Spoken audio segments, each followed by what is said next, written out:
McGregor. Okay. Live. No more earthquakes? Okay, good evening and welcome to the March 14th, 2024 meeting of the Valley County Planning and Zoning Commission. Looks like we have a full house tonight. We thank everyone for coming. We do have a very, very full agenda tonight. So we look forward to getting through everything. But also on that same token, do not be surprised if some items maybe get tabled. Our goal tonight is to take public comment on all of the applications that are before us because we know that it does take time to come here. So we appreciate that and we do look forward to taking public comment. So with that, I'm going to call the meeting to order at 6:02 p.m. Could we please do roll call? Commissioner Freeman. Here. Swain. Here. Caldwell. Present? Roberts. Present. And I believe Potter will be here soon. Yes. We have a quorum. Madam Chairman, I'd like to make a motion that we amend the agenda and put McGregor Township first on the agenda tonight. There's a motion on the floor. Is there a second? I'll second. There's a motion and a second on the floor. I think I'd like to just let everyone know why we're doing this. McGregor has been on our agenda for several times, and with how agendas should be made, they actually should have been first on the old business side of things. So again, we're going to get through that as quickly and efficiently, but thoroughly as we can. Chairman, Yes, ma'am. can I ask that you just move it forward to old business and then we can go, Yes. To amend final the plats first and then the McGregor. Okay. If Is that fine? Commissioner Swain is fine with that. I'll amend the motion as such. Is the second okay with that? That's the order it was in though. Okay. With that, all those in favor say aye. Aye. Aye. Motion carries. Moving forward with the minutes of February 8th and February 12th. This is an action item. I would entertain a motion to approve the minutes. Make a motion, we approve the minutes from February 8th and February 12th. Second? Okay, motion and a second on the table. Any further discussion? Hearing none, all those in favor say aye. Aye. Opposed? Motion carries. Moving forward with old business, we're going to start with CUP 23-26, Legacy Ranch at Whitetail Club subdivision, final plat. Not a public hearing, but it is an action item. With that, has there been any ex parte contact or does anyone have a conflict of interest? No. No. I do, due to the fact that the applicant put in a bid from a family member's business, I am going to recuse myself. So that's, yep, so I'll turn it over to Commissioner Roberts. I think the tag "you're it" is appropriate in that sense. Tag. Great. Okay, this time we'll go ahead and have the staff report for the final plat. So the staff report for Legacy Ranch at Whitetail Club final plat. The applicant is Shore Lodge Whitetail LLC. The property is approximately 65 acres and is being platted as a 6-lot single-family residential subdivision. Shore Lodge Whitetail LLC is requesting final plat approval.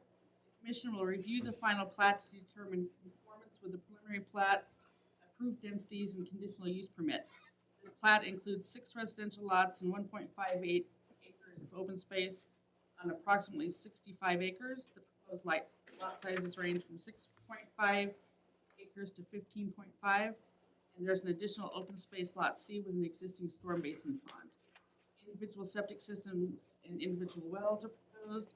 Residential landscaping and in-ground piping irrigation systems would be allowed in compliance with Whitetail HOA guidelines. The site has electrical power and fiber optic lines. Underground utilities will be provided to each lot. Greenbelt and access easements are noted on the plat. Variance is requested to allow a cul-de-sac road that's longer than 900 feet, an accessory dwelling unit up to 3,500 square feet on each lot, and wood-burning devices in each residence. The lots would be accessed from a new private road onto a private road system in Adams County.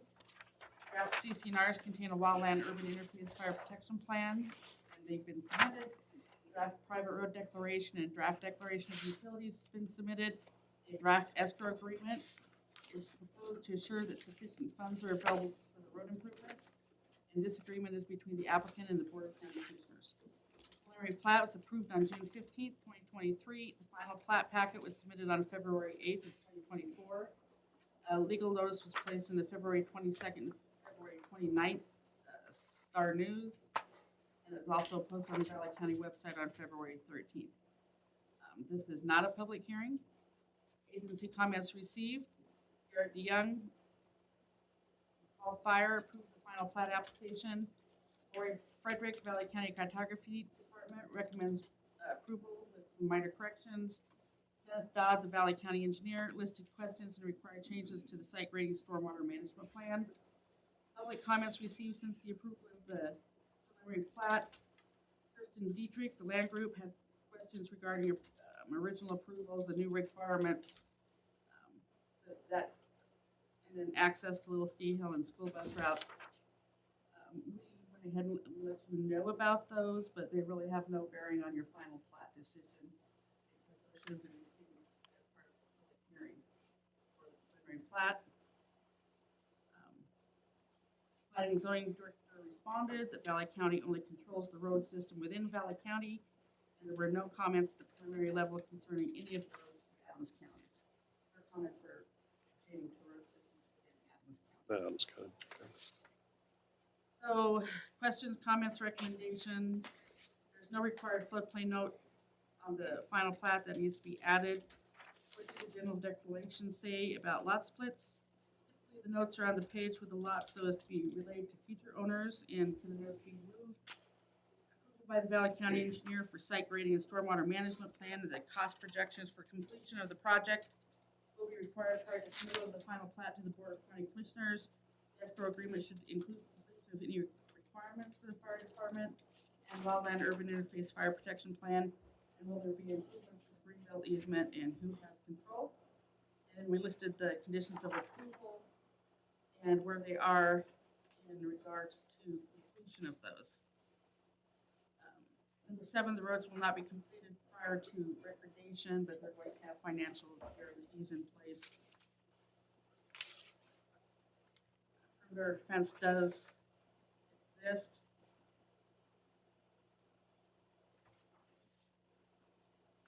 And since then, I did receive a submittal from the applicant's agent regarding all of the questions I presented, and you have it in your packets. I can go through them. Yeah, I mean, they'll add the floodplain note, the general declaration. They're going to state no further division of lots. Which attachment is that? Exhibit 1. Okay, got it. Got it. They moved all of the notes to sheet 1. Here's what it relates to this here.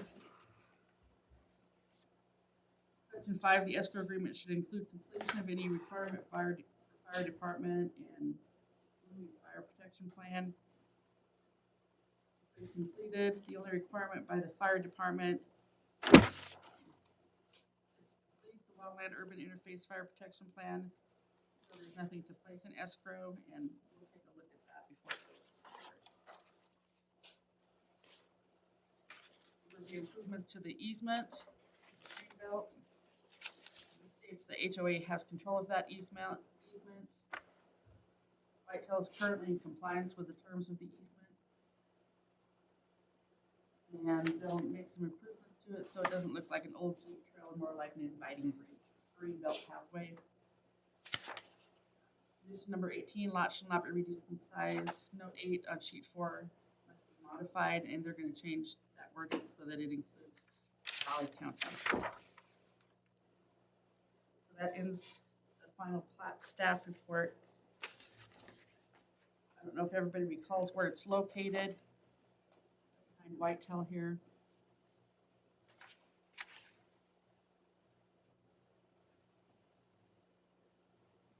Cindy, does that show the county line on there as well? Yes.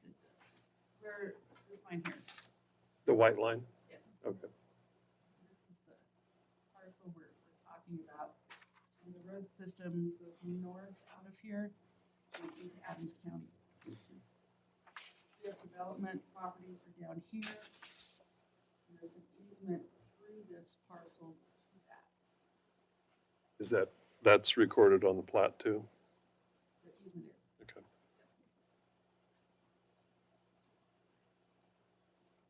There are questions? This is the preliminary plat. They modified some of the road, and I don't know if you want them to explain that or not. I can't find the final plat on here. It's in your packet.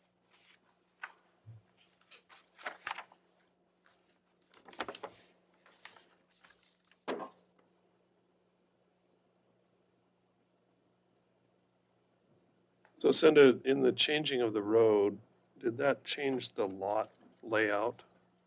No, it just, here, it went straight down the line here and turned here.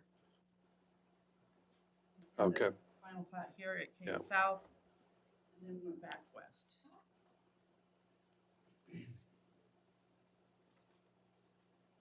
So your questions, 1 through 7, it looks like those have all been answered. The only thing, when they come back with the final plat package for the board, we'll make sure all of the guarantees are in there, we go through the plat with our little fine detail, we make sure. And I notice a lot of the documents are draft documents as well at this point in time, Right. so. We'll get the final signed, notarized. All of that will be compiled. Any questions for staff? And one other thing, the financial guarantees, those will be approved by the Valley County engineer also.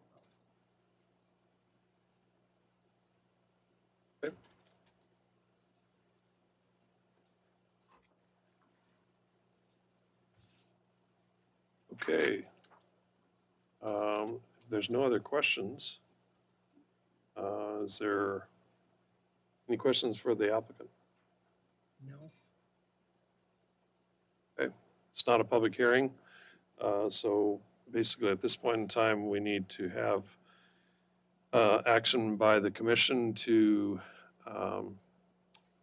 authorize I think in this case, the vice chair to sign and recommend approval to the Board of County Commissioners. You would like a motion? Mr. Chairman, I make a motion that we approve CUP 2326 Legacy Ranch at Whitetail, final plat. And authorize the vice chairman to sign. You have to have that in your motion. What's that? You have to have and authorize the vice chairman to sign as well. And I authorize the Vice Chairman to sign. Is there a second? Second? Moved and seconded. Any further discussion? No. Okay, all those in favor of the motion say aye. Aye. Aye. Aye. Those opposed? Motion has passed. And conditional use permit 23-26 Legacy Ranch Whitetail Club be forwarded to the Board of County Commissioners for final plat and authorized to be signed. I think that, That's a relief.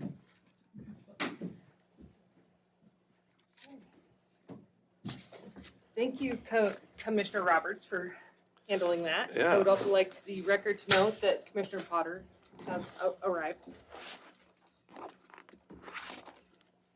Moving forward, CUP 21-34, Saddle Rock subdivision Phase 2 final plat. This is not a public hearing, but it is an action item.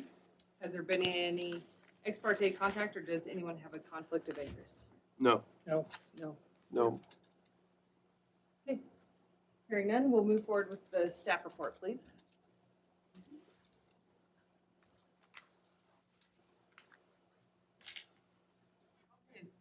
On your screen is Saddle Rock subdivision phase 1 and phase 2 is continued over in this area.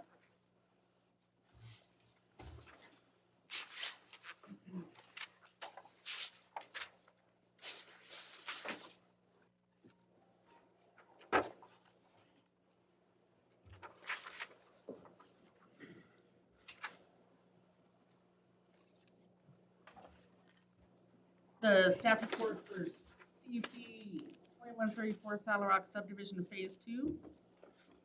The applicant and owners, Ryan and Heidi Schneider. The property is 51.4 acres and it's 14 additional single-family residential subdivision lots. They're requesting final plat approval and the commission will review the final plat to determine conformance with the preliminary plat, approved densities, and the conditional use permit. The approval for the CUP preliminary plat was effective December 21st of 2021. The preliminary plat approval was for 32 single-family subdivision lots on approximately 165 acres. 2 phases were approved at that time. Phase 1 was 19 lots, and that plat was recorded November 9th of 2022. And phase 2 is 14 lots. This plat consists of the 14 lots ranging in size from 2 to 6.5 acres. The wells and individual systems are proposed. Access is from a gravel private road on Highway 55. A shared driveway is proposed for 3 lots. A shared driveway easement is requested for what they've identified as lots 208, 210, and 211. The wildfire mitigation plan was recorded with phase 1, and the applicant has submitted an addendum for phase 2. A draft supplement to the recorded CCNRs has also been submitted. The parcel boundaries have been modified slightly since 2021, so the parcel numbers vary from the original approval and the conditional use permit description. The preliminary plat was approved on December 9th, 2021. The final plat was submitted February 13th. The applicant submitted information on phase 2 wildland urban fire protection plan on February 28th. Legal notice was taken care of in Star News on February 22nd and February 13th. Posted on the Valley County website February 13th, and this is not a public hearing. Agency comments received. Parametrics Valley County engineer has reviewed the revised phase 2 grading and drainage plans and stormwater drainage report. Approval is recommended. Steeple Valley Cascade Fire Chief required a 10,000 gallon water tank. A 14,000 gallon water tank has been installed at the intersection of Saddle Rock Way and Chalice Lane. The tank was inspected and meets the Cascade Rural Fire District standards. The refilling and maintenance of this underground water tank will be the responsibility of the property owner. Roy Frederick, Valley County Cadastral Specialist, reviewed the final plat. They'll need to deed their individual interest when selling these lots by the developer currently listed on the certificate of owners. So they'll have to clear up their. The unplatted area shown on the plat is owned by the applicant, and does this property have access from the private road within the Saddle Rock subdivision phase 2? So this should be noted in the CCNRs and private road declaration. A note should be added to sheet 1 of the plat stating surrounding land uses are subject to change. The lot numbering is not correct. The range is shown from 203 to 214. The notes on the plat do not refer to the private road declaration. This is wrong. I'm not even going to go into it. It's there. They put the original numbers and they will note the addendums and changes when they report the next phase. She did point that out to me.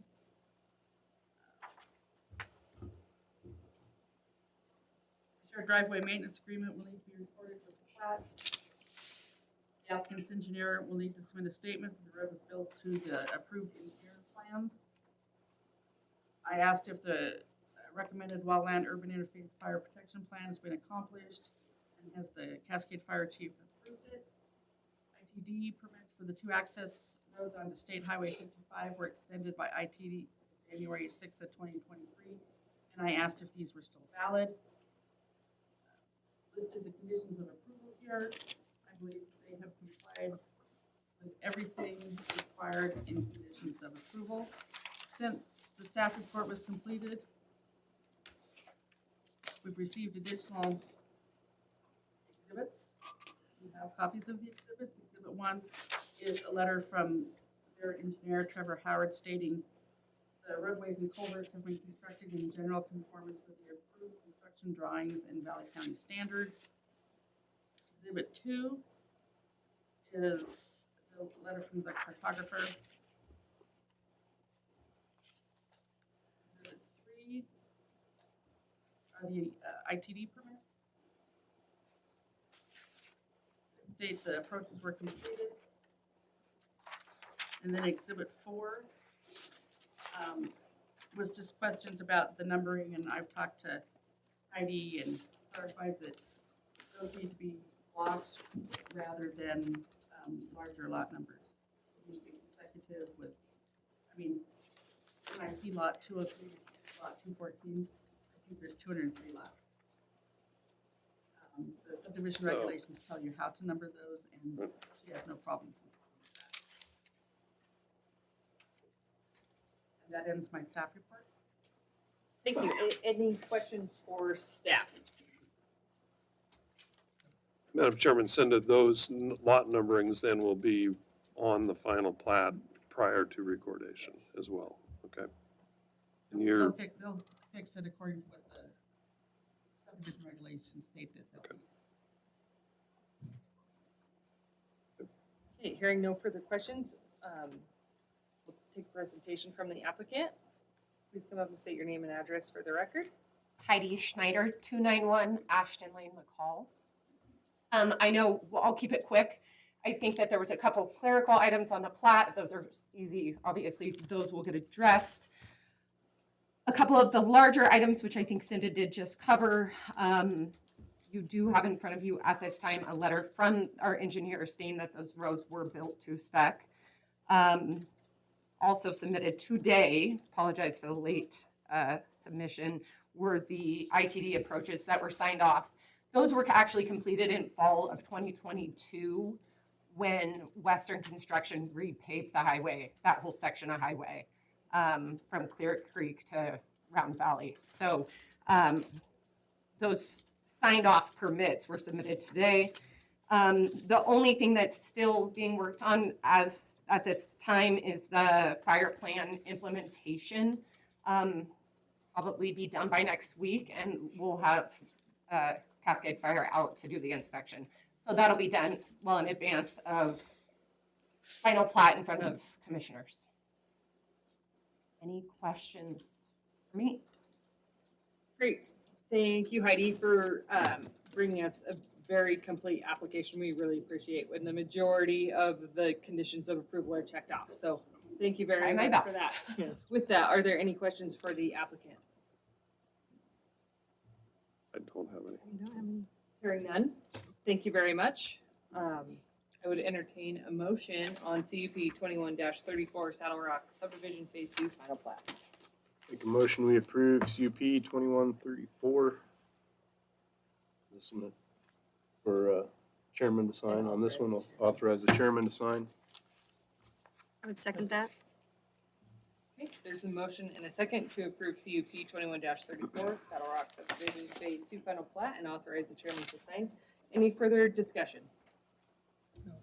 Hearing none, all those in favor say aye. Aye. Aye. Aye. Opposed? Motion carries. Thank you. Thank you.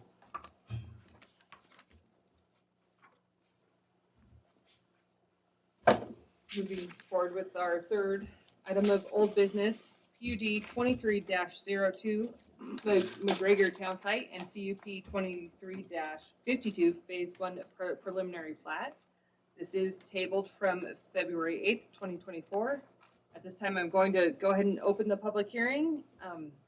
Would anyone like to make a motion to remove from the table? Madam Chairman, I would move that we remove McGregor Town Site from the table for consideration and public testimony. Second. There's a motion and a second to remove the PUD 23-02 McGregor Town Site and CUP 23-52 Phase 1 from the table. Any further discussion? Hearing none, all those in favor say aye. Aye. Aye. Aye. Opposed? Motion carries to remove it from the table. Has there been any ex parte contact, or does anyone have a conflict of interest? No. Okay, hearing none, we will go ahead and move forward with the staff report.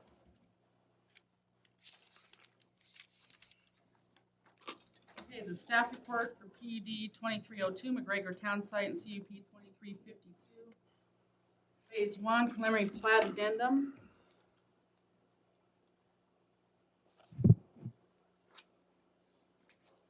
The applicant is Groves Family LLC. The representative is Bonnie Layton. The engineer is Greg Tankersley. The site is approximately 159 acres. Continuation of public hearings.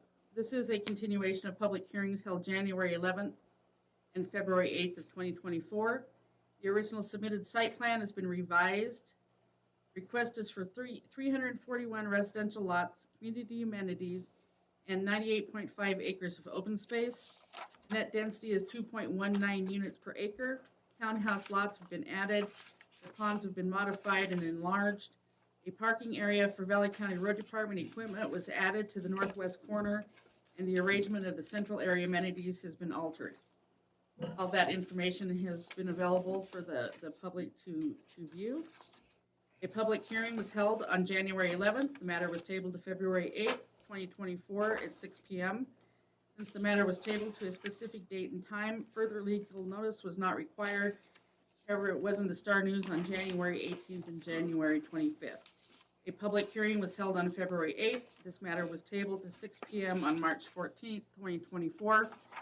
Since the site plan was revised, additional noticing occurred. Legal notice was posted in the Star News on February 22nd and February 29th. Potentially affected agencies were notified on February 13th. Property owners within 300 feet of the entire property owned by the applicant were notified by fact sheet sent February 14th. The site was reposted on February 29th at two sites, along Loomis Lane and along Old State Road. A notice was posted on the Valley County website on February 13th, and a revised notice and agenda were posted on February 23rd. Additional information from the applicant. The applicant submitted a copy of email correspondence with Eric Pingree, McCall Donnelly School District Superintendent, requesting a work session. Mr. Grove expects a total of 119 students in grades 1 through 12 from the 340 units at full build-out. His analysis was provided. Additional comments received from agencies. Mike Reno, Central District Health, stated an application and engineering report are required.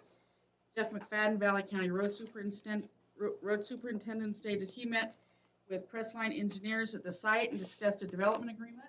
Old State Road was repaved 2 years ago.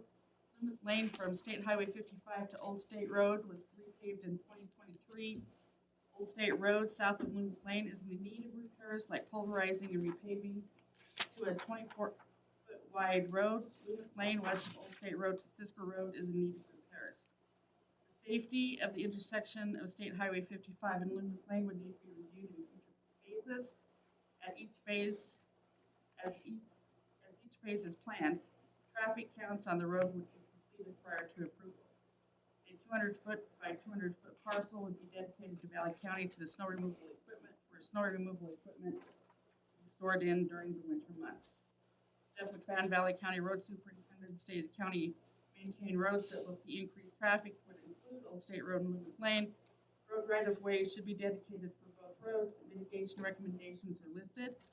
A new traffic study is recommended at the beginning of each phase.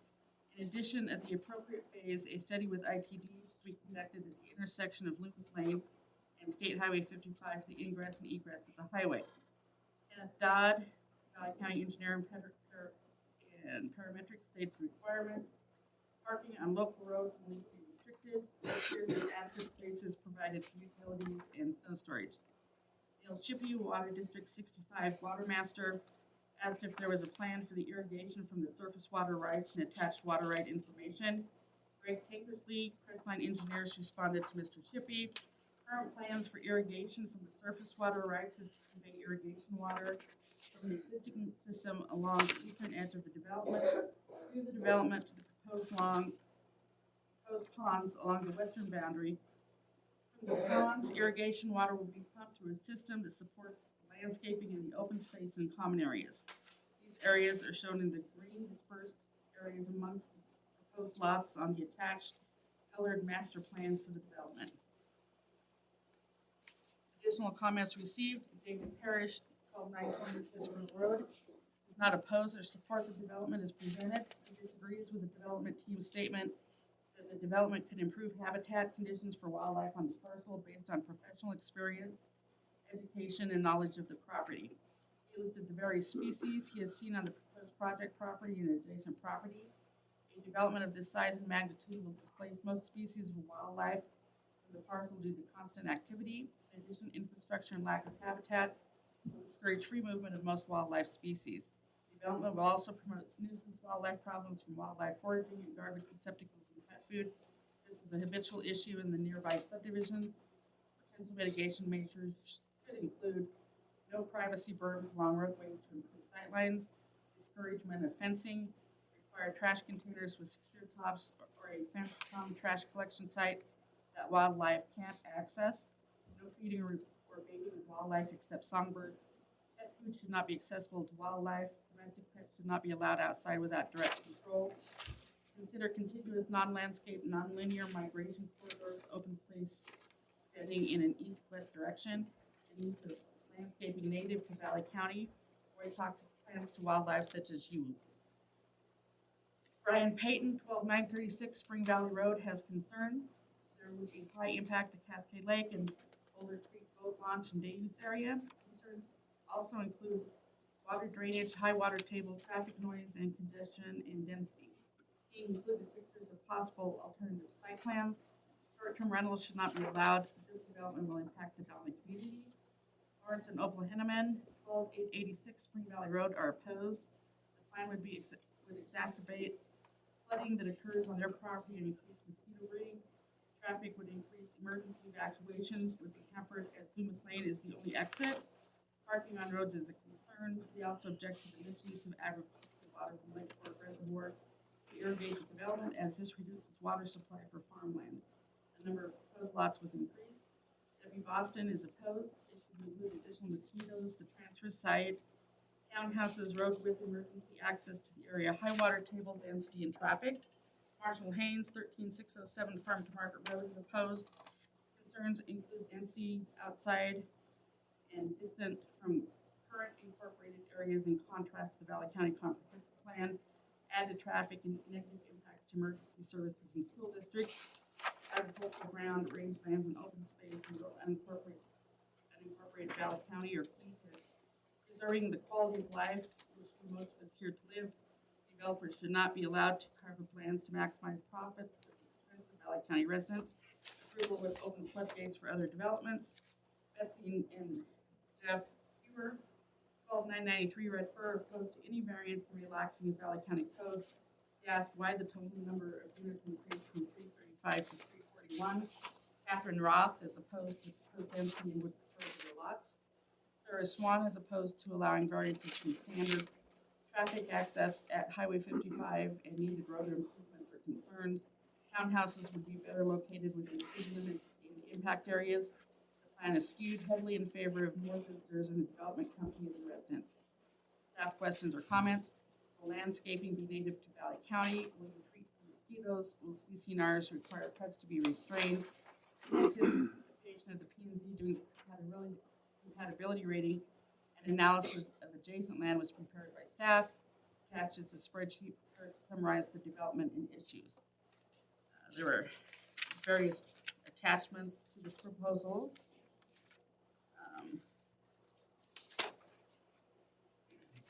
Exhibits received.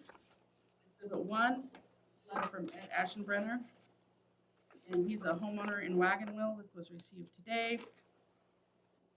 Ramifications of this rapid growth is the roads in constant disrepair, the boat launch, increase in traffic, utilities have risen dramatically, and local schools question whether local schools can support this volume.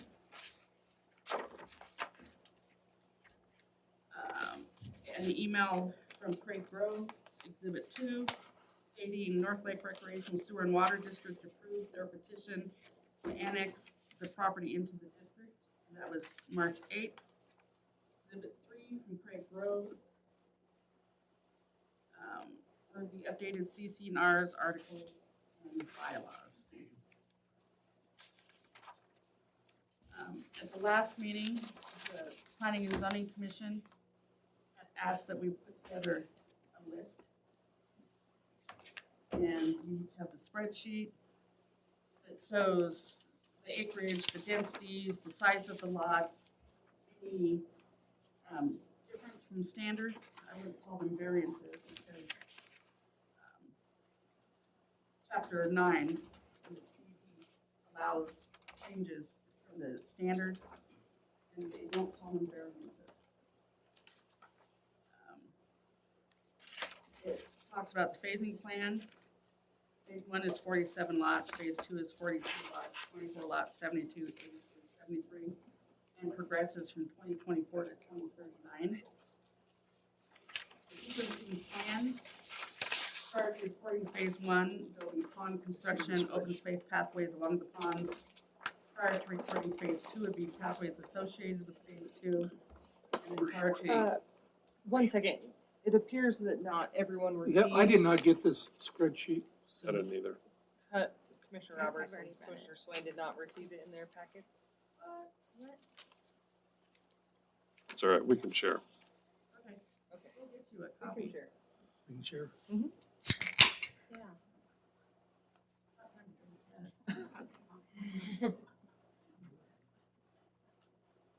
I'm sorry about that.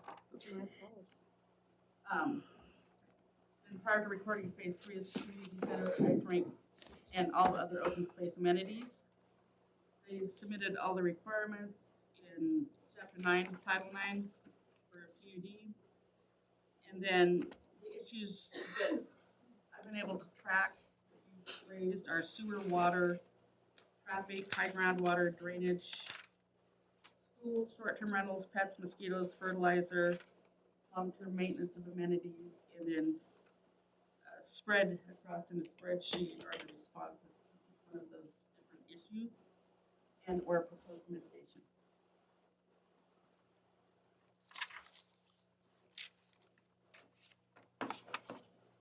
That ends my staff report.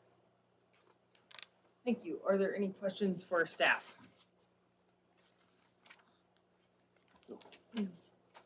No? No. Hearing none, we'll move forward with the presentation by the applicant. We're gonna need to get some microphones down there for the team, I believe. Go ahead and all come up to the table. Yeah, let's get them set up. We'll get you guys some microphones set up. You guys share mine? Oh, yeah. Sharing's caring. That one, that's. Huh? Scoot that one over there. Don't forget to speak up.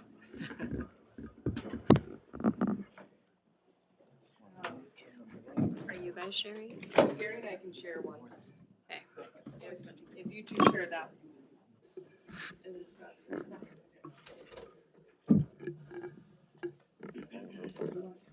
Every utterance No, I'm close enough. for the record. Drive on your. Whoever's talking, make sure. I'm not sure how good those are. Oh, look at these double hearing aids. Look at this. Look at this I thing. can or you can't deny me. Trying to do everything Okay, now I that we're can. set up, you guys do only have 2 microphones for the 5 of you, so please speak up when you do speak, and please state your name and address for the record. We'll just start from left to right and move forward with your application, please. Benjamin Groves, 1353 Medina Corners, Idaho, 3616. I'm Heath Clark, 251 East Front Street in Boise. Craig Tankersley, 323 Dinehard Lane in McCall. Craig Groves, 154 Shadows Trail, Donley, Idaho. Bonnie Layton, 690 South Industry Way, Meridian, Idaho, Suite 10. I'm trying, which, It'll have today's date on it. There's a PDF or a PowerPoint. I'm trying to get to the proper. Oh, yeah, no, it doesn't look like it's picking it up.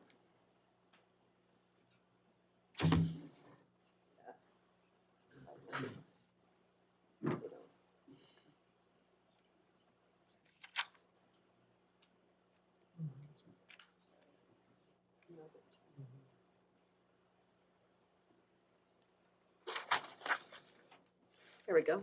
USB, yep. So, whichever one, that's a PDF, and then there's the PowerPoint itself.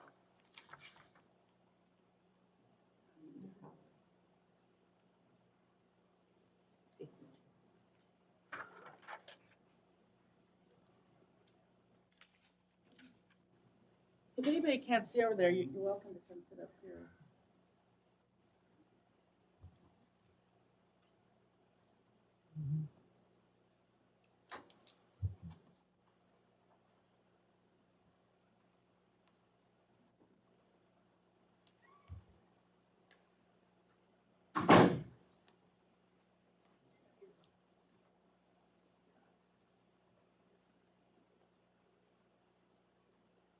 What are we doing here? It's good, or you can click slideshow on the top there. Oh, no. Yeah, close. Close at the bottom. Yeah, but this happened last meeting. I would pull up the PDFs. I've got it in PDF too. There you go. Okay. Okay. Well, good evening, everyone, Chairwoman Caldwell, and members of the commission.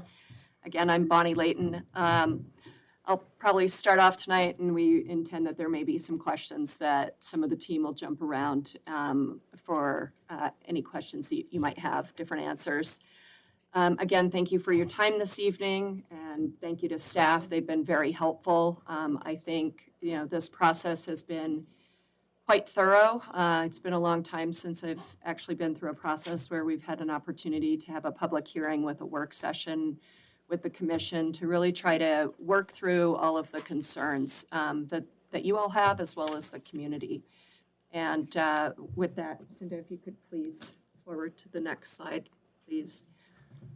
So just as a recap, our project is approximately 160 acres, and we are proposing this as a PUD project.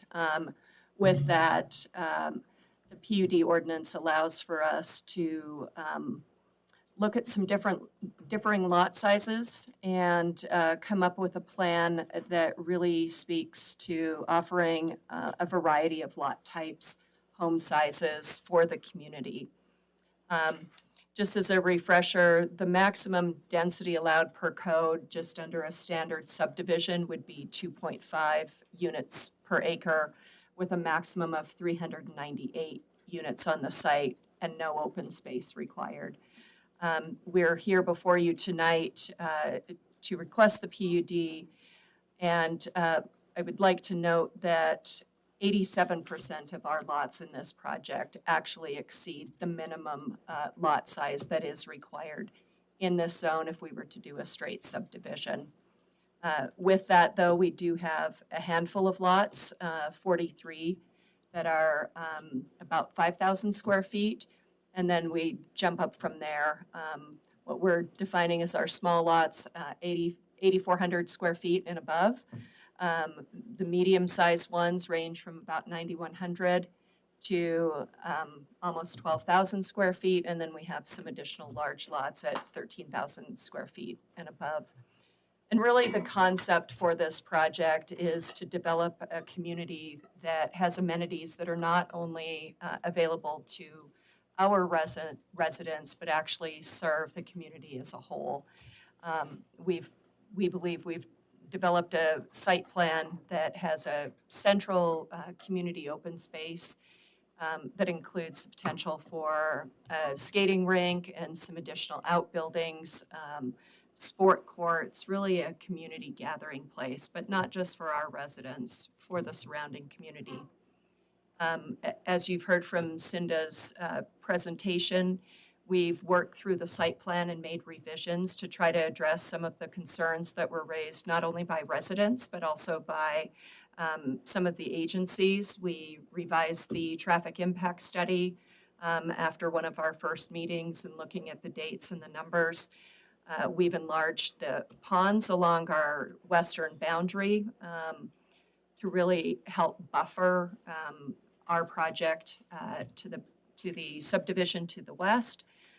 We've accommodated a lot in the northwest corner for snowplows in the wintertime, and really feel that overall this project provides ample open space, a lot of connectivity, a lot of pathways for folks, and open space for everyone to enjoy. Please turn to the next slide. Thank you.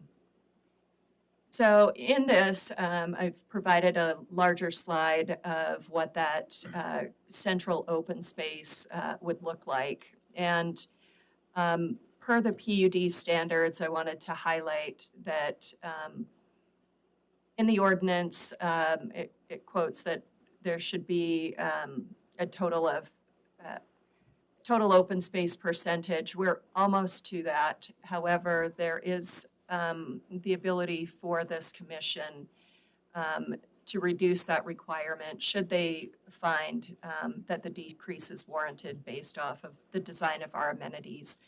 And I really can't stress the amenities of this project enough.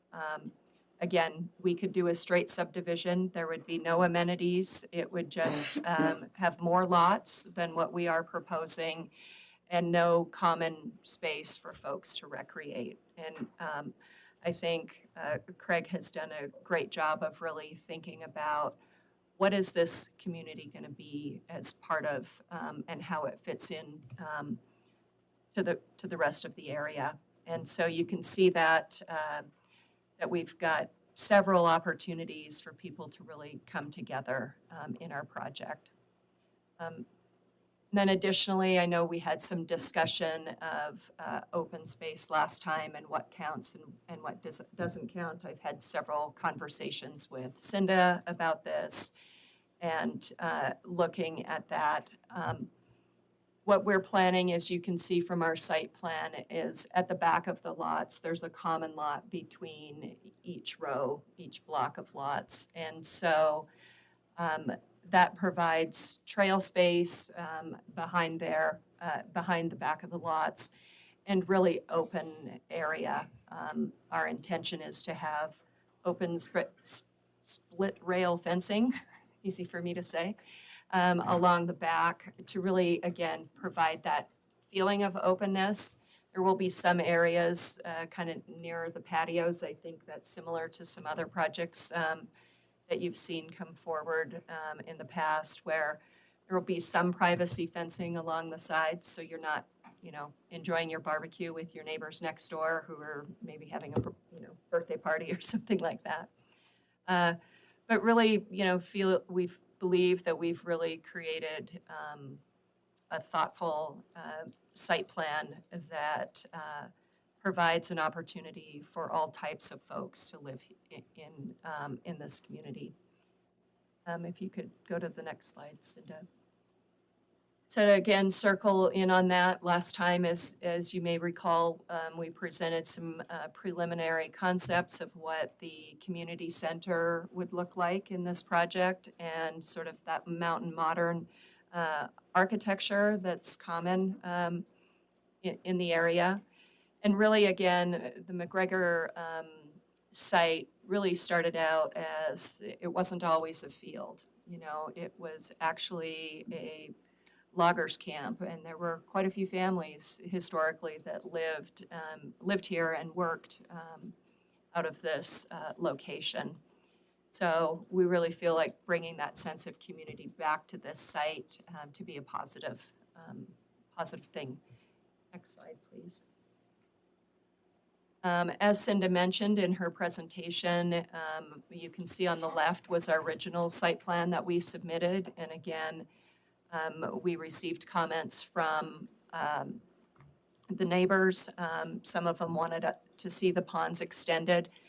So that is what we did. We believe that the ponds along the western boundary will also help. I know there's been a lot of discussion on water and flooding in the area. I know Greg will be able to speak more eloquently about that. However, we believe that designed properly, these will actually help handle some of those water issues that we see right now that just sort of is not contained and flows every which way. We have walking trails that will be part of the regional pathway system along those ponds. And then again, also connectivity within our community to connect to that western boundary and that open space area. And again, we reduced our unit count by 10 units, and between the two plans, increased our open space from 87 acres to 98. So we made some significant changes. I think adding some of the smaller lots around the center core to be a nice opportunity for folks that, maybe can't afford a very large lot or a very large home. There's a place for them to live as well. Next slide. Let's see. The common area open spaces, these are examples of the top one is a project that Craig has developed down in the valley. And then the two pictures on the bottom left and center, again, that's what these open spaces can look like. Picture on the bottom right is along our western boundary where there should be a drainage that has been filled in and is creating some problems.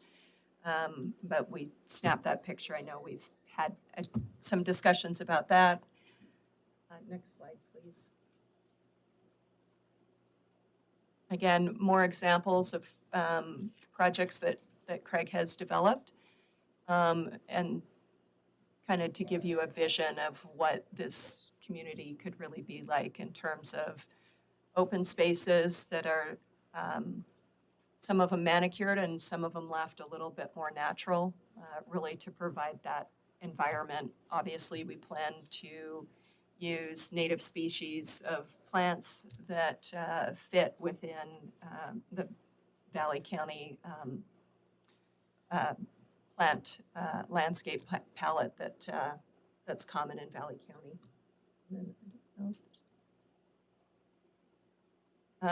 As part of our application, we submitted some residential architecture, again, that mountain modern architecture for the project. These are plans that Craig has developed for this project.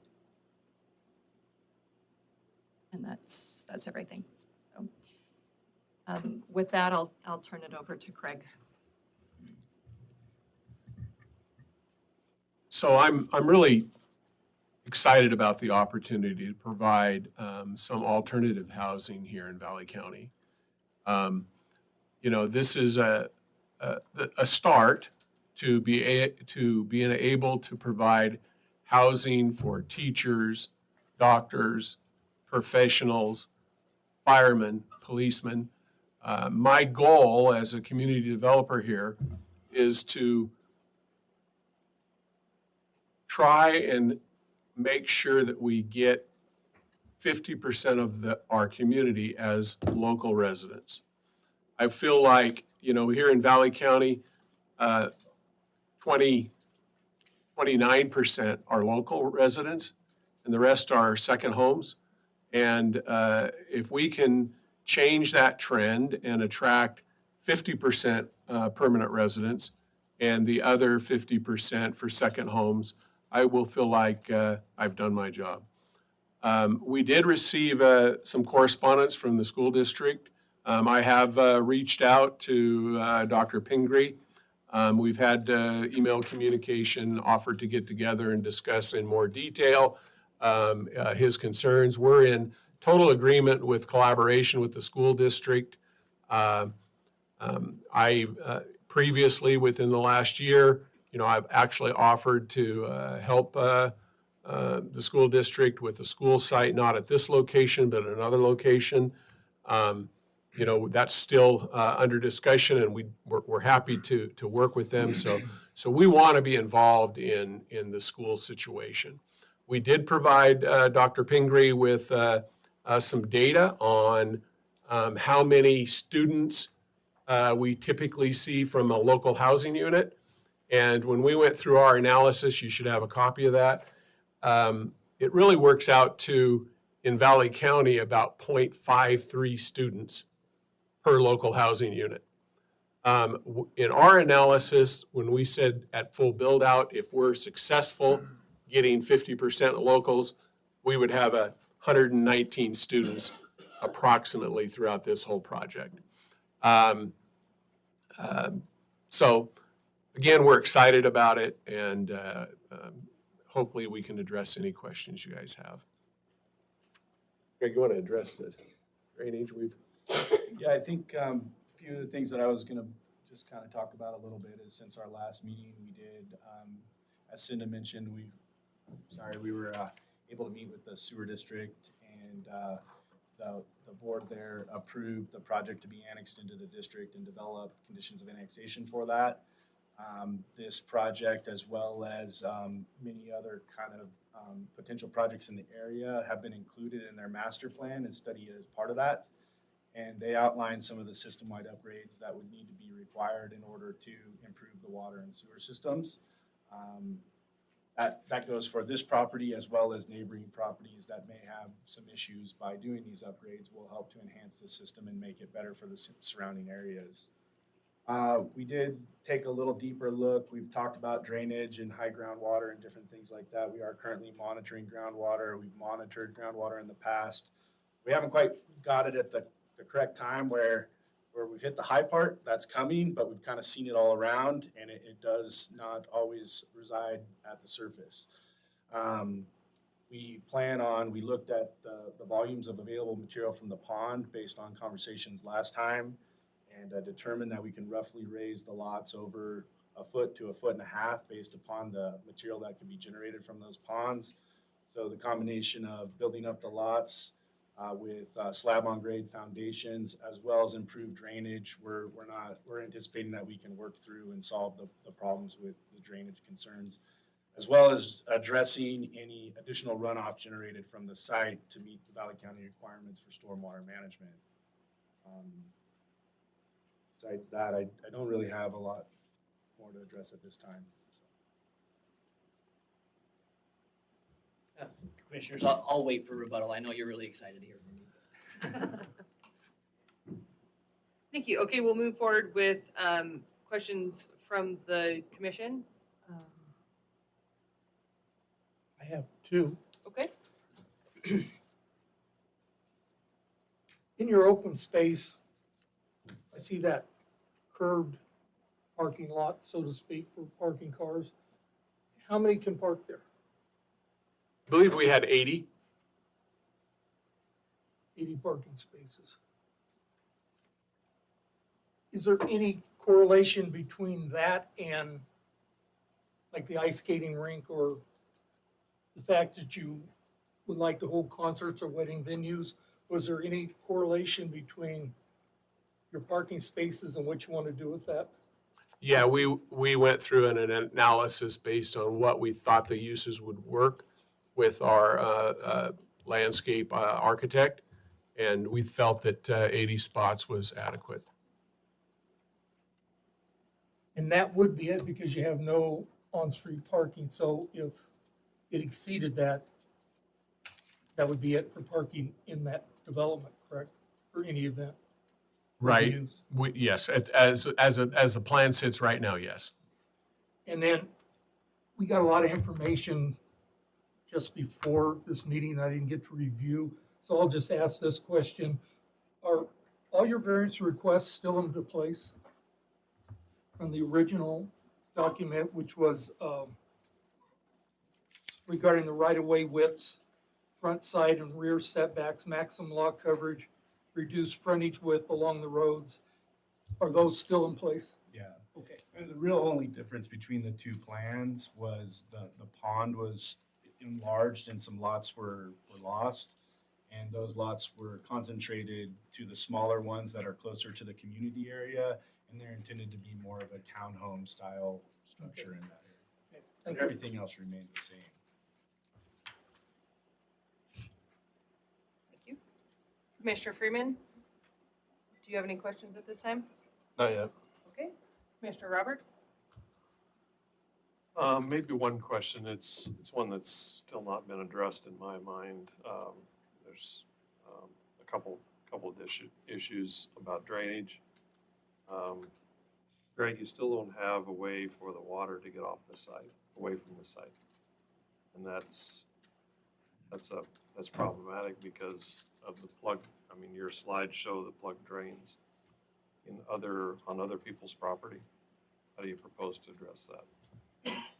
So, from the stormwater management, we're tasked with not increasing the amount of water from the pre to post development conditions, right? So we're gonna look at what the existing conditions are and we're gonna model it with our site and make sure that they don't increase based upon the 25-year storm event, which meets the requirements of the private road standards for Valley County.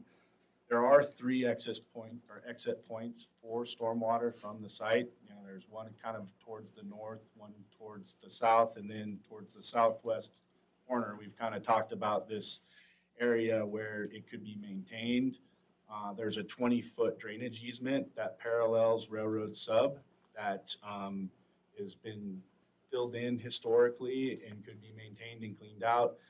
And Craig has been speaking with the neighboring property to the south. There's a long strip of narrow right-of-way connecting from railroad sub down to the reservoir, and there's opportunity there to maintain that. So I don't know that I would say that there isn't a place for the water to go. It's going to go to the natural locations that it's historically done, but it will be managed in a way that it doesn't create any additional adverse impacts onto the neighborhoods.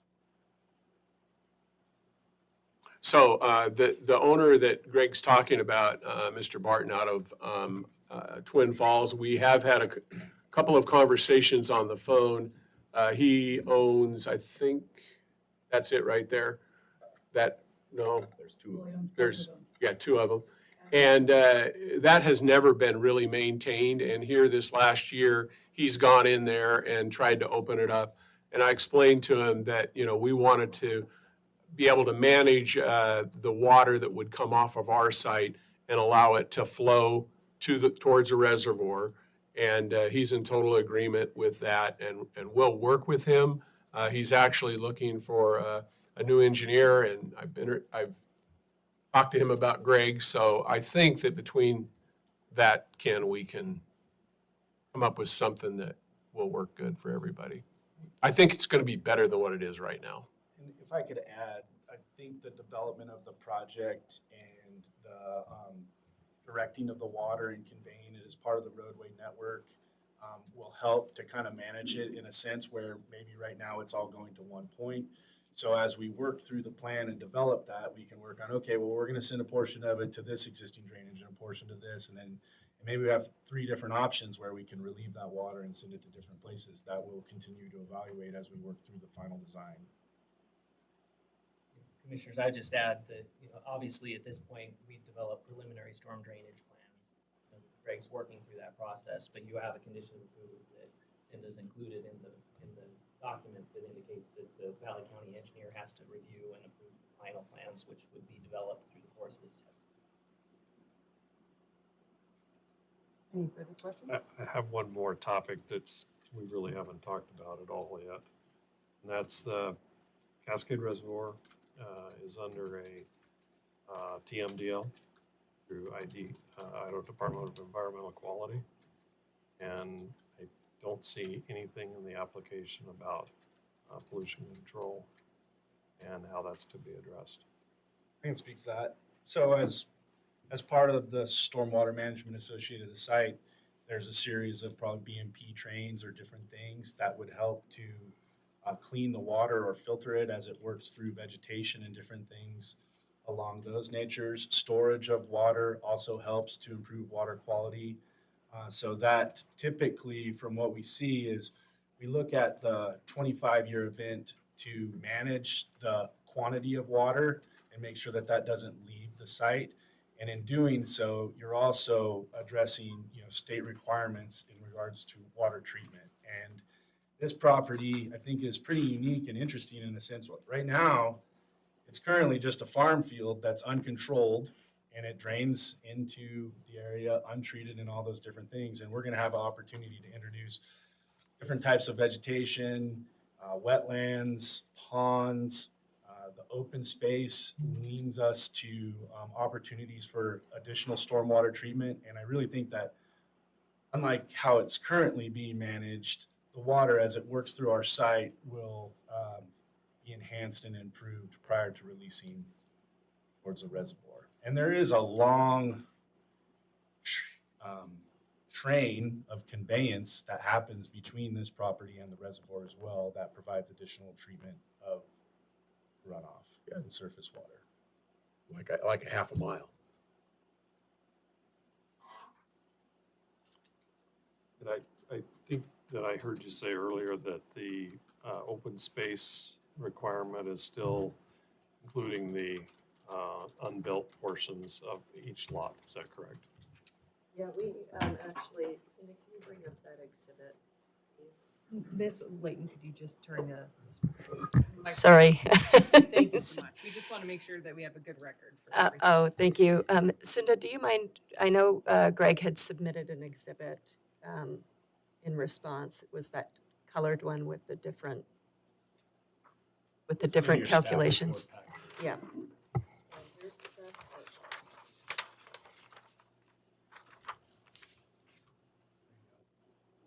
Yep, there you go. So Greg, maybe you want to talk through I that. was distracted. I didn't quite catch the question. I apologize. Oh, he just clarification on how we got to our numbers for the open space. Calculation. So what we tried to do, I think, based on the last meeting was, it was hard to depict really what the open space that was being proposed was. And we talked about providing some type of exhibit to show that. And so we hatched these different areas and we identified them in the legend. I think it's one's like a pure open space and the other's a community area. And, so the blue and the orange, those are true areas outside of the lots. And then to help kind of demonstrate that hybrid open space, we hatched the front and rear setbacks of the property where buildings couldn't be proposed. And if you remember, the CCRs will have limits on limiting building sizes and different things like that on the properties, which will actually enhance that. But what we try to show is if we take the 20-foot rear setback and the 15-foot front setback only, not including side yard setbacks, because there's 300 or half of that. Took a little time to figure that out. But basically, where we get about 22 acres of hybrid open space just showing in those hatched setbacks where nothing can really be built or developed except for landscaping and those types of things. And so the intent was to show that it will be pretty easy for us to get over that 80 or that 50% mark if you look at the available white areas that are still on the plan.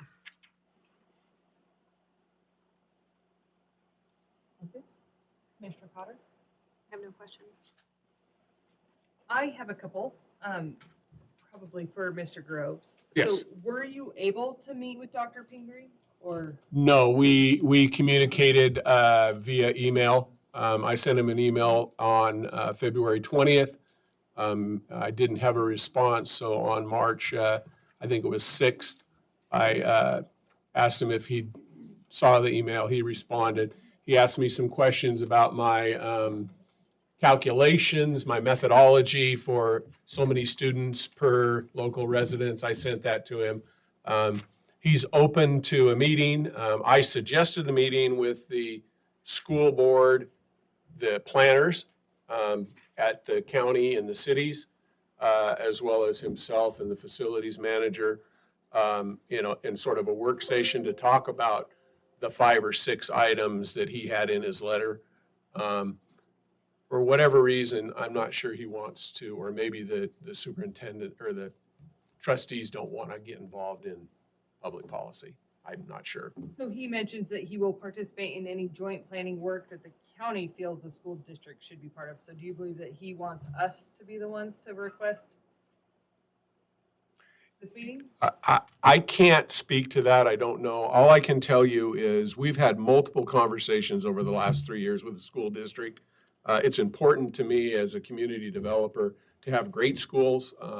It helps all our local residents. I've actually been in front of the school board 3 times. I've asked for some work sessions to talk about local housing. And for whatever reason, they don't want to talk to them. Maybe it's they don't want to talk to a developer. That might be the issue. I don't know. And then my final question on this issue is, have you had a discussion with him that he agrees on your number of students that will be added? No, he has not responded to that. But I would add that recently we were involved with the CUNA School District down in CUNA. And a couple of years ago, they actually came out and said, hey, we get 0.65 students per local housing unit. And just like in the last 2 days, they came out and said the new standard is 0.46. So at 0.7, I think we're being pretty conservative. Okay. Fantastic. Maybe one more question on a different point. You sent an email today that North Lake Recreational Sewer and Water District approved your petition to annex into the district. That's correct. Today. So can you detail a little bit more about that, what they approved, and were your upgrades included in that approval? Like, Yeah, have you agreed on what you need to do to? So what they agreed to do is to annex the property into the district, and then they're going to prepare conditions of annexation for our review. What we do know about the conditions of annexation is the sewer is going to flow through 3 lift stations off-site that have extra wet wells in them. So it'll probably require some pump upgrades, maybe some electrical upgrades. There is a 1 off-site section, a line that's an 8-inch line that needs to be converted to a 12-inch line prior to full build-out, something around where the Smoky lift station is. And in addition to that, they're looking for a site for a well, groundwater well, and potentially a storage site for extra storage for water, like a water tower. So we don't see those as being a deal killer on our side. Yes, so to add, their process is to basically hear about the project and then agree to develop conditions of annexation with the developer. So at this point moving forward, we sit down with the district staff and their engineer, and we talk about what will be required based upon the number of EDUs associated with the development. And then they develop those conditions, and then both parties agree to them, and then there will be another meeting to basically move forward with the annexation. Do you have an estimated amount of what these improvements will cost? Not yet. But I would say this, unlike most properties in Valley County, sewer and water is right here at this property. Okay, so we're not talking about pulling a sewer line 1.5 miles or pulling a water line 1 mile. The sewer and water is right here. Yes, there's some offsite upgrades that are going to have to be made, but in the development space, we're used to doing that. They did mention that there's more than adequate capacity at their plant for wastewater treatment as well. Okay, thank you. Are there any other questions for the applicant? Just one, I think. Yes, sir? So with all the common area, that's gonna be paid for through HOA dues and fees every month or year, correct? Something Yes, sir. like that. Good. Okay, thank you. Thank you very much. We're going to move forward with testimony from the public.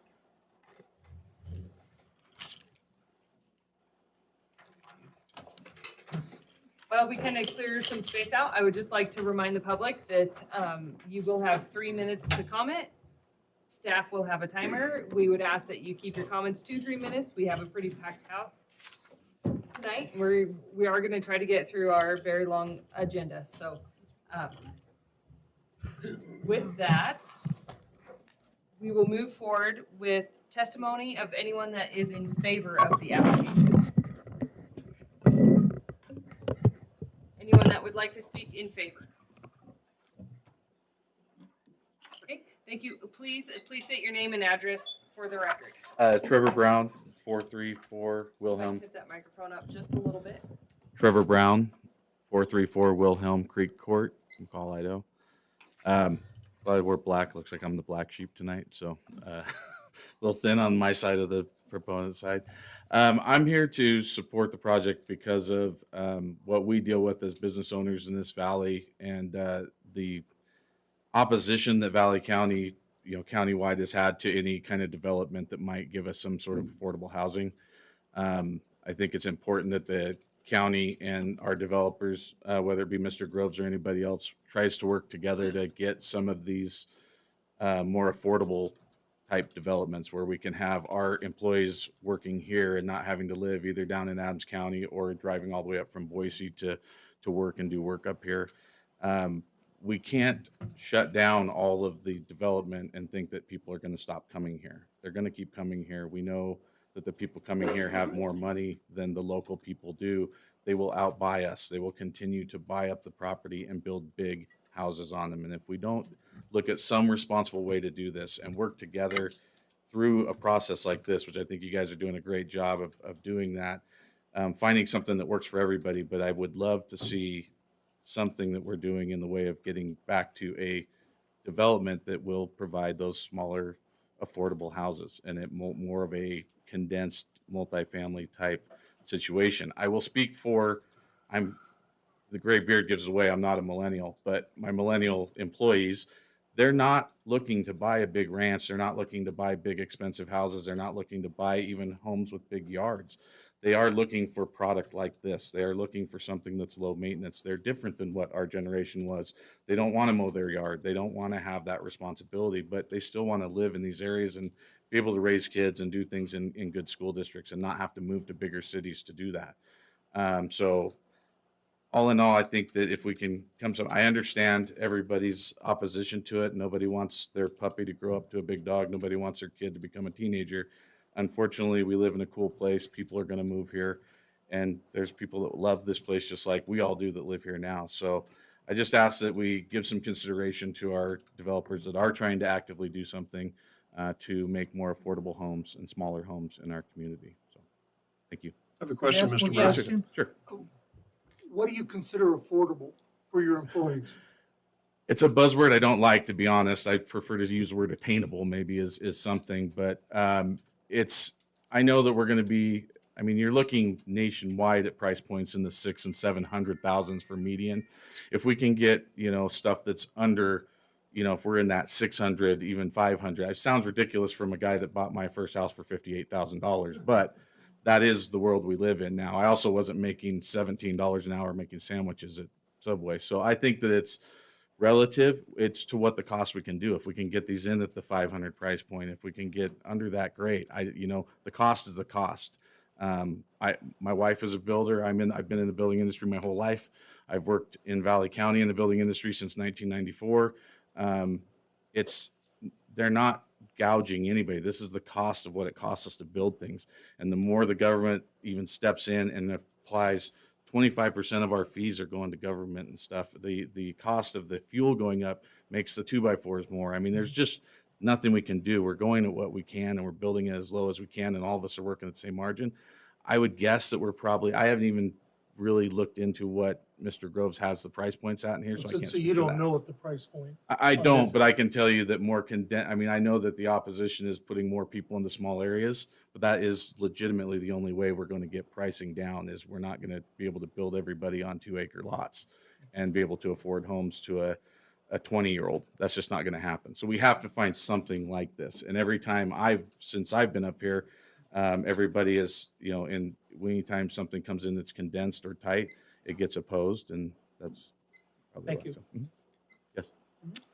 Thank you, Madam Chairman. Mr. Brown, my line of questioning is very, very similar to Yeah. Commissioner Swain's. So, because you didn't have an affordable number, I'm assuming that you must pay your employees pretty well. Yeah, you have to. I would say, as someone who grew up in the construction industry, ridiculously well is what we have to pay people to even do the work up here. So it's twice what, is normal in a lot of places. So I just ran a quick number on a calculator, 30-year note on a $600,000 loan at 10% interest is $5,265 per month. Do you pay your employees that much? Interest is 5 That quarter doesn't. right now. Depends how good they are. No. Our foremen are making, that seems like that. I would have to check that number, but that seems, for that price, doesn't seem correct. I'll rerun it, but it's Yeah, just no, I my get point. it. I get what you're saying, but the point is we are not going to be able to, making houses, by saying we want affordable housing is not going to make a house more affordable. We really have to come at it from a land and size of home standpoint. The cost per square foot is a cost per square foot. We're not, unless you have a connection at the lumber mill that can sell us the wood cheaper, there's not a way to build these houses cheaper than what we're doing. We have to make them smaller. We have to condense things down. That's our only option. And it's, I've been in meetings like this and everyone says, well, we can get the only answer is to give the government to give us money. Cause I can show you all my invoices and that they are what they are. No, I appreciate your testimony. I Yeah. really do. And what you've brought up tonight is a discussion that we've had as well. And that's why I question you a little bit Yeah, because it's something that we're struggling with, but that's. Everybody's struggling with nationwide. Everybody's struggling with this. So yeah, I get it. Thank you for your No, testimony. No, thank you. One more question. I don't know that I appreciate that millennials shouldn't have grace, but watch out Not for this those. much. Let's put it that way. Do you operate anywhere outside of Valley County? Yes. Do you believe that housing outside of Valley County is that much cheaper than within Valley County? No, I don't think there's anywhere. You go somewhere that you don't want to live, you can buy cheap houses. If you want to go somewhere you want to live, you're going to pay for it. And I think that I don't know if anyone knows where Kamiah, Idaho is, but it's a couple hours It's a north of here. beautiful area. I'm Yes, three absolutely. generations born in Kamiah, Idaho. None of my family lives there anymore because it's extremely affordable. You can move to Kamiah, Kuski, Stites, Harpster, and buy really, really cheap property.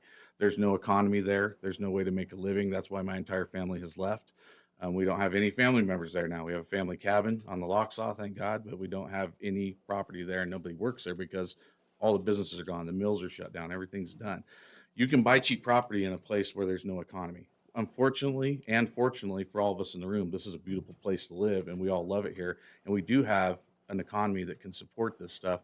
We just have to find a way to, like I said, not building is not going to make things more affordable. Period. And then just one last question. In terms of your employees, what percentage do you think could possibly fit this type of housing? I would say that majority of them prefer that type of housing. And that's why I say it's odd to me. I don't understand it because I want property and the house and I want to drive a tractor. These guys don't. They don't even want pets. They don't want any responsibility. They want to be able to move. And I just had this conversation with one of my favorite waitresses, a local restaurant. She's leaving to move to Washington with her boyfriend because she's not making enough money and she's living in a camp trailer in McCall. And it's sad because she's here for another week and then she's gone. And it's because there is no option for her. She's nothing. And like I said, I'm not saying this is like a fix all for everything, but I'm saying if we can't come to some sort of agreement to understand we have to build some smaller communities for these younger kids to be able to stay here and not leave. That's what it is. Otherwise they are all going to be living in camp trailers. That's not what we want. Okay, great, thank you. We are on a time crunch, Yep. so at this point, I do appreciate you coming in. We're gonna move forward with Thank you. anyone that is uncommitted that would like to speak. Please say your name and address for the record, and you'll have 3 minutes. Yeah, Joe Critchfield, 501 South Main Street, Cascade, Idaho. I'm a local business owner here with multiple businesses. I met Craig a couple weeks ago at a Western Economic Summit. I had no idea about this project, and this is my first sight of this project.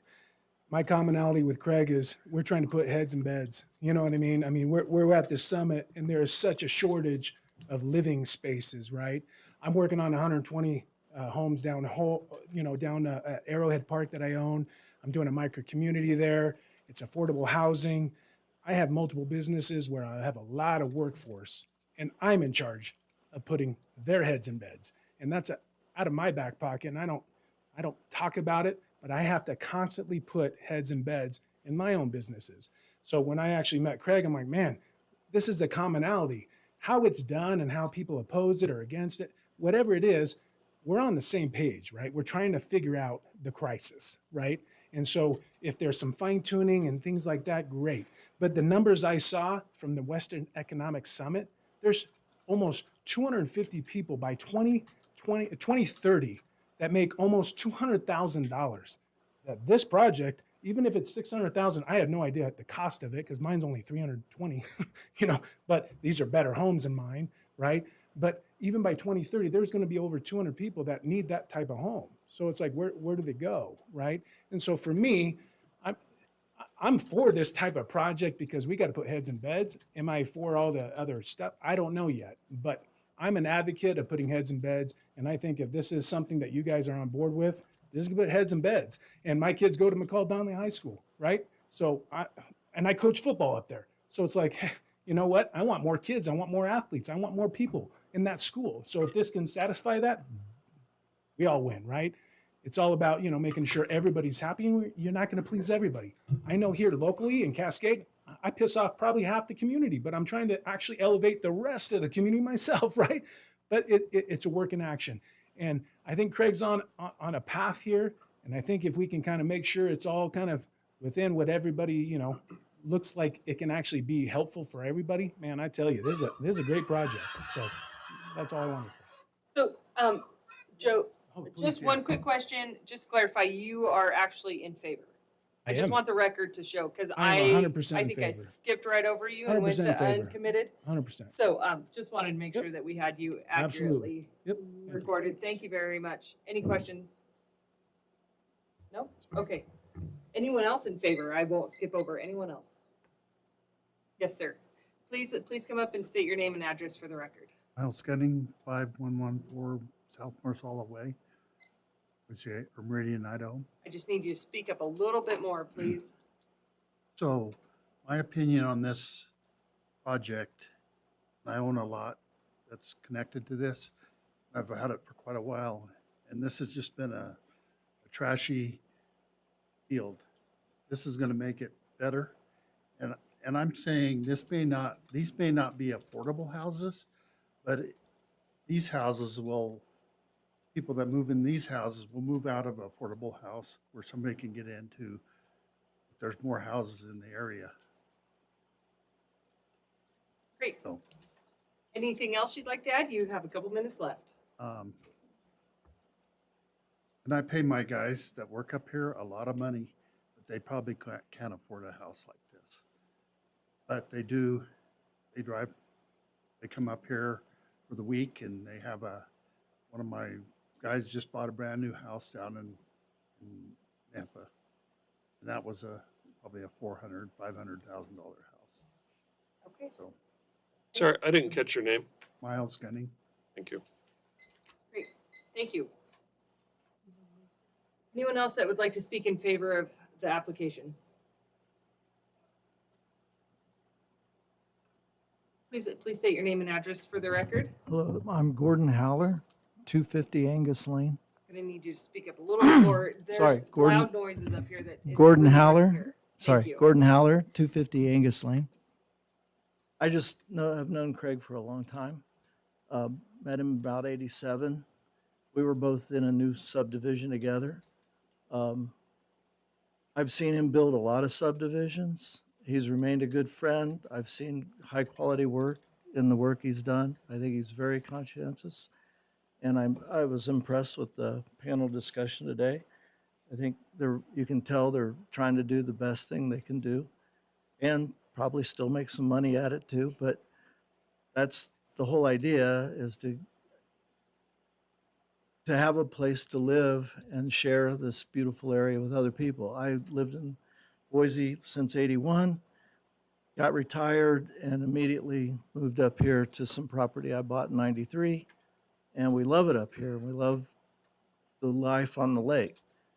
And as far as what was said before, I totally agree with all that. My 3 kids, one had 1 kid, grandkid, and is done. The middle kid didn't want any more kids, or any kids at all. You know, luckily my daughter is blessed us with 2 and 1 on the way. But we love bringing them up to the lake. And I just hope I can pass down our property to the family also. Great. Thank you very much. Anyone else that would like to speak in favor? Okay. Seeing none, we'll move forward with uncommitted. Anyone that would like to speak? Okay, please let the record show there is none. Anyone that is opposed that would like to speak?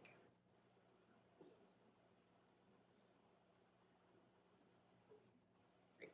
Please state your name and address for the record. Tyler Lovacek, 12920 Spring Valley Road. Just want to go on record that I do oppose this. And I do recognize that there is a need for affordable housing here. And I do appreciate that Craig is working hard on trying to do that. I had spoke previously in the previous meeting about my concerns about privacy and invasion of that. And I just wanted to bring that up again as, you know, because you're opening it up to the public, that's opening up our backyards to the public as well. For something you to consider, I would prefer more homes in there and less amenities, and that would keep it a little bit more private for us. I do have confidence that they'll be able to work with the drainage issues. I do have confidence they'll work with the sewer stuff, but this just does not fit the community that is built there already, and it will change the dynamics of the neighborhood. So, appreciate it. Okay, thank you.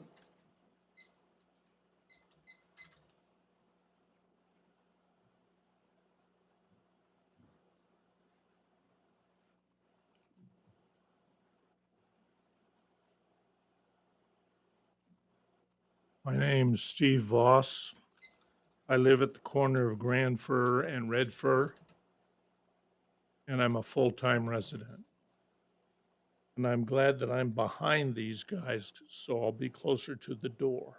Sir, I really need you to address us, please, and not the applicant.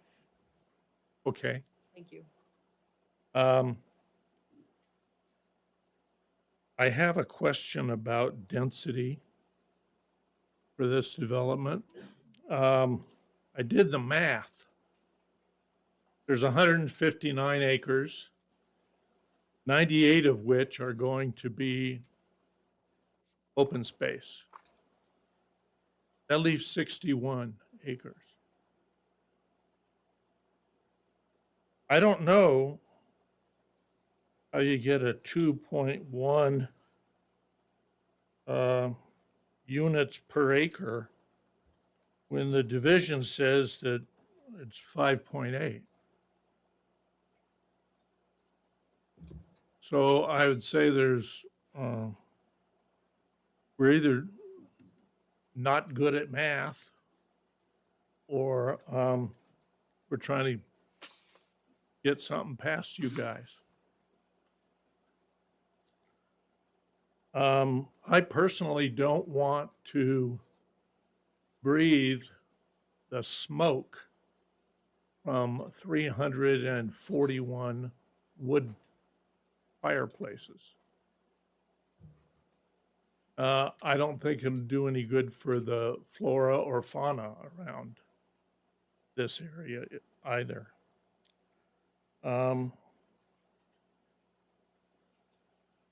From the appearance of those ponds, they're going to be an attractive nuisance for children. There's going to be algae in them in the summertime, and it doesn't appear to be any access from a vehicle to them.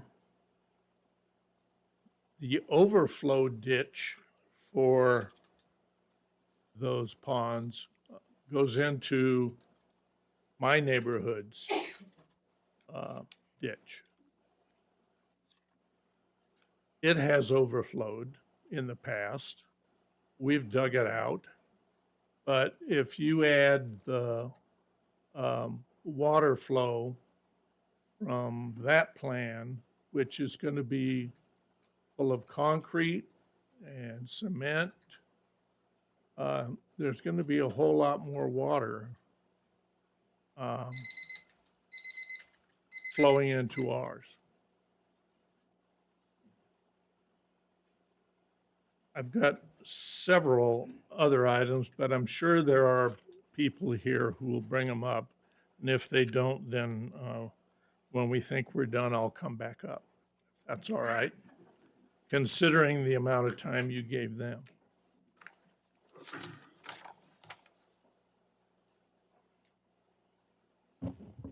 Hello, I am Eric Upson, 213 McLeod Lane here in Donley. I'll be a neighbor to this proposed development. I'd merely ask the committee, this is a Meridian-style neighborhood, which I do appreciate located in Meridian, but here in rural Valley County, I would ask that we consider the perimeter lots on McLeod and Old State Highway 55 do not have any variances, be more in line with our rural area. Density on the interior is fine. I understand the reasons for smaller lots and denser housing, but from the outside looking in and driving past this neighborhood every day, I would like it to feel more rural. Thank you for your time. Thank you.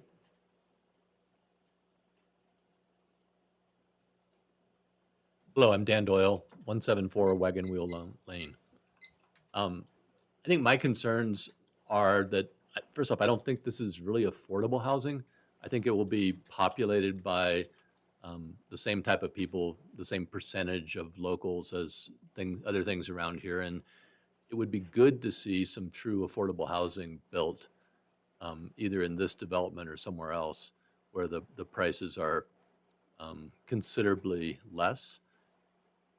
I think there's a lot of good things that'll be very desirable for some of the people that buy it, but it won't support working class people in this area. But some of my concerns from where I live personally would be Loomis Road's been in rough shape frequently, it currently is.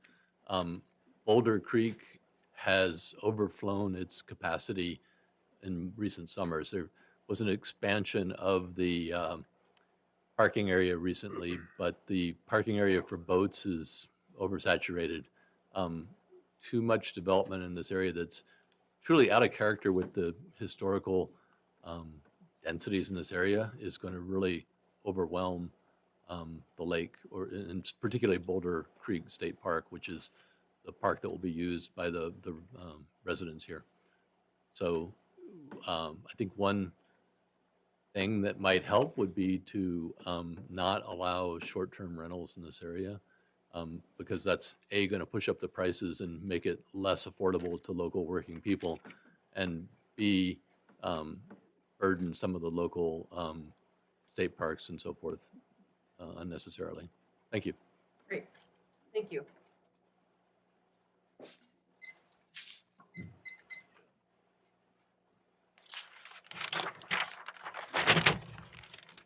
My name is Terry Linthicum. I live at 12908 Spring Valley Road. I'm a full-time resident.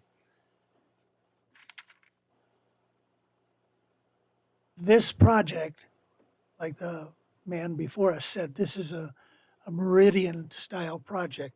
If you look at this plat map, you will see an exact duplicate neighborhood in Star. And it is atrocious. You can't dress it up with green grass. So since I live right where these ponds are and where they're going to be, that currently is wetlands. Thousands of birds and migratory animals come through there. We have deer, we have fox, we have all kinds of animals that come through there that will be gone. On the southern side of the property, there is approximately 10 acres of woodland that is going to be gone. That woodland is home now to all kinds of animals here in this county. It's going to get mowed down and they're going to replace it with what? A few trees in between these houses?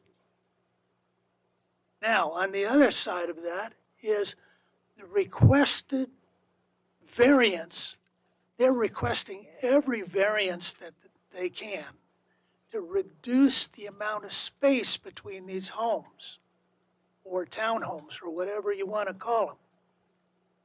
The problem is a lot of the space was originally put together so we would have a place for snow storage. Between homes, when the snows start coming off the roofs and into the streets, where is it going to go? When it melts, it's going to come right towards the other neighborhoods. And then this neighborhood is down at less than what they're calling 2.1 acres, or 2.1 items per acre. By the way, that's not a trashy field back there. It's a beautiful farmed and managed property.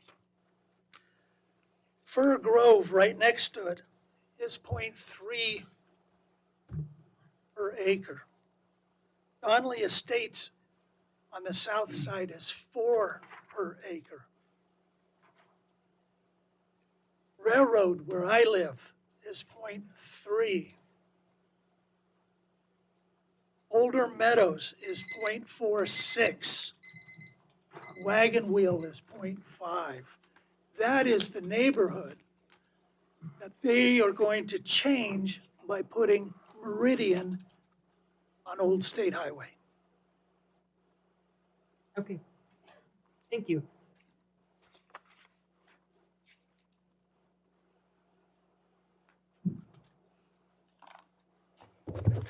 David Galopoli, 405 Floyd Street, McCall. I have watched the prior hearings and listened to the opposition, and I support the opposition. And there's a lot of reasons for this. I don't think you have enough information to actually make a decision on this. It always seems like applications get approved and we're going to figure things out later. Well, 43% of our waterways in Valley County are impaired, and that's according to the EPA and the DEQ. 83% of Cascade's tributaries are impaired. This is not going to enhance or improve the water, especially if you read anything about non-point pollution. The vehicles, the traffic issue, Senator Craig in Boise recently spoke, and I quote, he said, "Highway 55 is the most dangerous road in Idaho. The past 5 years, there's been so many approvals, which will add thousands of cars, and this application will add hundreds of more cars. I think we need a comprehensive traffic study. That would be helpful in making these decisions." The wildlife has been spoken about, and you will destroy wildlife corridors, wildlife habitat, and sandhill crane habitat. Idaho Fish and Game just released a new study and report on sandhill cranes, and we are destroying their habitat. And we probably will not see sandhill cranes here in the next 10 or 15 years. The EMS crisis, we failed to pass a bond. That's pretty important when people won't vote for 911. But this will add to the crises. You've heard from our fire commissioners, you've heard from our fire chiefs. They can't staff the departments, they can't staff EMS, but we continue to add people that they cannot service. The other thing this application will not do is solve anything in our housing crisis. In fact, it will probably increase the problems we're having. Employers are having a hard enough time staffing people. I work with a person who works 4 jobs and gets kicked out of her lease every 6 months. She's not going to stay. She's a great worker, but she's not going to stay. And a lot of young people I work with are not going to stay. So the only thing this application will be successful if it's approved is it will add and compound to all of our problems. So I would hope you'd ask a lot more questions and we get a lot more studies to figure out what these negative impacts are going to mean for our community. Thank you.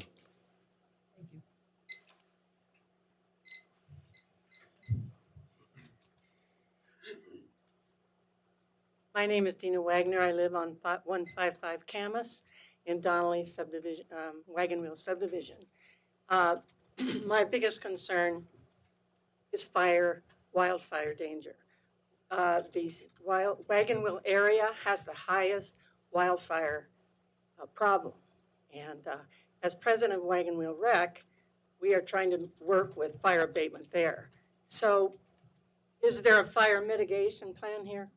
That's all I want to know, because there's only one road out, and that's Loomis. Thank you. Next. My name's Mike Seibert. I live at 12701 Smoky Drive in Donley, full-time. And I commented on the last public input, and I'll reiterate again the concern I have over short-term rentals and the lack of any kind of regulation on short-term rentals, and still no definition of what's going to be really allowed in this proposal. And then secondly, we're having a lot of discussions here about affordable housing versus planned, I'll call this a planned urban development. I think looking at the planned unit development regulations or lack thereof in Valley County, I think there needs to be a real thorough relook at all of that, because this is just the start. Craig said already, and I think the engineer did too, that this is the first, right? Or second, I guess. But this isn't going to be the end. And we're just going to jam too much population into our ability, I think our ability in Valley County to maintain things. We're going to be putting this many more people with close access to the neighborhood that I live in over there between here and Boulder Creek. And we can't those roads are not maintained at all. They're full of potholes, and they haven't been resurfaced in the 24 years that I've been up here, save for Spring Valley, I think last year, because it was so bad, or year before, I think, that nobody could get down it, and everybody, I'm sure, was complaining trying to get to the park. So, unless we figure out some way to maintain what we have, I don't see how this is going to improve the situation for our neighborhood. And if we want to build affordable stuff, there needs to be a plan in the valley how to do that. This isn't a plan. This is just a developer throwing up what he wants to do, and then you guys, looking at that as incorporate into meeting some, high-level goal of affordable housing. $4,500 to $5,000 a month isn't too affordable for people that live and work up here, I don't think. So, thanks. Great, thank you.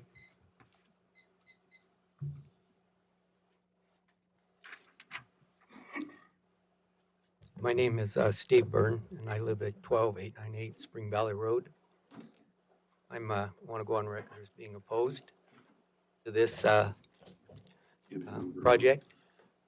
The density. If you could please speak up. We have a fan right here, and so it's really hard for us to hear. Thank you so much. I'll speak louder. I'm opposed to this. The density does not fit with a rural county, where we live, and complete disregard for the residents of this area. The traffic. The effect on the infrastructure, the cost is all going to be carried by the taxpayers, not upfront by Craig. The other issue I have is the ponds. I think it's a great idea to give you some buffer, but who's going to maintain them? Keep the algae out, the mosquitoes down, so on and so forth. I'm concerned about that. And if it goes to a homeowners association, that's kind of their whim of whether they can afford it or not. Thank you. Thank you. Anyone else? Hello, my name is Art Troutner. I live at 193 West Lake Fork Road, McCall, Idaho. And my main concern, and this is mine, I'm speaking as a private citizen here, is that there still doesn't seem to be a complete storm water drainage plan. And I don't see how we can proceed without really knowing how effective their plan might be. And considering, Valley County ordinance that requires stormwater to be retained on site, and the fact that the Cascade Reservoir is in really poor shape and is under a TMDL, I think that needs to be sorted out first before anything else, and that's a very high priority in this county. As been stated, we have a lot of waters that are TMDL listed, and if we're going to keep impacting those waters, including Cascade Reservoir, then conditions are not going to improve. Quality of life is not going to be any better, and that's one of the jobs that as county P&Z is to protect the quality of life for the people in the county. And that will do it. Thank you very much. Great, thank you.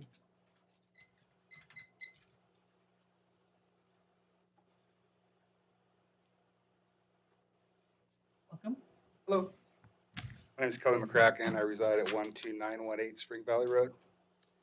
And I oppose what we were looking at right here, mainly the drainage to it.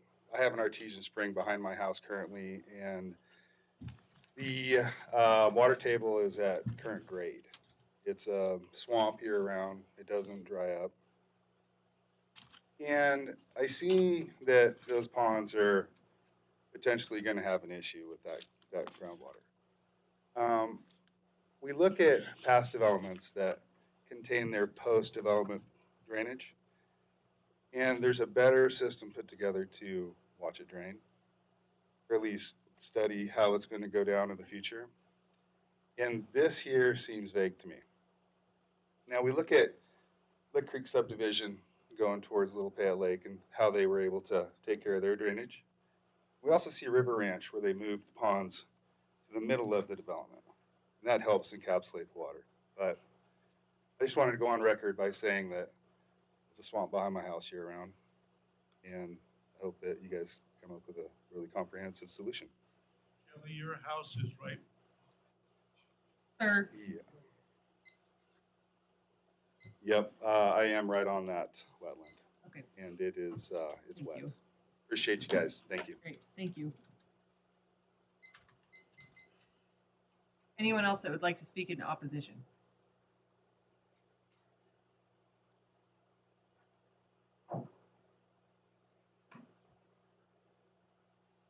My name's Brandon Arnott, 12890 Spring Valley Road. Well, we're even super lucky that we have this many people here. Where was the public notice? As far as I know, anyone really in between, 300 or 500 feet of the development was given a notice, and that was it. So half the neighborhood had no clue unless we all told them. I mean, ever since the road got paved on Spring Valley, I've noticed traffic went from 25 to 45. It's just going to increase.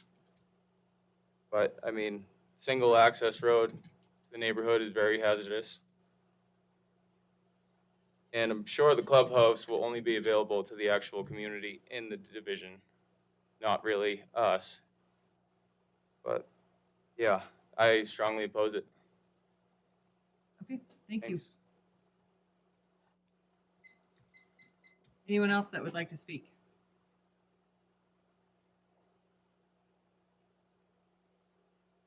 Okay, seeing none. Sir, everyone gets the allotted 3 minutes. The applicant is allowed as much time as they need, so I apologize, but everyone gets the allotted 3 minutes for public comment. Yes, sir. This is also our third public hearing. So the public has had 3 opportunities to come speak. So the applicant does get a additional time as they are the applicant. So I appreciate your want to come back up, but at this point, we're gonna keep it to the 3 minutes for public. Thank you. You got one more. Yep. Would you like to speak? Yes. Okay, awesome. Come up and please state your name and address for the record. Kyle Dolsby. I live on 12785 Chuckwagon. And as far as I know, we're using the lots as open space, and I didn't think you could use individual lots as open space for snow, drainage. You know, it is a marsh out there. Saw last year they went to check it out on general, and it's buried out there for a month, halfway out in the field. So there's nowhere for that water to go once they start putting houses and concrete, everything in there. So that's all I gotta say. Okay. Thank you. Okay, final call. Anyone else that would like to speak? Okay, with that, we're currently at the 8 o'clock hour. Staff, I have a quick administrative question for you. Were you foreseeing that we would hear the applicant's rebuttal, or at this point? I think that you would, and then you'll have time to ponder, the rebuttal. Okay. And then I would recommend that you table it to a specific date and Correct. time without closing the public hearing in case you have any follow-up. Okay. So just for everyone, we are going to take the applicant's rebuttal. Be efficient but thorough, please. And then we'll move forward with the decision of tabling it to, and then we need to also discuss a new date, not the April 16th date that we had discussed on Tuesday. So, welcome back. Mics. Yes, we do need mics back down.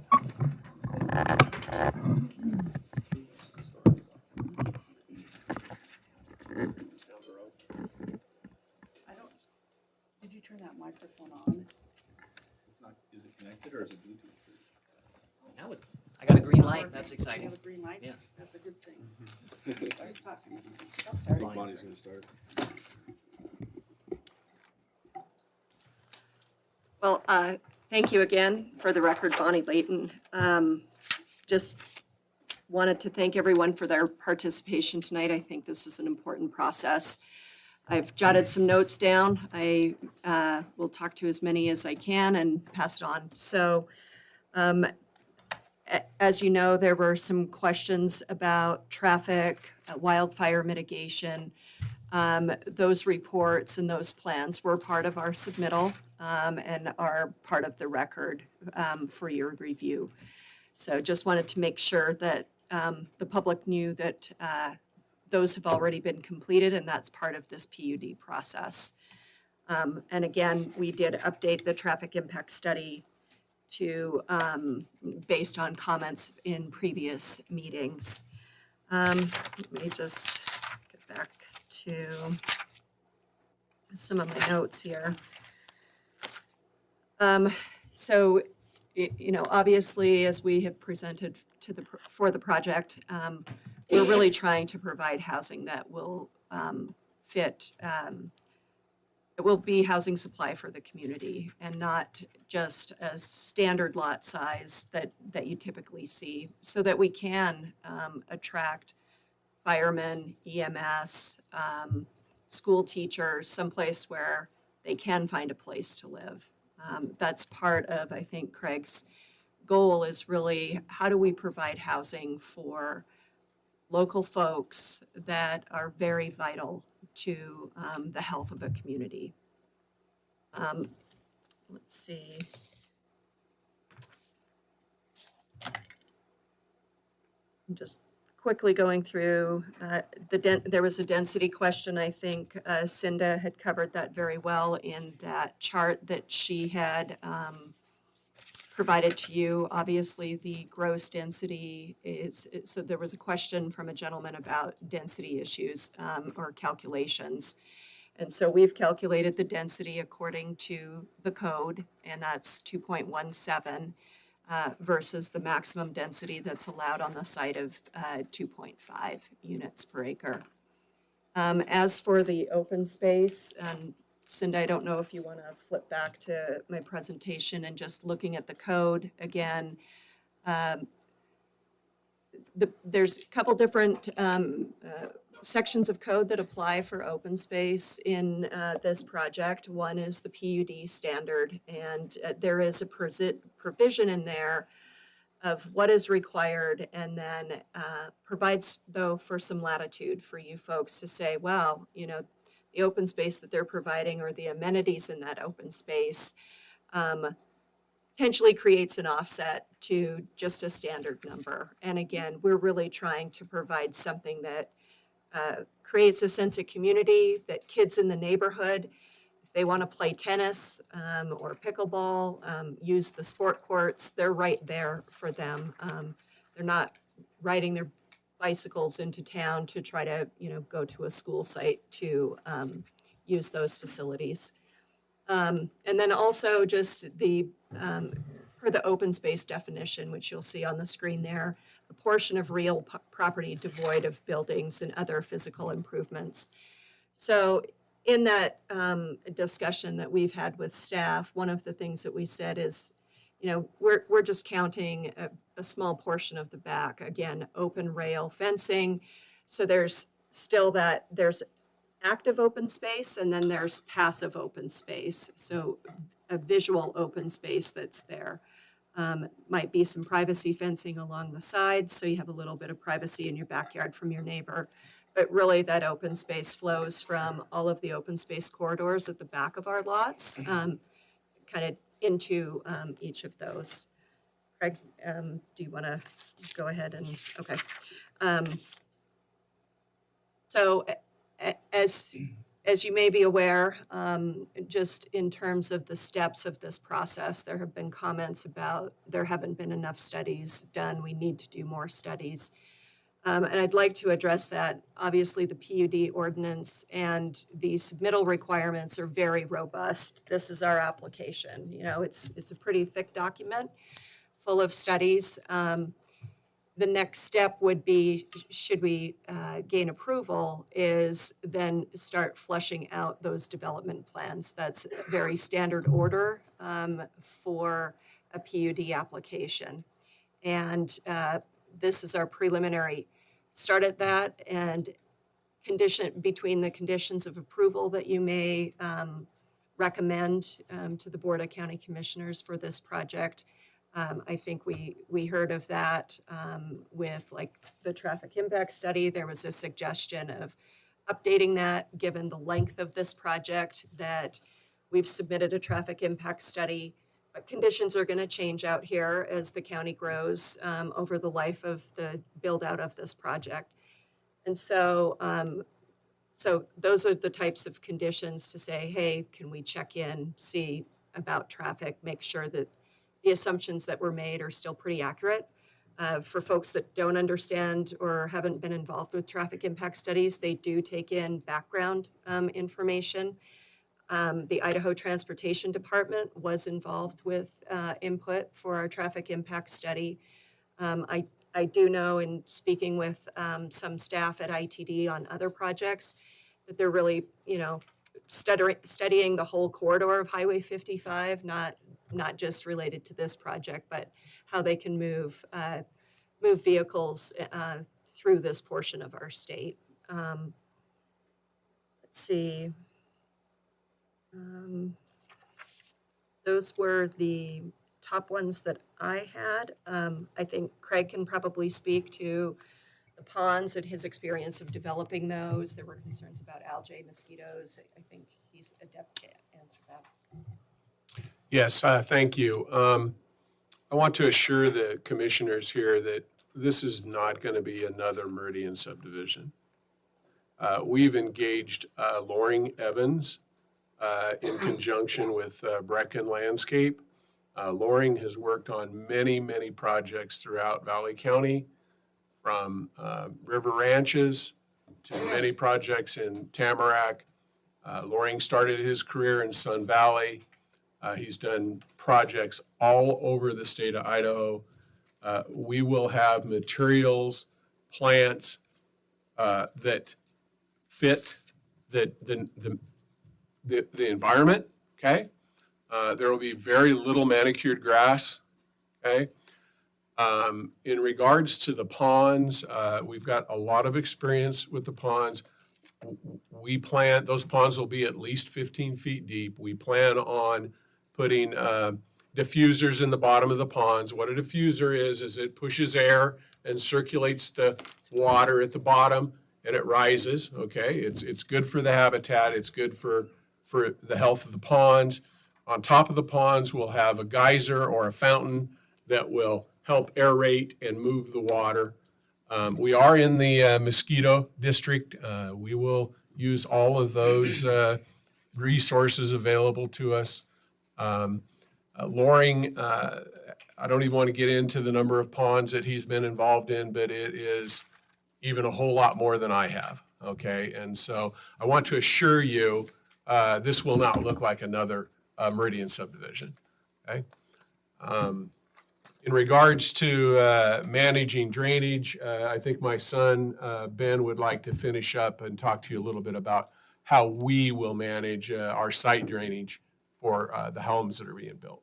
Yeah, so for all the homes that are built, we're going to require that every builder puts a drain pit in their backyard to manage the stormwater runoff so that we're not creating added runoff into the main storm drainage, but go back into the aquifer tapped under the groundwater. You imagine we'll be digging somewhere 8 to 15 feet deep for those pits. I've done these frequently. I've built over 100 homes in Star, and every home I've done, I've been fortunate enough to work with a builder that made water drainage and stormwater runoff a priority so that we don't have lakes in our backyards if there's a major storm event or something else. That will also be required with our building team that will come up here and build out these lots. Okay.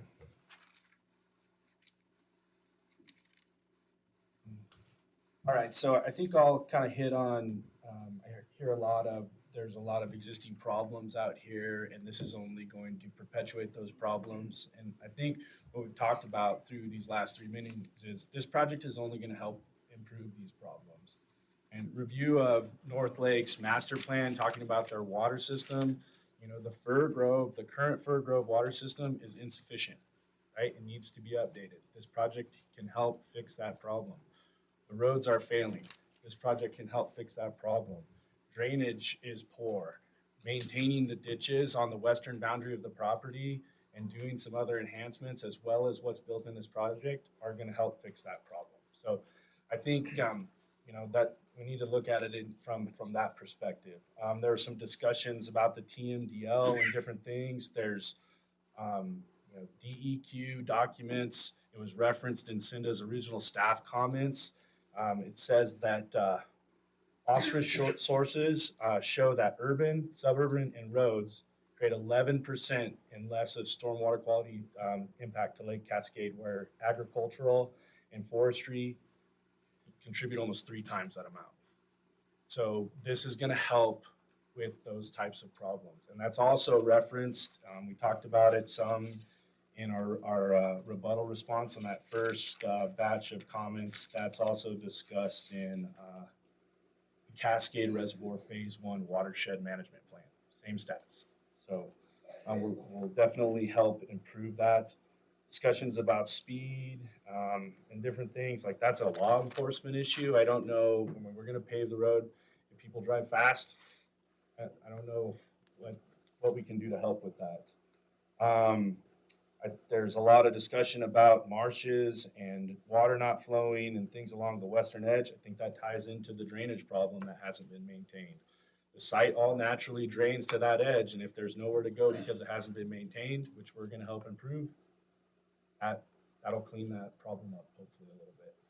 And also by creating the ponds and integrating those amongst the natural wetlands that are there, It's going to create more wetlands. It's going to create more habitat for wildlife and also improve, as well as polish stormwater prior to leaving the site.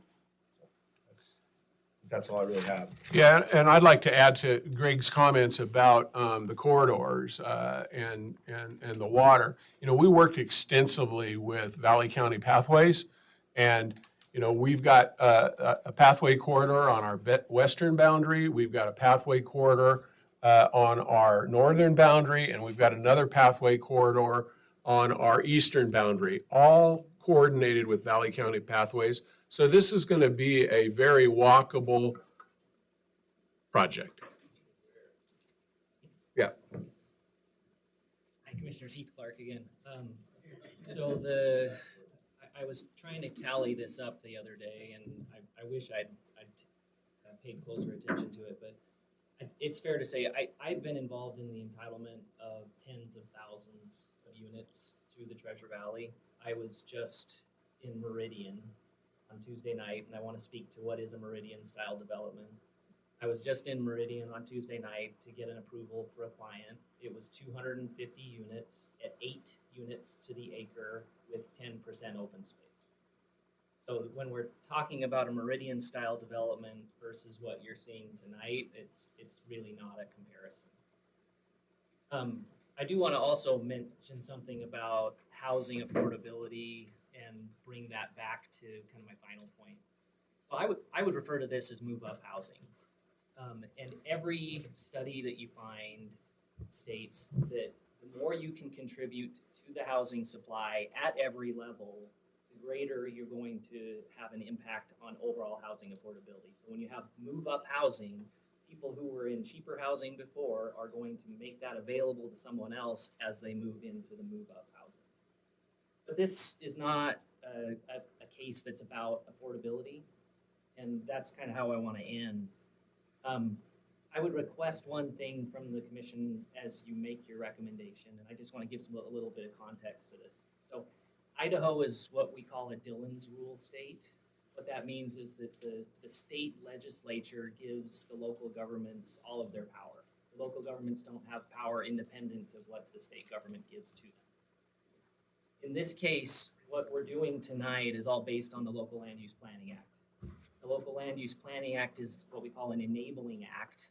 It allows this county to create a zoning code. Once that zoning code has been created, the state code is relevant if you were to try to challenge that code on its face to say that you're inconsistent with the enabling act. But so long as that code is consistent with the enabling, when we look at applications like what we have here tonight, our evaluation needs to be focused on Valley County Code and what it requires. So in other words, we need to look at the CUP standards, and is it consistent with the title? If it, by its compatibility rating, is shown not to have any unreasonable negative effect. This is something that I run into a lot. It's not no negative effect, it's an unreasonable negative impact. And then will it place any unreasonable burden on public infrastructure? And then with regard to the PUD, that it nets a positive score on the compatibility rating, that it works with the characteristics of the site by protecting and highlighting attractive features, that it promotes clustering and separation of different kinds of land uses, that the proposal's layout and design provides economics in the division of roads, and that it's more desirable to have a PUD than a subdivision or some other singular use. And through the course of these several hearings, we think that we have satisfied each of those factors. If there's disagreement on that, we would appreciate direction on that as part of your recommendation. But we would ask that you keep it on those factors so that we can make sure that we're ready for a Board of County Commissioners meeting and armed with a very good understanding of what the recommendation is. So with that, I think we're ready to answer any other questions. I would foresee that our questions will be postponed until a later date. We are moving late into the evening. We have quite an agenda still left in front of us. So if it's the pleasure of the commission, I would like to see this tabled. We will not have any questions tonight. I would like to see it tabled to March 26th or 27th at possibly 3 PM in the afternoon. Madam Chairman, does that take a motion? Yes, it does. So we are going to table it. We are going to leave the public hearing open. To make sure, But it requires a motion to do that. yes, sir, it does. I'm under the impression that we've had 3 meetings and I would like to close public hearing and go to our deliberation. I just want to know what the rest of the members think. We have 4 other applications to get to tonight. We are not allowed to take up any new business after 10 PM. But we have time to finish this one. I do not believe that we do. As a chairman, I would not like to move forward with deliberation of this tonight. We have to go through the compatibility rating as well as the comprehensive plan. I foresee at least a couple hours of deliberation on this. Well, I'd still like to hear from the other members.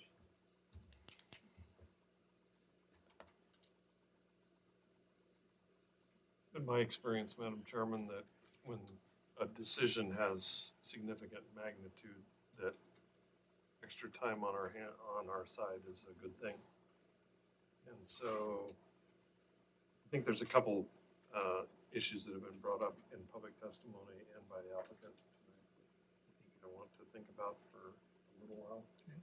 But I do think it's important to not drag it out too long for the applicant, because they either need an answer, yes or no, whether it's compatible or not. But I agree. During our first public hearing, I was the one that said, let's not drag this out too long. The applicant needs an answer. We are not the final decision maker. This is a recommendation of the Board of County Commissioners.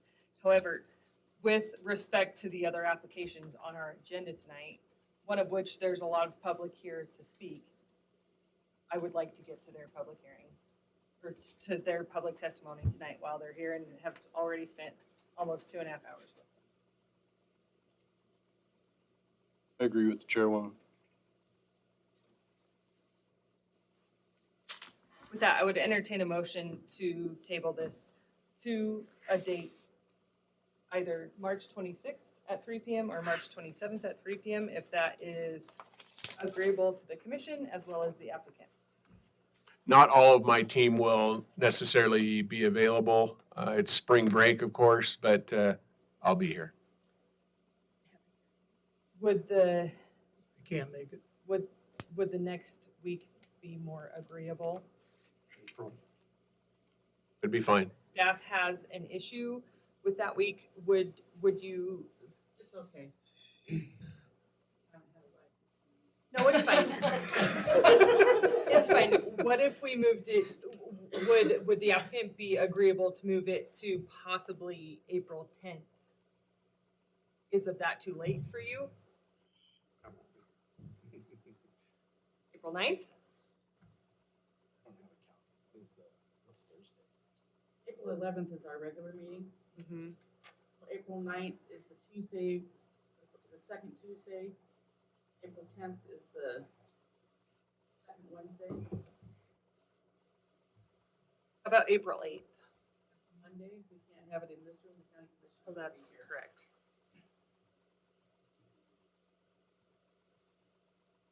Staff. Personal plans.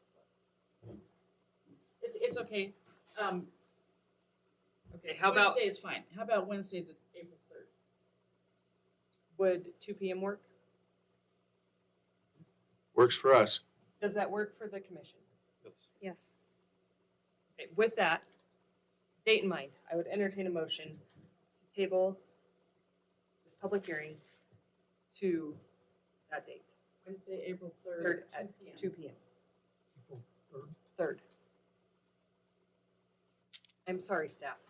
It's okay. It's not, but okay. Madam Chairman, I would move that PUD, I gotta get the right number here. Here, it's right here. Thank you.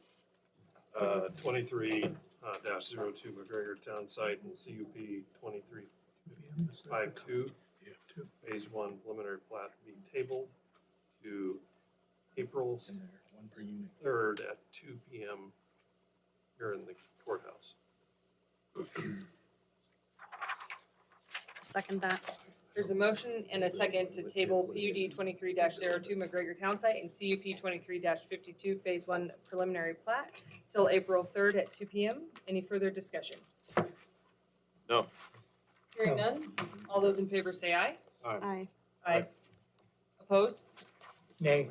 Okay. Please let the record show how the commissioners voted. Thank you very much. We appreciate your time. Okay. Thank you. Madam Chair, can we take a bathroom break? I'm on that, yep. We are going to take a break. We will resume at 8:30.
Okay, you're live. I mean, on. That's it. My first house was a single. Granted, it was brand new, but. Okay, welcome back to the Valley County Planning and Zoning Commission meeting of March 14th, 2024. We're going to move forward with new business. Our first item is CUP 22-16 Camp Modern. This is an annual review. We do need a motion to continue to April 11th since it's already on the table. So I would entertain a motion to continue the table. Make a motion that we continue the table of CUP 2216 Camp Modern until April 11th, 24. Second. Okay, there's a motion and a second to table it to April 11th. Any further discussion? You. Hearing none, all those in favor say aye. Aye. Motion carries. Moving on to vacation 24-01, vacation of portions of Bings Road and Brad's Lane. At this time, I will open the public hearing. Has there been any ex parte contact, or does anyone have a conflict of interest? No. No. Okay, hearing none, we'll move forward with the staff report, please. Okay, the staff report for vacation 2401, portions of Bings Road and Brad's Lane. The applicant is Bennett Reed Payne and Connie Jo Payne. The property is located in Allen subdivision in the northwest quarter of Section 3, Township 13, North Range 3 East of the Boise Meridian, Valley County, Idaho. And they're requesting a vacation of portions of unimproved Bings Road between Walters Lane and West Mountain Road and Brad's Lane between Joe's Road and West Mountain Road. The applicant's requesting a vacation of the public road rights of way, specifically the unbuilt portions. Road right of way are located within Allen subdivision. The plat was recorded on October 8, 1956. The plat dedicated the platted road rights of ways to the public. The plat does not include any utility easements in the section of road right of way except for what is inherent to a platted right of way. If the road rights of way are vacated, the land would become the property of the adjoining lot owners. At this time, all surrounding lots are owned by the applicant. This property is located in the South Lake Recreational Sewer and Water District. There have been proposed vacations of rights of way in the West Mountain area in previous years that were denied in order to preserve rights of way for possible sewer lines. The commission can determine if these particular rights of way are needed. The application was submitted on January 12th, 2024. Proper legal notice was done. Agency comments received. Mike Reno, Central District Health, stated Central District Health has no objections to the proposal. In actuality, it'll make a bigger lot. Worry for rain fills.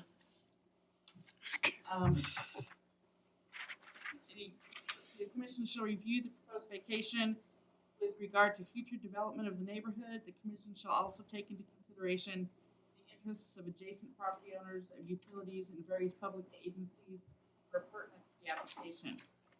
Sites within the Cascade Fire District, it's not within an irrigation district nor a HERD district. Sites within South Lake Recreational Sewer and Water District, however, no infrastructure exists at this time.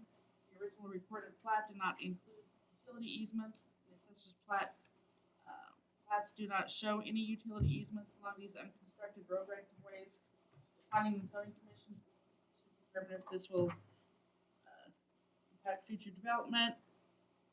Planning and Zoning Commission decision would be a recommendation to the Board of County Commissioners, who will then hold another public hearing. These will need to be prepared by the applicant to convey the property along the road right of way from Valley County to the applicants. And the Board of County Commissioners will sign a declaration of vacation. This is the general area. This is in those little tiny subdivision lots over on the West Mountain. Here's the boat dock over there. Station. The road rights of ways are the ones highlighted in yellow. All of the other lots adjoining this are owned by the applicants. That ends my staff report. Okay, any questions for staff? Cindy, I have one question. Do we as a commission have any responsibility to ensure easement to lot 52? That seems to not have an easement after this. I'm sorry, I forgot what thing. So lot lot 52. Yeah, that's the only one that seems to not have tangible road access. Well, they own it. It's the same applicant, and then they're gonna combine all the lots together. So They they'll are make it gonna all combine become them, so one. we don't have that response. So the only question I have, we don't have a responsibility. Okay. I did receive a letter from Idaho Power today. Their records indicate that there are no Idaho Power Company facilities within the road rights of way. And they can support the vacation. Okay, any other questions for staff? Is it appropriate to put that as a condition that those lots be combined? Sure. It's vacated. Absolutely. Okay. Hearing no more questions, we'll move forward with the presentation by the applicant.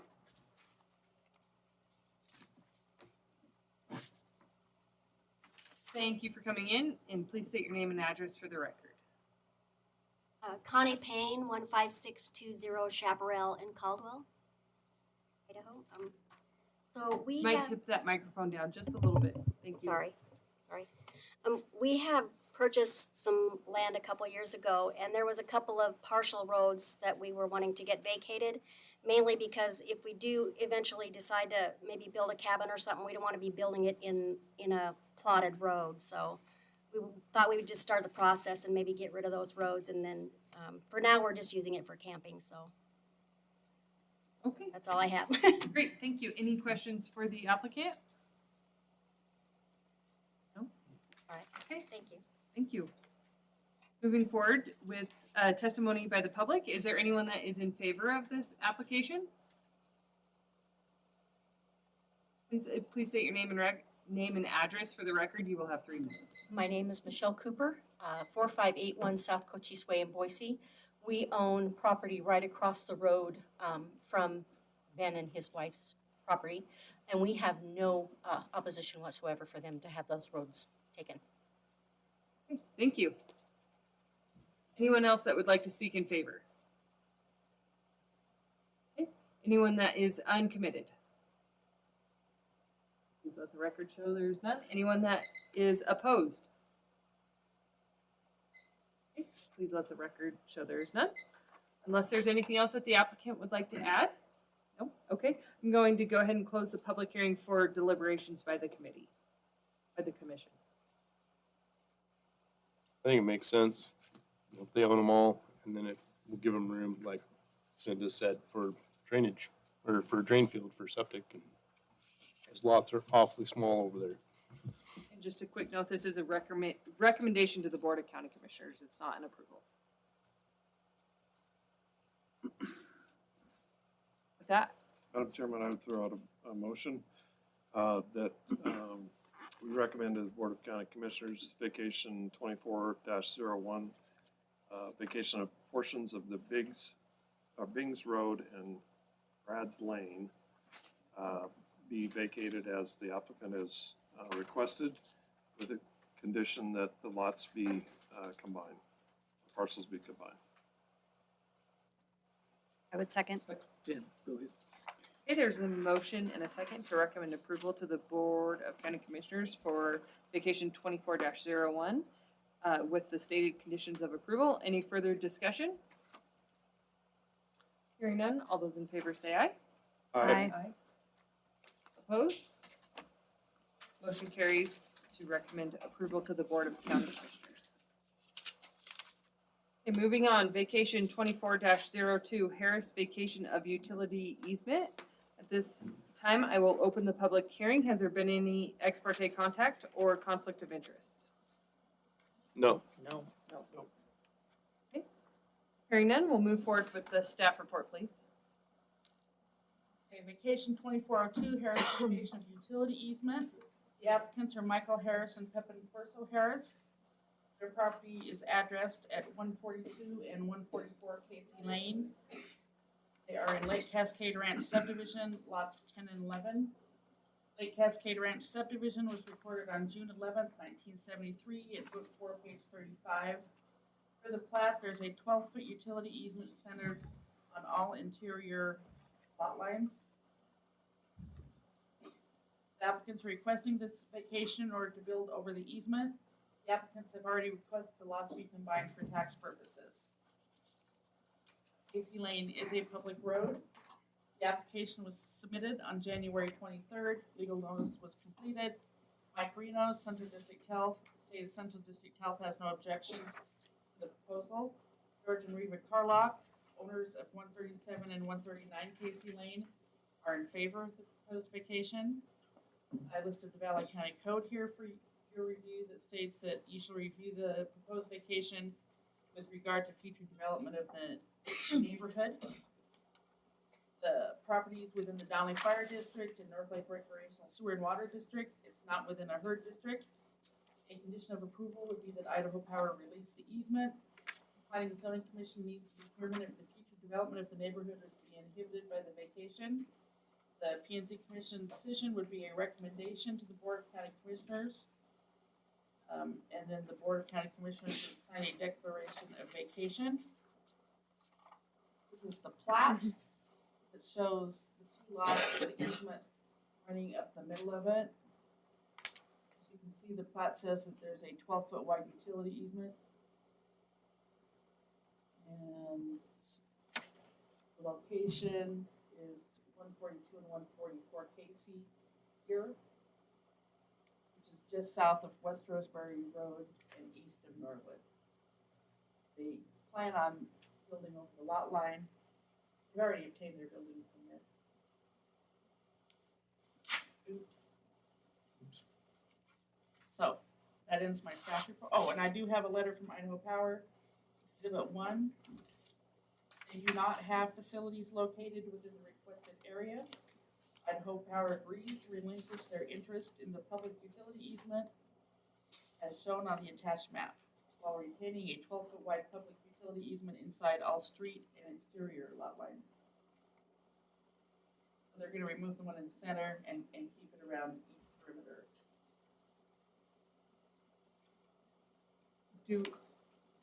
Do you have any concerns with this? Madam Chairman, Cinda, are these lots served by North Lake Sewer and Water District? So their lines are already They're in the district. are they served by them though? Well, you could ask the applicant that. I'm not gonna verify that because the applicant can tell you. I think they are. And do we have any indication of what was the original purpose of the utility easement in the beginning? You know, these old plats, they all sent easement up interior lot lines. That's why we've had to go through so many vacations of them. You know, a lot of times they're 12 feet centered, 10 feet centered on those interior lot lines. Sometimes it's 5 foot each side of the interior lot line. And we've had quite a number of people come vacate those. It was just a matter of course back in the 70s. And do you note, like on this one, if it's within the sewer and water district, do you notice them as well? Any other questions for staff? Nope. Okay, hearing none, we'll move forward with a presentation by the applicant, please. Oh, maybe the applicant didn't know they were supposed to be. She said she was going to be here. Maybe. Because someone's having, Someone. so The folder says Lakeport. that's it. The applicant. Yeah. She's outside. No. That's what? Sorry. Oh, Well, with that an applicant? the absence of the applicant, You'll have to table it. we table this to the April, no, probably till May, because April's. April 11th. I would entertain a motion. I guess I apologize, I should have asked if the applicant was here. Happened before. Would anyone like to make a motion to table? To what date? April 11th? Madam Chairman, I would move that we table conditional use, or excuse me, vacation 24-02 Harris vacation easement, of utility easement, until April 11th. Is that the correct date? Yes. Yes. Let's second that. There's a motion and a second to table vacation 24-02. Any further discussion? No. Hearing none, all those in favor say aye. Aye. Aye. Opposed? Motion carries to table vacation 24-02, Harris Vacation of Utility Easement until April 11th at 6 p.m. Okay. Moving forward with CUP 24-02 River Fork Ranch subdivision. This is a preliminary plat. This time I will open the public hearing. I assume the applicant's here? Yes. Great, thank you. Has there been any ex parte contact, or does anyone have a conflict of interest? No. No. Okay, hearing none, we'll move forward with the staff report, please.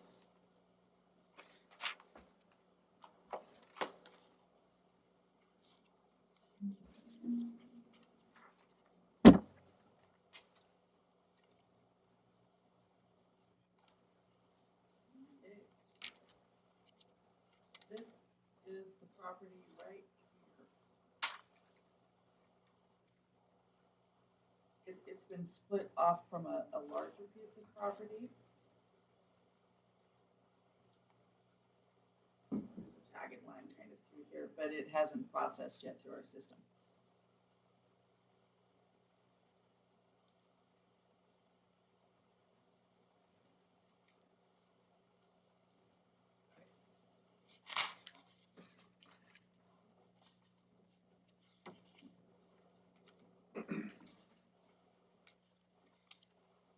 Okay, the staff report for CUP 2402 River Fork Ranch subdivision preliminary plat. The applicant's Lake Fork Ranch LLC in care of Dave Callister. The agent is Amy Holm with Millen Pemberton and Holm. The land planner Samantha Hammond with Ardura Group. The property is located north of Spink Lane. It's 43.75 acres. The southeast quarter, section 22, township 17 north, range 3 east, Boise Meridian, Valley County, Idaho. Lake Fork Ranch LLC is requesting a conditional use permit for a residential subdivision on 43.75 acres. The maximum number of residents would be 40. There would be 22 lots that will be single-family residential and 9 lots that would be either single-family residential or duplex units. Those are the lots 23, 30, 31 on this side. Lot sizes range from 1 acre to 1.78 acres. Proposed density range is 0.69 to 0.91 residential units per acre. Common areas labeled as C on the preliminary plat are included. These would be used as common space for residents, snow storage, and private road rights-of-ways. A 20-foot landscaping buffer is proposed along Spink Lane. Individual septic systems and individual wells are proposed. A water tank and hydrants for fire suppression are proposed. A portion of Mahala ditch would be piped and moved. The applicant states the site is dry and has no water rights. The lots would be accessed by new gravel private roads from Spink Road, a public road. Shared driveways are requested. No direct access to lots from Spink Lane would be allowed. A gate would be installed where the 2 roads connected the north end of the subdivision. Road right-of-way for Spink Lane would be dedicated to Valley County. A wildland urban interface fire protection plan has been submitted. The plan states that all vegetation treatments must be completed or financially guaranteed prior to the recordation of the final plat. The evacuation plan should be developed. A fire-wise defensible space guideline must be met prior to construction of each home. A draft development agreement was submitted as part of the application. A small portion of the northwest corner of the sites is within a designated floodplain. Only the common lot designated as 11C is within the floodplain. Marshy areas in lots 3 through 10 would be designated as no-build areas. And here's the floodplain. Just this corner right through here. And there are base flood elevations presented as part of this development. The required neighborhood meeting was held on December 8th, 2023. Information is included in the application. The application was submitted on January 29th. Legal notice has been completed. Agency comments received. Jeff McFadden, Valley County Road Superintendent, stated that county maintained roads that would see increased traffic are Spink Lane and Farm to Market. It is expected that transportation services would be impacted by increased traffic. He recommends the dedication of 35 feet of right-of-way to the public and the mitigation of impacts by negotiating the developer payment of road improvement costs attributable to the traffic generated by the proposed development. Recommendations that are agreeable to the developer should be memorialized in a future voluntary development agreement negotiated between the Board of County Commissioners, the road department, and development owner.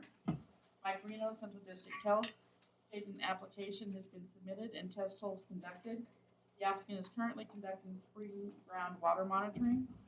Jess Ellis, Donley Fire Marshal, listed requirements for roads, fire flow, fire hydrants, and addressing.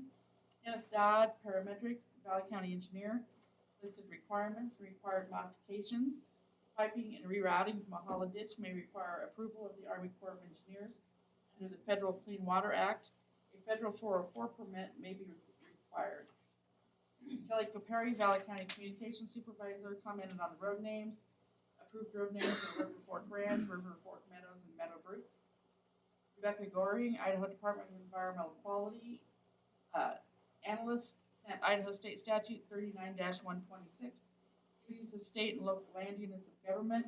This states that the entity issuing a permit or license shall take into account the effect of the permitted or licensed activity will have on the groundwater quality of the state, and it may attach conditions to the permit or license in order to mitigate potential or actual adverse effects from the permitted or licensed activity on the groundwater quality of the state. That was dated February 14th. Staff's comment is read on in the statute, the next number that I provided for you. Which states that, it basically states that if the state agency is doing that review, then we don't do that review. Public comments received in opposition, reasons given include conflicts with the Valley County Comprehensive Plan that encourage new development in or near existing cities and communities, too dense for rural areas, much denser than the surrounding area, and is not compatible with the neighboring land uses of agricultural and large parcels. Potential domino effect of new center of development between Lake Fork and Donley, leading to a conversion of agricultural lands to more residential subdivisions in the valley floor outside of the impact areas. Application does not adequately describe nor provide satisfactory mitigation of potential environmental, economic, and social impacts of the conditional use permit. Too dense without central water and sewer infrastructure, particularly the proposed duplex lots. Multiple small septic systems and multiple wells drilled in a tiny footprint will endanger the current water table, existing well owners, and water quality of Lake Fork Creek. Public records indicated that Central District Health staff encouraged development of community well septic at these lot sizes. Community septic and water are appropriate. The application fails to acknowledge groundwater impacts. Budding property owners to the east are at higher elevation and risk having their wells affected. By relying on an individual groundwater wells for each lot, 43 acres of dry grazing land without water rights would be converted to 15 acres of potential irrigation with installation of individual wells. This scale of groundwater well installation may cause reduced water availability or elimination of other wells and springs. Lots 3 through 10 show septic drain fields right up to the high water level for Lake Fork Creek, which will negatively impact water quality. Will a home fit on lot 22, the ditch easement and septic and well separation requirements? Impact from a hollow irrigation ditch, maintenance of the ditch and downstream water quality, high water levels on property and adjacent property. Spink Lane and the Highway 55 intersection are inadequate and dangerous. Turn lanes are needed. Negative impacts to law enforcement, fire and emergency medical services, utilities, roadways, and the school system. Records on file with Central District Health show preliminary plans and surveys by this developer for about 100 lots on a budding property. This was not disclosed during the neighborhood meeting. The additional lots will exacerbate the negative impacts. The application fails to illustrate how the proposed development conforms with the comprehensive plan's goals to protect fish and wildlife. Negative impacts to wildlife and birds, particularly elk and deer, crossing Highway 55 near Spink Lane and Lake Fork Creek, and calving and fawning areas. Sample fencing photo in the application does not appear to be wildlife friendly. Degradation of filtering wetlands and riparian habitat along a stream currently not meeting cold water aquatic life designated beneficial use. Although the property is currently 85% wooded, development will require removal of most of the wooded area. Will be property for vacation homes, not worker housing. Valley County ordinance does not guarantee maximum profit or allowed unlimited development. Denial is appropriate and still leaves the applicant with the ability to make a profit by managing or reselling the land as agricultural open space or through reconfiguring a proposed more compatible with the rural character and appropriately mitigating negative impacts. Opposition to short-term rentals. This project does not meet Valley County Code 9-5H-7. Incorrect information and inconsistencies in the application, including past grazing use in wetlands. The application does not address particulate emissions to the air, does not address agricultural, housing affordability, and impact report is incomplete. These letters were received from Bill and Barbie Burke, Cynthia Haney, Miles S. Miller and Dr. Vicky Miller, Marshall Haynes and Peggy McMillan, Patsy Kelly, Larry Dolsby, David and Cindy Squires, Linnea Luttrell, Jonathan Ritz, Kathleen Trevor and Tom Peppersack, Leonard Long, Diana and Barry Bryant, Peter Miller, Tammy Parkinson, Galen Schaefer and Judy Anderson, Chuck Subert and Jacqueline Walton. Physical characteristics of the site: the ground's relatively flat. The northwest portion of the site slopes down towards Lake Fork Creek. The site has some open meadows and approximately 85% forested, primarily with lodgepole. Surrounding land use and zoning includes to the north agricultural, which is dry grazing and single-family residence. Property is owned by the applicant. South is single-family residential parcel and agricultural. East is agricultural, irrigated grazing, and then west is single-family residential parcels. Valley County Code, Table 9-3-1, categorizes this as 2 residential uses C subdivision for single-family subdivision, and then 2 residential uses G subdivision for multifamily subdivision, and that's because of the duplexes. Different areas of the Valley County codes were listed here for your review.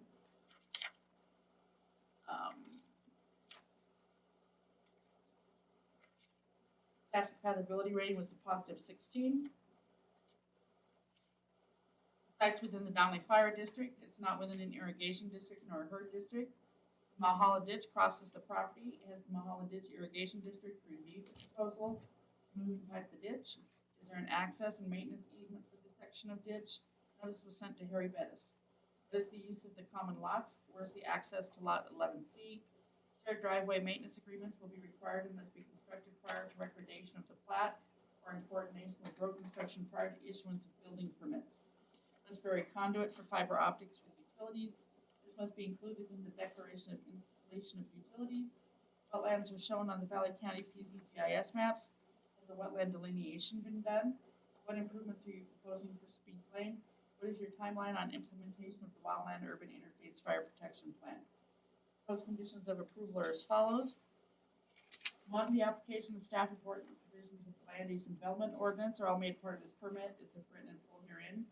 Any violation of any portion of this permit will be subject to enforcement penalties in accordance with Title 9-2-5 and may include revocation or suspension of the conditional use permit. Any change in the nature or scope of land use activity shall require an additional conditional use permit. The issuance of this permit, these conditions will not relieve the applicant from complying with applicable county, state, or federal laws or regulations or be construed as permission to operate in violation of any statute or regulation. Violation of these laws, regulations, or rules may be grounds for revocation of the conditional use permit or grounds for suspension of the conditional use permit. Final plat shall be recorded within 2 years, or this permit will be null and void. Sanitary restrictions must be removed by Central District Health prior to recording the final plat. The site grading stormwater management plan must be approved by the Valley County engineer prior to construction of the roads or installation of utilities. A letter of approval is required from Donley Fire District. Water tank and hydrants for fire suppression shall be shown on the final plat. All easements shall be shown on the final plat.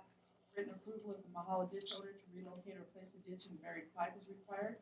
A declaration of installation of utilities shall be recorded and noted on the face of the plat. Must bury conduit for fiber optics for utilities. A declaration of private roads shall be recorded and noted on the face of the plat.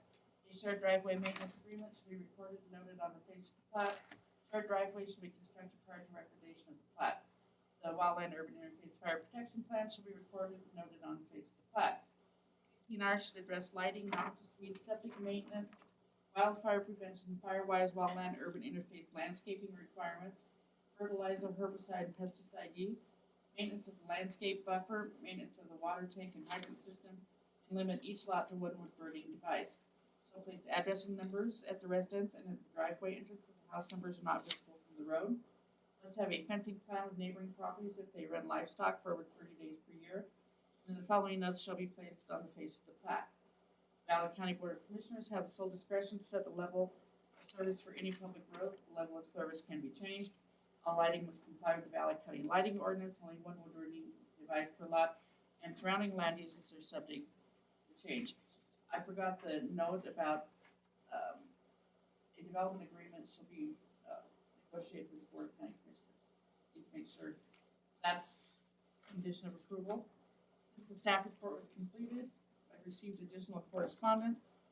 Exhibit 1 was received March 7th. This is from Valley Soil Water Conservation District. You got this in your packet. And they talk about types of soil, septic system, location of the development 50 feet above Lake Fork Creek in the distance from the stream. And then provide some mapping of the different soils. Exhibit 2 was received today from Idaho Transportation Department. This project does not abut state highway system. ITD respectfully requests a traffic analysis of State Highway 55 and Spink Road intersection. ITD recommends Spink Road be aligned at a 90-degree angle. And then they provided a visual on that. Exhibit 3 is from Amy Holm. And that was concerning wetlands. And I'll let her do any presentation. And then something for River Fork Ranch subdivision preliminary plat. And I believe the applicant's going to present this. Oh, yeah.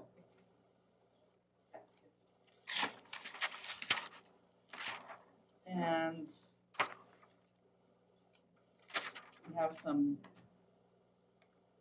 visuals that were also provided that I believe they'll be providing. That ends my staff report. Thank you. Any questions for staff? Cindy, to date, Barry Bettis or any of his representatives haven't contacted? Yeah, there was a letter in your packet. His legal counsel submitted a letter to you. Okay. That letter was from Holland and Hart. Holland There and it Hart. is. It was the last one. It was the last one we received before the staff report was printed, just before we received the Valley sale. Any other questions for staff? I think I have one I'd like to bring up, and I don't know if we can solve it tonight, but it deals with DEQ and the letter that they sent and the statutes. It's my understanding, Cinda, that DEQ is the authority over point source and surface water rights, or surface water issues. But I think there is a gap about groundwater impacts, and I believe that's exactly what they're pointing out in their letter. So I don't know how we want to handle this, but I don't think we should deal with it tonight, but I think it's an issue that is not addressed in this application and other applications, but specifically in this one. I think with that comment, I think that's how we're, right, Commissioner, thinking, go ahead and move forward with presentation by the applicant, public comment. Most likely this will, Just a again, place marker, Yep. placeholder. Yeah, this is the 39-126, and she chose to only send a portion of the state statute. And so I provided you with the entire state statutes. No, I read it all. But I just want to put a placeholder in there that I think we need to talk about groundwater. Okay, and I do have a response from Arlene. Any other questions for staff? I have one in the public comments. There was one about, sorry, I just had it.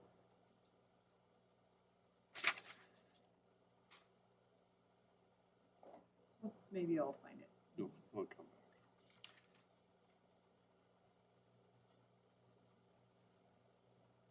Oh, records on file with Central District Health show preliminary plans and surveys by this developer for about 100 lots on abutting property. Is that the north side of this property? East. Yes, it's the north. This is owned by Harry Bettis. The property to the east is owned by Harry Bettis. Mm-hmm. This owner has the property to the north. And then it turns east and goes further out to, I believe, Farm to Market. No, it doesn't go through. But I don't have any plans on that.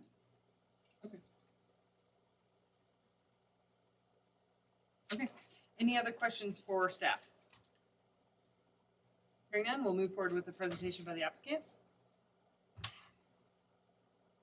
If you guys would like to present this as a team, go ahead and sit up here. Please all state your name and address for the record. Make sure you have the microphone in front of you and speak up for us, please, because this fan is very loud. Madam Chair, Commissioners, Amy Holm, 706 North First Street. David Collister, 3500 Quail Creek Lane, Garden City. Samantha Hammond, 2471 South Titanium Place, Meridian, Idaho, 83642. Thank you and welcome. Thank you. Go to the bottom one. I PDF'd it just in case. Oh, this is the PowerPoint. We don't want to do the PowerPoint.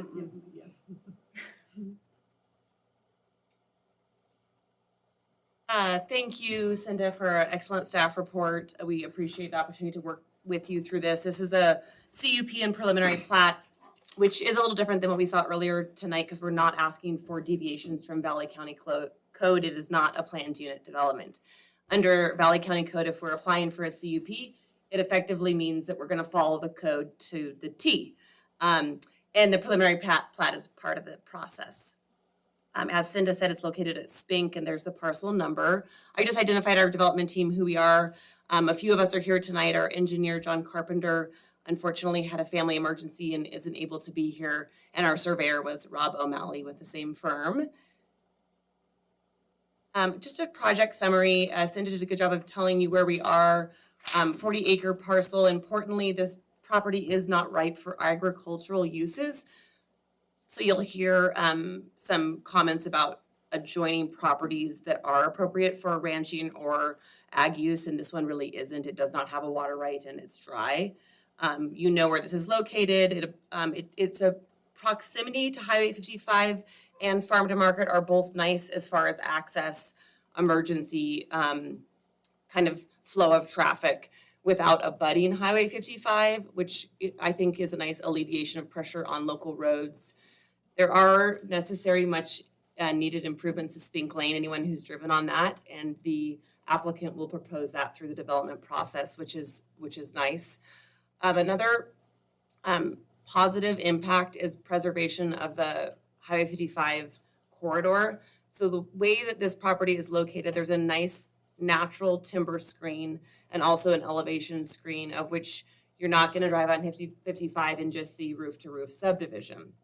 And even when you drive on Spink Lane, the view of the subdivision would be offer a nice natural screening, and it wouldn't just be this mass of a subdivision. The soil sample, and Cinda, we did just this evening email it to you, and we'll ask that be included in the record. Some information on the actual soil and its quality to use septic. So this is good quality soil for septic purposes, and Samantha will talk about that a little bit more in her more technical analysis. Soil ratings are also good for road construction and home construction. There's a really nice aspect of this, which we've heard in our community and tonight in other hearings, and I'm sure we'll hear, related to affordable housing. This has a nice element of 9 lots being able to be built as duplexes. That would be an option. And CCNRs, that would be an option, whether the person decided to do it or not, but it would be a really nice option to provide some more affordable housing. That would give it a diverse construction price point to start with, and that would be good. This would be the first, I'm just got a couple more, Cinda, sorry. First fire hydrant system in the area, an obvious increase in tax revenue, and then Dave will talk a little later on his kind of vision and conservation of Lake Fork Creek. As mentioned, he does own, his LLC, I don't mean to be informal about that, own the property north of this, so we'll talk about that a little bit later. Now you can move on, thanks. If you look at your comprehensive plan and your policy under 952, there's kind of 3 components of that. The application needs to be consistent with title, a compatibility rating, which staff does, and then you as the Planning and Zoning Commission do, and then no unreasonable burden on public infrastructure. Element 1, this, as I mentioned, is entirely compliant with Valley County Code. We're going to follow it to the T.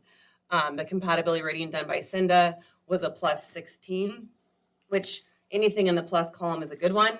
And this offered, a good look at the elements under that. There's just a couple comments I wanted to make on the compatibility rating, which did look at adjacent land use as being ag, and that this is not an ag use. And as I mentioned, this particular 40-acre parcel is not ripe for agricultural use. It really makes sense to be a single-family residence. So I would respectfully request that actually be, that specific element get a little higher compatibility rating. The last one, I talked about improvements on SPINK and additional fire protection. And you can move on. I think I'll just overview, you know where this is located, but some things that haven't been said yet. This is 3 miles from Jug Mountain Ranch. Everybody knows what type of development that is. That would offer buyers here a recreational access. This also slide is a good one that shows all of the subdivisions in the area. So yes, in Valley County, when you look at how planning has happened, there are mixed uses of subdivisions and then open spaces. And this subdivision really does make sense in size and compatibility with those around it. I talked about favorable proximity to Highway 55, and then natural screening. I think I've covered those points, and I know it's getting late. Our project layout, as said, 43.75 acres. We would be eligible for simple 1-acre lots, and the proposal is some of them being slightly larger than an acre, up to 1.78, I think is the largest. So 21 single family, 9 duplexes. The common lots include the landscaping buffer, the roads, and a clarification on lot 11C is that would be a non-buildable lot. Right, Sam? Okay. The density is allowable under the code. We provided a percentage of open space there, 19.5. Density being 0.89 dwelling units an acre. Allowable under the code would be 2.5, so we're well below that. And then another nice element is 2 private road accesses, which is great for safety. And there's 2 private roads, River Fork Ranch Lane and River Fork Meadows Lane.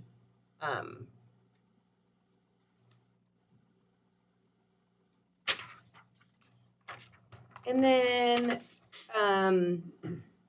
you can go to the next one, Cinda, thanks.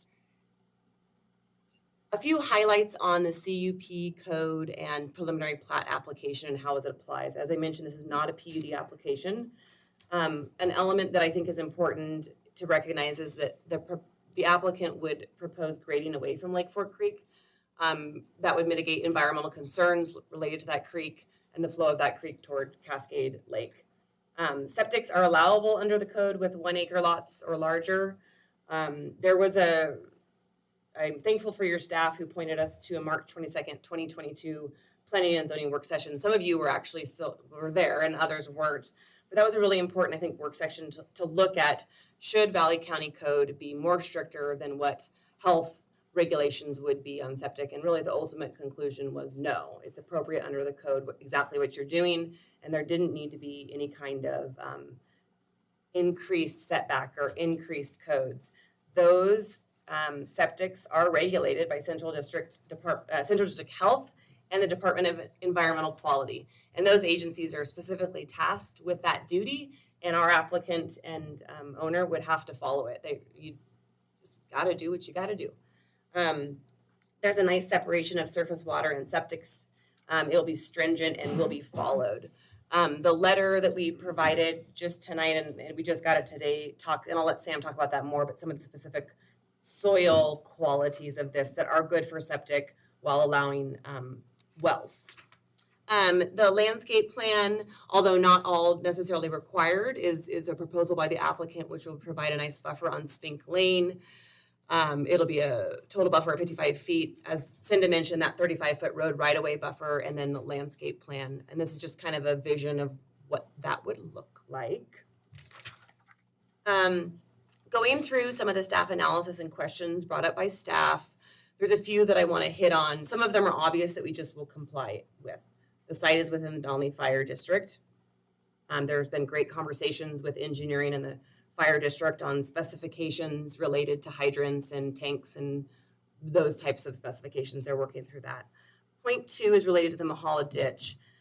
I have had conversations with Harry Bettis's attorneys, and they're here tonight from Holland and Hart.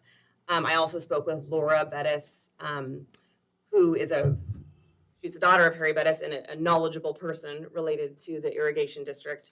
It is our position and our understanding that there is actually not a Mahala Ditch Irrigation District. It hasn't been formalized. There's not a board. They don't exist. It's just Harry Bettis's property, and he would definitely have a water right for flow to his property to the south. And so the applicant's proposal on that is that they cannot impede the flow of the irrigation district, the irrigation water. I keep using the word district inadvertently, but the irrigated water has to flow, and that what the proposal would be from the applicant would improve the irrigation flow. And Sam can talk a little bit more specifically about that. So that's just one correction I wanted to make. Point 3 is that 11C is not a common lot. It would be designated as non-buildable. It's a beautiful area of the property and has a slope towards Lake Fork Creek, and it would not be buildable. Number 4, yes, we will do shared driveway maintenance agreements, and yes, bury conduit and for fiber optics. Number 6 was a point that is important, and Sam will talk about wetlands. Development along the eastern boundary will stay out of the wetlands, and if a delineation and permit have to be done, they will be. So we will comply with anything that the Army Corps of Engineers requires us to do, and that's part of the conditions of approval that your staff puts together, which is you have to follow all state, local, national requirements. And the timeline for the implementation of the fire protection plan is in the materials. It would be prior to recording final plat or financially guaranteed as part of a development agreement. As I mentioned, I did have a nice conversation with Holland and Hart just about the idea of our goal from the applicant is to be a good neighbor. And we do recognize not only Harry Bettis, but lots of the neighbors have concerns. We weren't able to talk with each of them individually, but I know there was a neighborhood meeting and a good dialogue. We do understand that some of these can be controversial, but we will try to address concerns of neighbors. And I'll let Sam take over the technical aspect. Thanks, Amy. Yes. Madam Chairman, Commissioners, like Amy said. Yeah, totally. I will speak very loud as well. Oh, this one. Oh, this one? Okay. I think it's fine to do either Does one. this one work? I don't know. Is the green light on?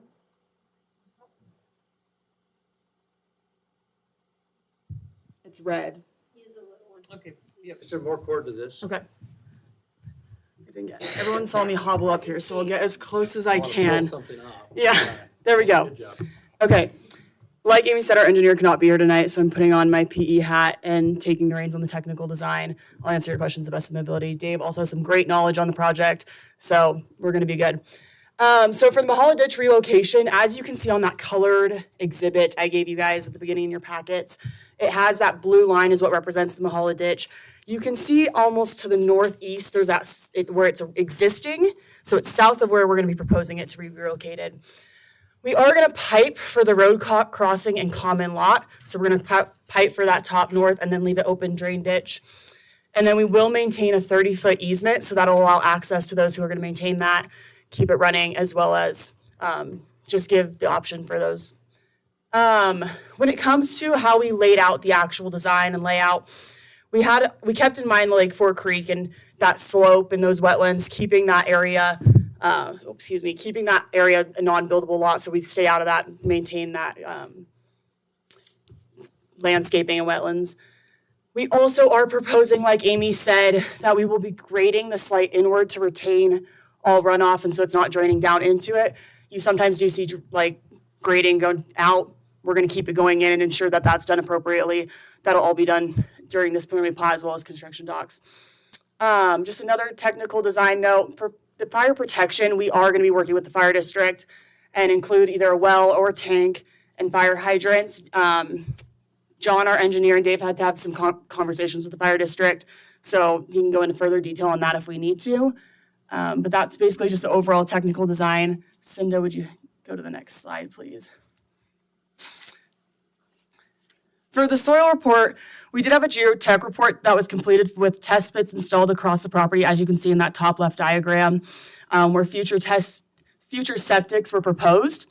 These soils were classified by the geotech and were generally B1 and B2, as seen in the example above. They're extremely suitable for septic. Formal approval would be obtained with groundwater monitoring when groundwater monitoring is complete and depths are verified to meet health district standards. We also did receive a letter today that Amy talked about. We sent it to Cinda, so hopefully we can get that into the record. And that basically says, in the summary, I'll just keep it short since we're getting late. Based on our findings on site as well as additional laboratory testing, we feel the native on-site soils and groundwater levels at this time of our exploration are suitable for construction of sewer systems from a geotechnical standpoint. So basically from that geotechnical broader space standpoint, the soils on site are compatible for septic systems, and we do have those test pits out there that we're going to keep monitoring and make sure we comply with the health district. Send the next slide, please. So we know wetlands got brought up, and when we were out there originally, just some backstory on our team when it walked the site, we immediately knew that top left corner was a wetland and had that flood zone. So that's why we built that 11C and made sure that that's going to be preserved, maintained, and not be an issue for anyone in the community that's going to be living there. So that's where you see that 11C and non-build lot, as well as a little extra buffer on those other lots. Wetlands in the southwest corner, however, when we walked the site were not something we noticed. And so we will complete a wetland delineation on this portion. And if that's found to be jurisdictional, a USA CE 404 permit will be obtained. Due to the size of the wetland in that portion, it's less than an acre, so that qualifies for a nationwide permit rather than an individual permit that you'd see if it was over an acre. Those nationwide permits are a little easier to obtain and a little more formal or informal, so they're not of concern since it's a smaller size. So really, we've mitigated that northwest corner, and we're going to work with the U.S. Army Corps of Engineers and get that all figured out in that southeast. So the wetlands should not be and will not be an issue on this property. And then I'll probably just hand it over to Dave so he can talk about his vision, go into more technical aspects, and then, yeah, thank you. Would you make sure to move the microphone? I definitely will. Thank you very much. Thanks for inviting me. This is nice. I'd like to show you something kind of special here. At least it is to me. If you look at Highway 55, you see where the red square is. Oh yeah, thank you. Go down to the bottom of the red square, then go left a quarter mile across the highway. Right there. Okay, now there's a 75-acre parcel right below that arrow. I've owned that for 15 years. That's our Collister Heritage Land. That is half a mile of Lake Fork Creek. And we've preserved that creek for 15 years as part of our heritage commitment to this special land. We felt really privileged to buy this land when it came up for sale 15 years ago. It fills our cup and our value system. But it is a pristine piece of property. untouched by development or anything. And it's an incredible ecosystem that we've been able to enjoy. So it was amazing to me when this property, if you go back across the street, that is 40 acres of a 320 acre ranch that I was able to purchase. But it was meaningful to me because it has 1 mile of Lake Fork Creek. So now I am able to preserve 2 of the biggest contiguous parcels that surround Lake Fork Creek and maintain its ecosystem, its purity, its virginity, and keep them in a way that they will always be a jewel. These pieces are jewels in this valley. They are fantastic, incredible pieces. And that's very motivating to me. So we bought this property just kind of following our value system. And we did not know everything about the property when we made a commitment to buy it, but we bought it. Then we went about investigating what we had. Now I knew we had the part that I wanted. We had this about 150 acres in the river bottom that is the match to mine. Just a phenomenal piece of land down there, and that's really the jewel. That's really the goal of that property. But there's other parcels that are a series of benches as you go towards the south that don't have those same qualities. And then we found this parcel right here as we're doing our due diligence and we're exploring the property. What do we have? What kind of soils do we have? What kind of conditions do we have? What kind of opportunities do we have? What water rights do we have? And we came upon that block, that red block. And that is the ugly duckling. That piece of land right there is the ugly duckling of that ranch because I have no water rights.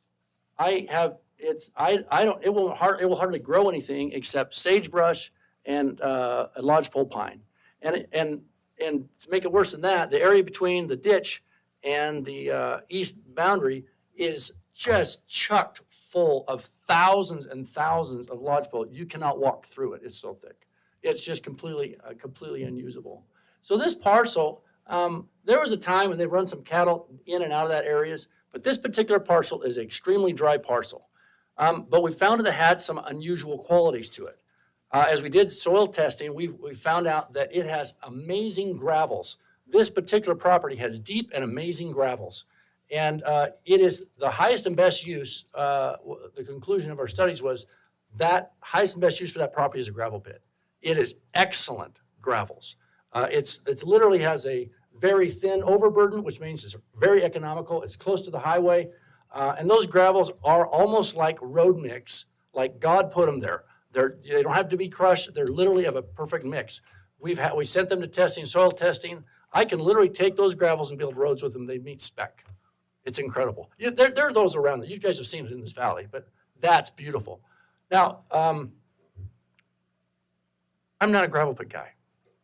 So what's the alternative use? It doesn't have an agricultural value. We can't run cattle in a productive way. We can't put crops. We have no water. It has a thin top layer soil. We struggle. Where do you go with this? And the next possibility really is residential use. So we looked at that. What is it going to do for residential use? Well, it also has a little superpower, and that is those gravels and the 30-foot bench on the left side and the 20-foot bench on the north side drain that entire property. And so there's high water tables all the way around my property, but not on my property. It absolutely goes out and drains out. The cuts, you've seen it, this hydrology, the cuts drain the property.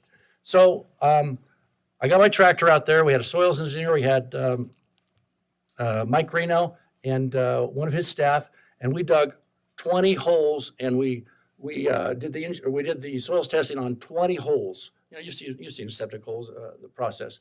We went down 10 feet. Only 4 of those holes did we find moisture at about 7+ feet, and it was minimal.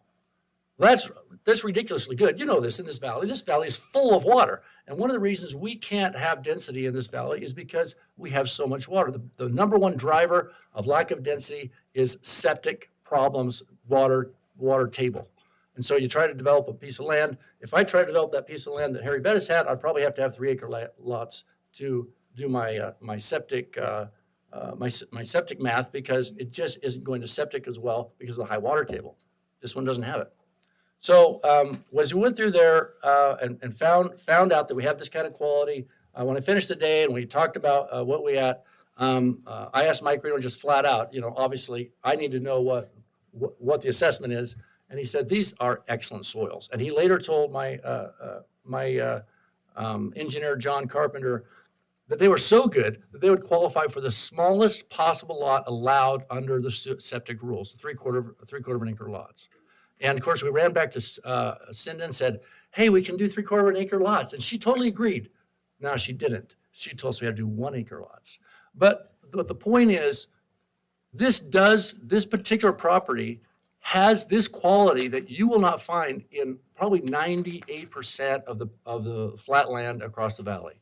And it's unique that way, not just the gravels, but because of the bench, it has drained out, and the hydraulic, the water's gone, and the gravels are excellent for managing septics.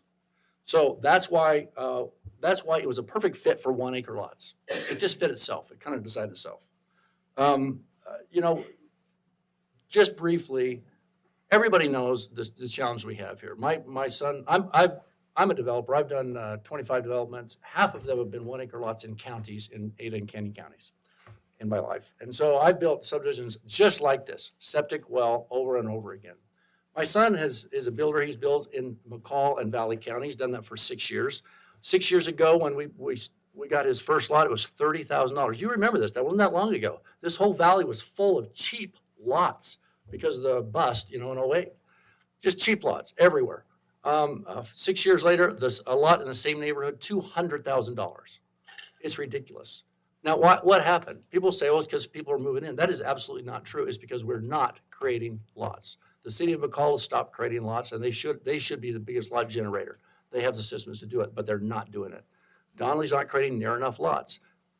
Honestly, the county is the only entity left that has the ability to generate lots so that our supply starts to match our demand. And there's no way we're going to reduce the cost of lots until we get a higher supply of lots so they can compete for cost. And that's an important thing. So one of the things the one function here that I am proud of is that this property does allow you to produce a rooftop for each acre, which substantially reduces the cost of that lot, and it substantially increases the quality use of this property. If you put houses across this valley at 3 to 5 acres, you're going to have very few rooftops, very high land costs, and it'll be incredibly inefficient. This is an incredibly efficient piece of property, and it's one that we should take advantage of. So this is going to be an opportunity to have estate-sized lots at a very low cost.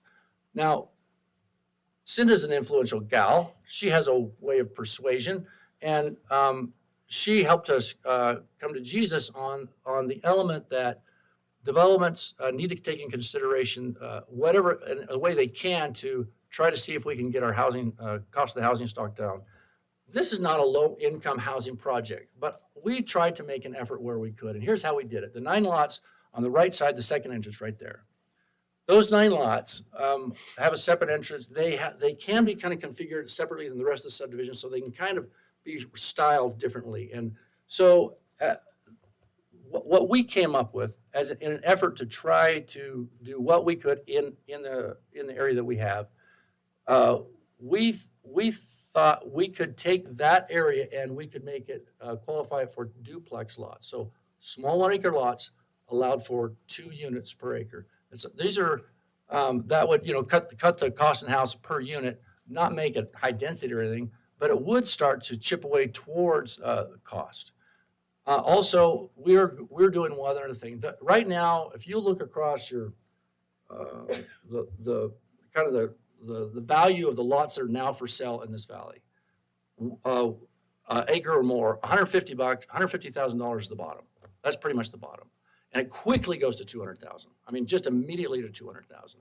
Almost any lot that's an acre or more in Valley County is 200,000 plus. And doggone it, those guys are going from the 2 to 5 acre lots. They're hitting a massive amounts at 250, 300, 400, 500. way out of the range of anyone that can afford if they want to actually live here. But that's where our stock is. So we believe that our 1 acre lots, our open value of them is about 200,000 plus. We'll be pretty much near the bottom of what the available stock is in the valley.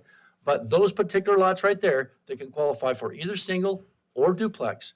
We're going to list those for $150,000. So you have 9 lots that we're selling for $150,000, which is literally 25% lower than its market value. They have the additional opportunity to put 2 units on it if they want. And Commissioner Roberts, I'll do a little bit of math for you on this one because I know you like your math. And this is cool math, really. I'm going to do a little bit different than you. You know, opinions vary. All right.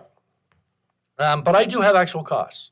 $150,000 lot. We're going to allow those lots to have more lenient architectural guidelines. In other words, we're going to allow 1,300 to 1,500 square foot houses on those lots. Most subdivisions will not allow that.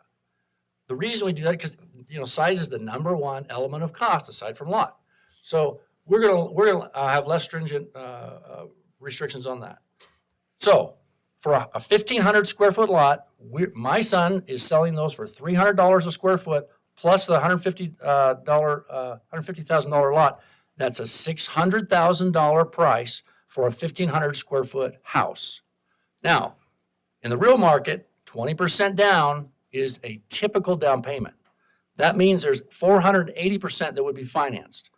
At 6.5%, which is what we can get today for a single family house, that's $3,300. $3,300 a month. That's something. Now, if you want to go over to the duplex, and if you want to do a 2,200 square foot a duplex, that's just 1,100 square foot aside. You can get 3 bedrooms out of that. Then you would have similar math. If you we would be able to build at $300 a square foot plus $150,000 lot. We'd be at $870 for the duplex. That means after a 20% down payment, you'd have to finance $696.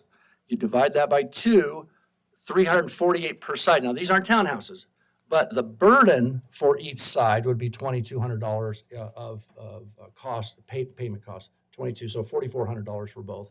So you're getting the burden of the financing just down to $2,200 for one side of a duplex residential. That's about what we could do, guys. That's about what we could do with what we have. It's not bad. It's in the ballpark. And I think it is a contribution. And she twisted our arms and she got results. So that's what we have. We think we have a very reasonable approach to reasonable price properties. They fit within the guidelines of the codes and the requirements. We're not asking for any variances. We are meeting all the requirements that are put upon us in this application.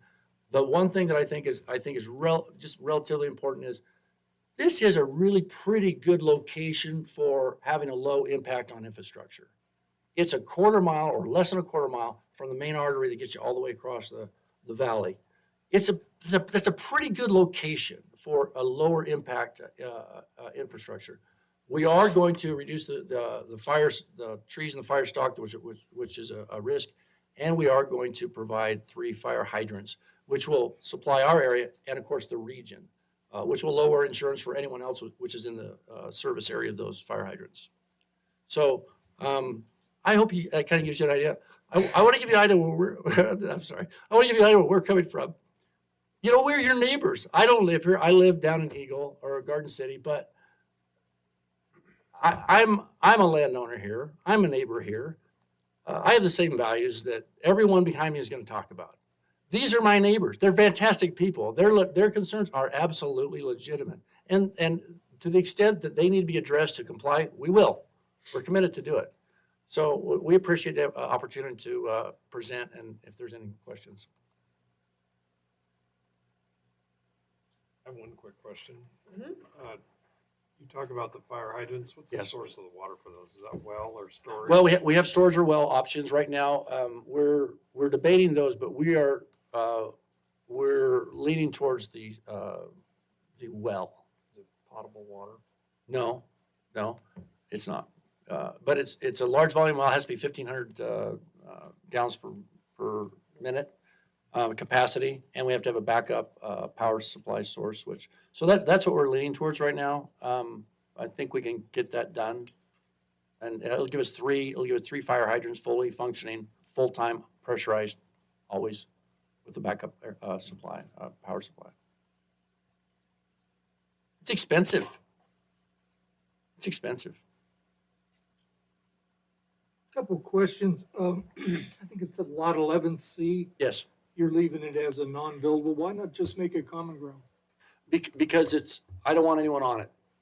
It's a sensitive ecosystem. It has a high water table on it. It's largely a wetlands vegetation. It just has a fantastic natural ecosystem. I think it's nothing, I want to have nothing but visual appreciation of it. It would provide any recreational value. You gonna fence it or something to keep all these people off of it? There's no access to it. So, you can only access it through the private yards of a few of the property owners that are on the bench. So. They can access it. What's that? They can can access access. Well, yeah, but they can't walk across it. I mean, Topography, Yeah. Commissioner Swain, it Yeah. slopes. it's down 30 feet, so you're not gonna trip upon it. You have to climb down a bench to get to it.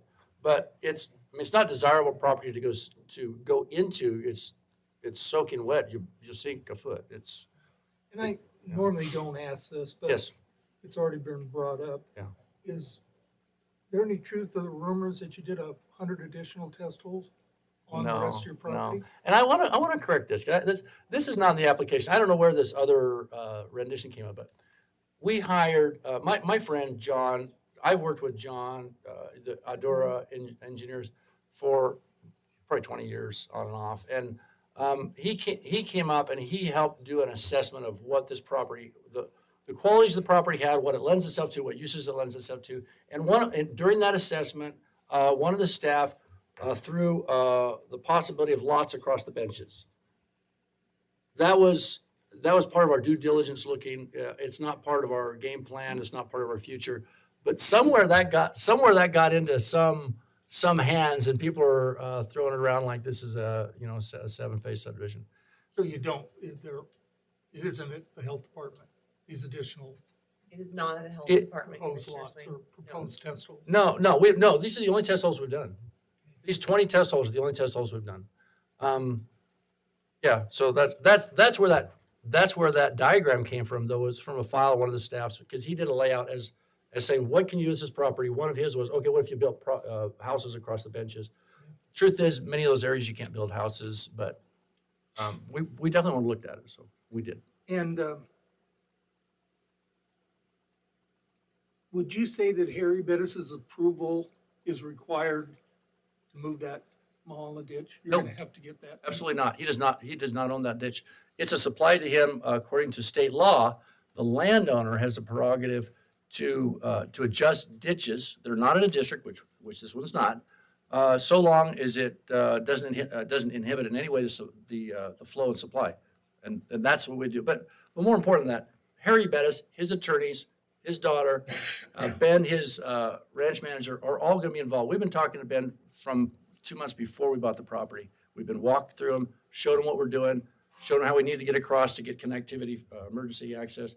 He's aware of everything. We've communicated in the entire time, and we will continue to. We're going to have their approval regardless if it's needed, because we're their neighbor. We're going to make sure they have what they need. Water rights is preeminent, and when it comes to these land Well, the uses. only question was, how far do we go with this? If that would been required, it would seem to me you would want to get that first. It's not required. Okay. It's not required. That's all I wanted. But we are gonna bend over backwards to keep him happy. And you mentioned that you're gonna grade away from Lake Fork Creek. But you mentioned excellent soils, which I'm saying the health department is probably, Mike Reno's calling them type A soils. Okay. Sand and gravel, Yes, correct? yes. And you said there's no overburden, there's a little bit of overburden There's on a it. very narrow, So you can grade wherever you want, but that water's gonna go down and it's gonna eventually get back to Lake Fork Creek.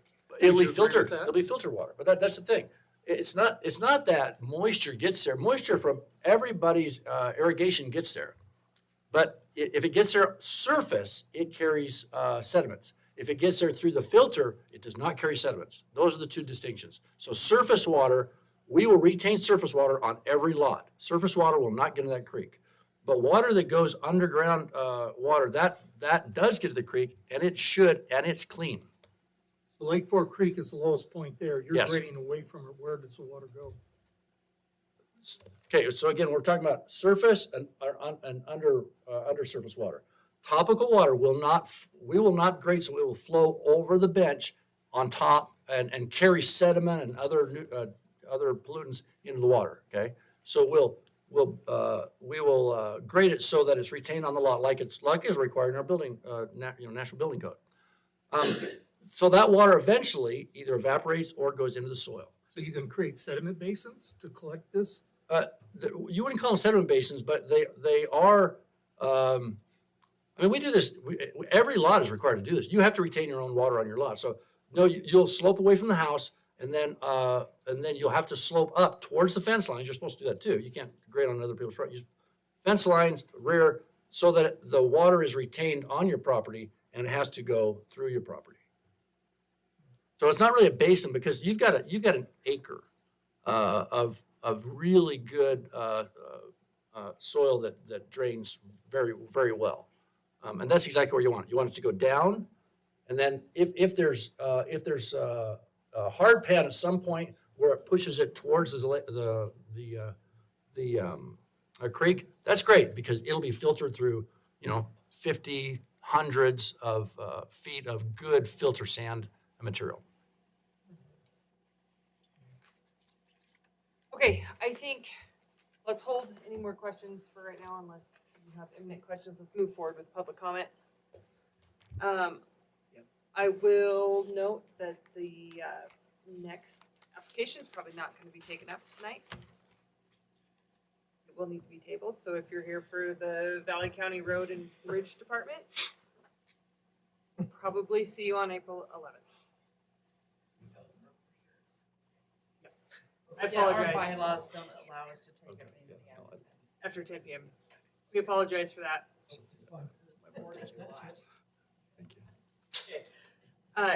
Thank you very much. You guys can go ahead and take a seat. We're going to take public comment. We will have a chance for rebuttal. Because it is getting so late into the night, I do think we will most likely end up tabling this as well. So everyone knows our intentions.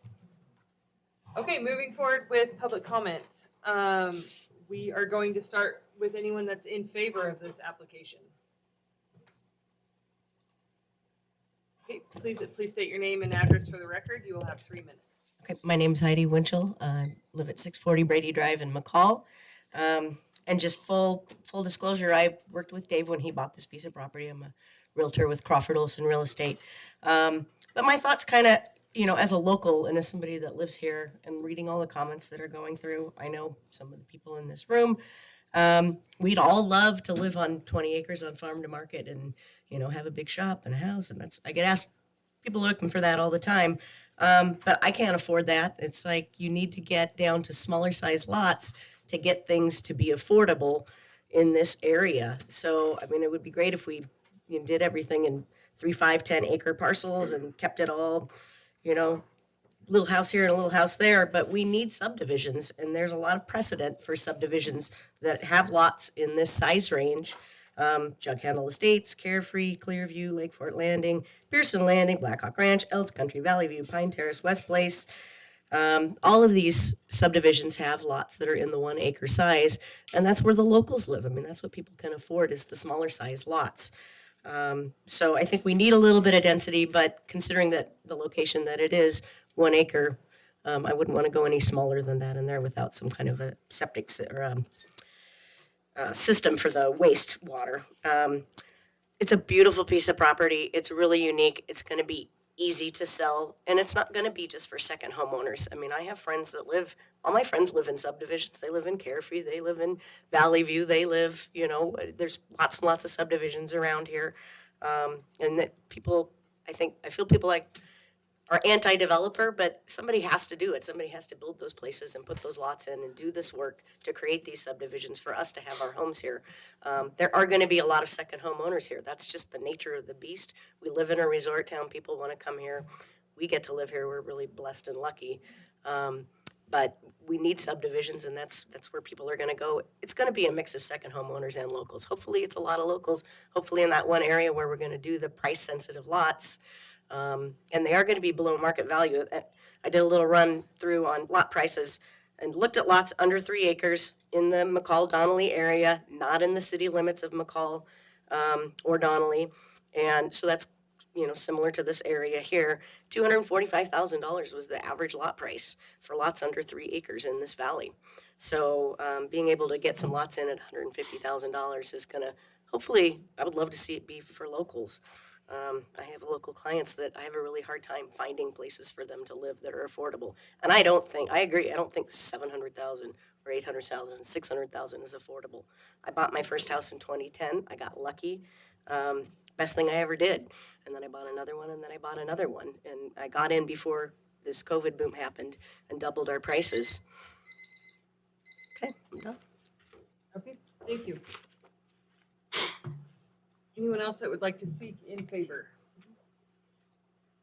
Okay, seeing none, anyone that is uncommitted?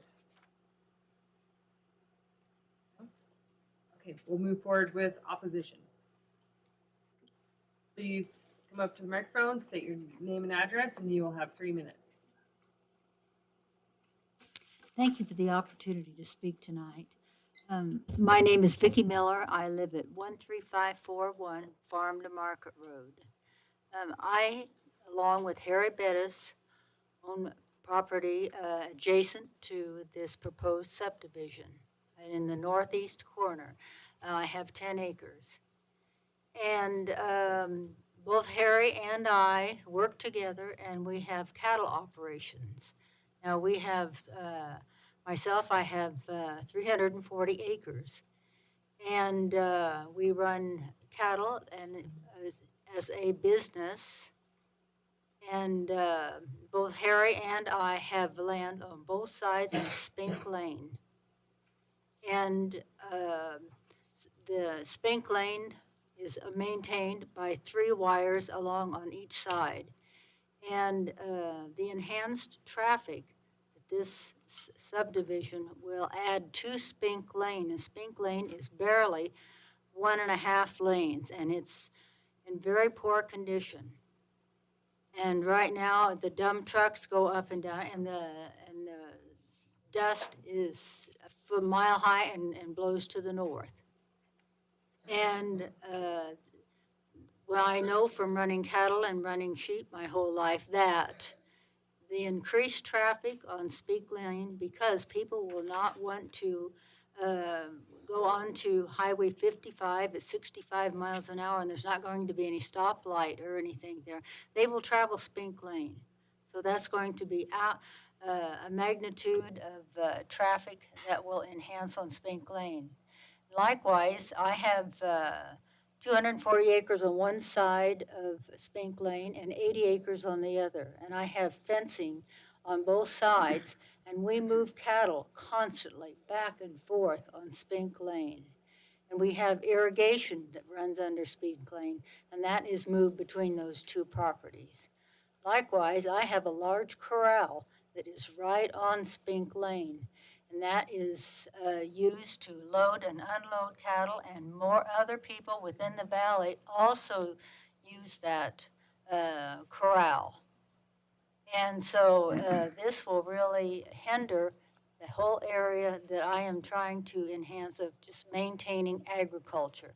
And this will really subdue my ability to herd cattle along those fences, because if there's a large magnitude of traffic there, those cattle will not go there.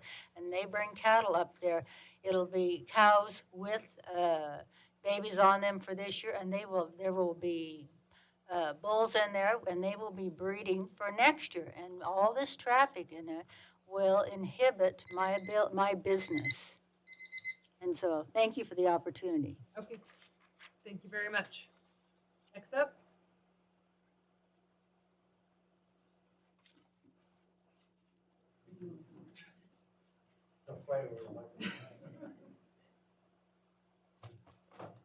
Hello, my name's Rick Lyon, and I live on 13639 Morris Ranch Road. And the corner of my property is on the corner of this property, on the northeast corner of this property. The only thing I gotta say is, I'm against it, and nobody in this panel has addressed the elk, the deer, and the birds. They're all gonna go. Thank you. Great. Thank you very much.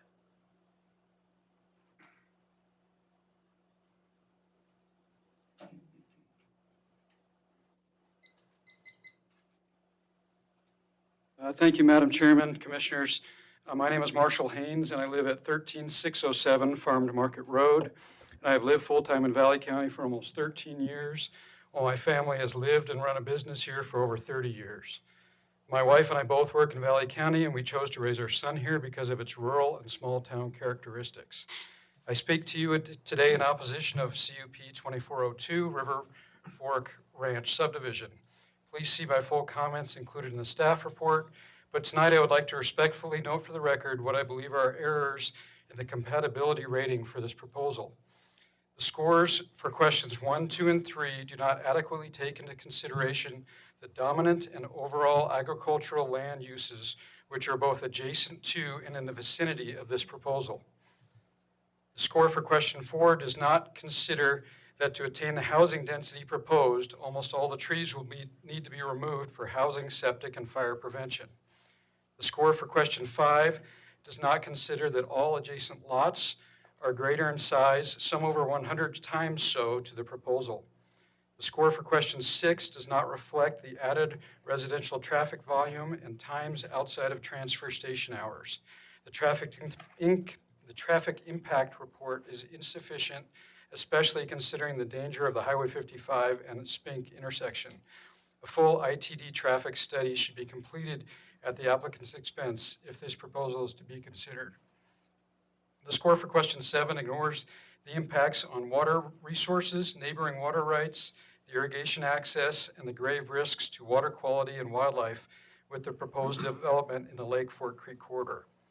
Question 8 notes the impacts to roads, schools, and open areas, yet the score fails to recognize the impacts to the public.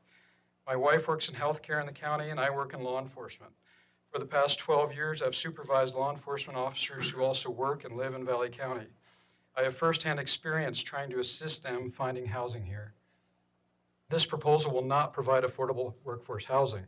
The unknown cost of a lot, plus septic, wells, house construction with no restrictions on short-term rentals will make the price of a home out of reach for workforce public servants. I also have concerns how future high-quantity developments such as these will stress our law enforcement, fire, and emergency medical services, which are already stretched thin over a large geographic area. New subdivisions with this lot size should be inside or adjacent to the incorporated towns of Cascade, Donnelly, or McCall, following the Valley County Comprehensive Plan. Question 9 regarding the cost effectiveness is essentially unanswerable because until tonight, the applicant has failed to provide the sale value of lots and dollar costs to the county are not sufficiently identified. Increasing unknown tax revenue alone is not justification for blanket approval. For the above reasons, the overall compatibility score should be negative, and I ask you to deny the application based on the totality of the information provided. Thank you. Thank you. Next.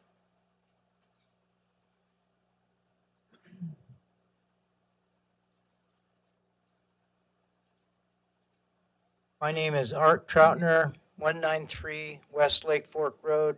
I'm here to argue a few points for the soil district in regards to our letter that we submitted. Mainly, as has been noticed, the soils are very well drained. And according to the Soil Web Survey of Valley County, the soils are classified as Archibald and Donnell loams. And according to that same survey, they do rate the ability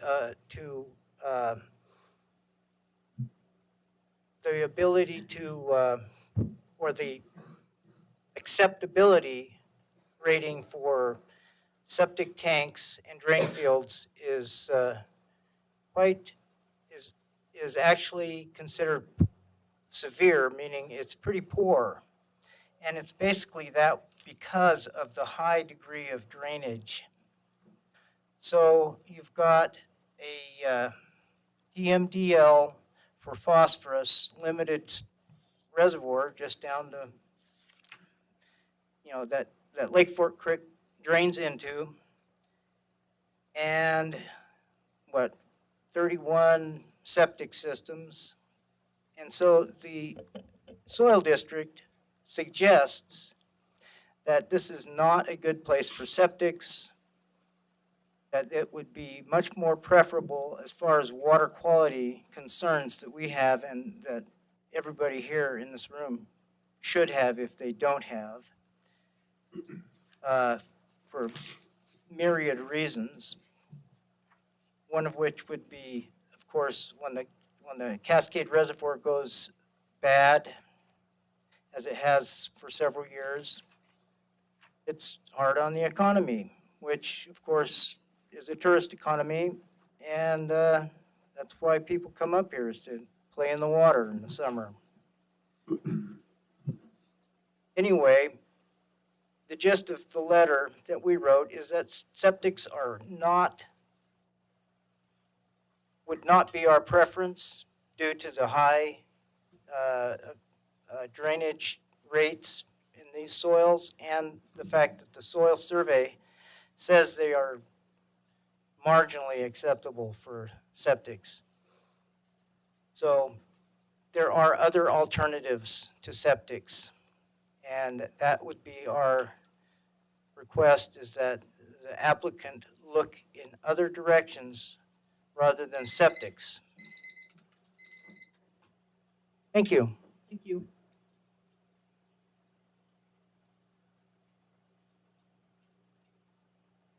I'm Peter Miller, 13643 Morris Ranch Road. Past this prelude, Valley's going to end up looking like Star Meridian. But that is a green belt, and it's an important waterway. It's important to wildlife, to elk migration. It might be the only piece or one of the few pieces left in the valley floor if we keep going the way we go with density. So that's probably the last place that we ought to be thinking about putting a subdivision, regardless of how good the soil is or how bad it is. It's just too close. It's an inherent part of that green belt that runs all the way up the valley along Lake Fork. All I got. Okay, thank you.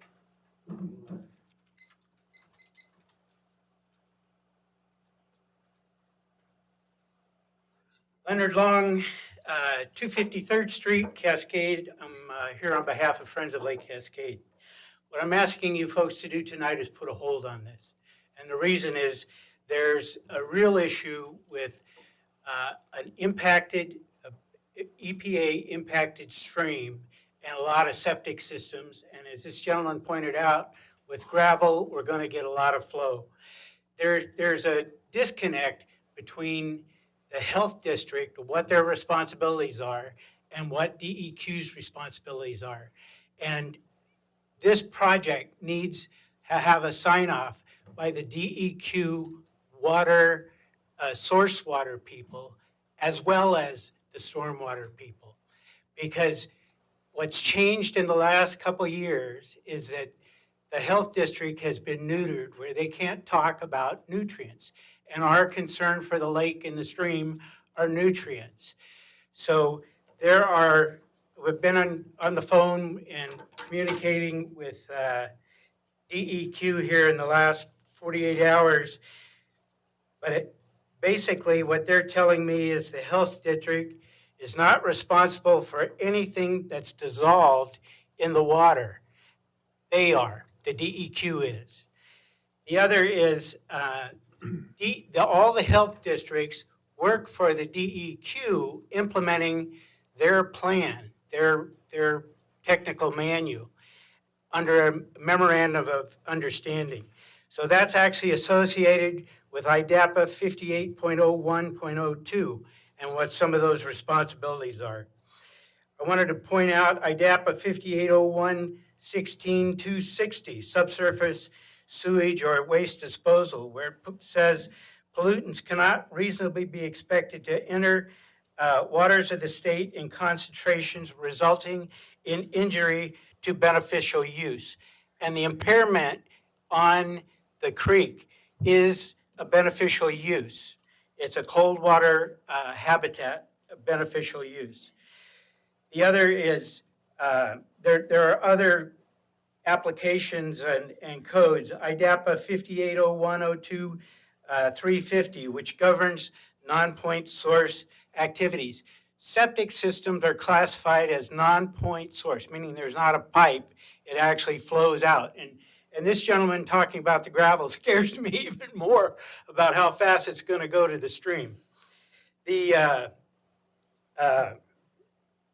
there's also the groundwater quality rules that come into play and groundwater contamination rules, IDAPA 58.01.11.400.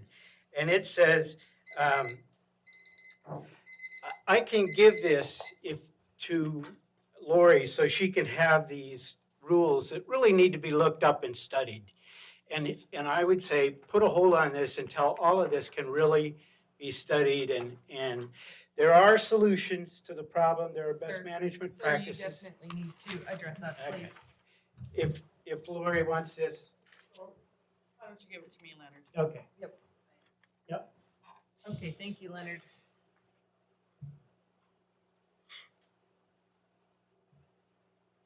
Hey, well, thanks for meeting us here tonight. My name is Chuck Seward. I live on 13611 Morris Ranch Road, which borders the new proposed River Fork Ranch subdivision. There's a multitude of issues I'm concerned with this high-density subdivision that's going to be going into the area. It's got adjoining properties from 8 to 300 plus acres. One of my major concerns is drilling of 30 to 40 possible wells in an area that already has issues with wells running dry.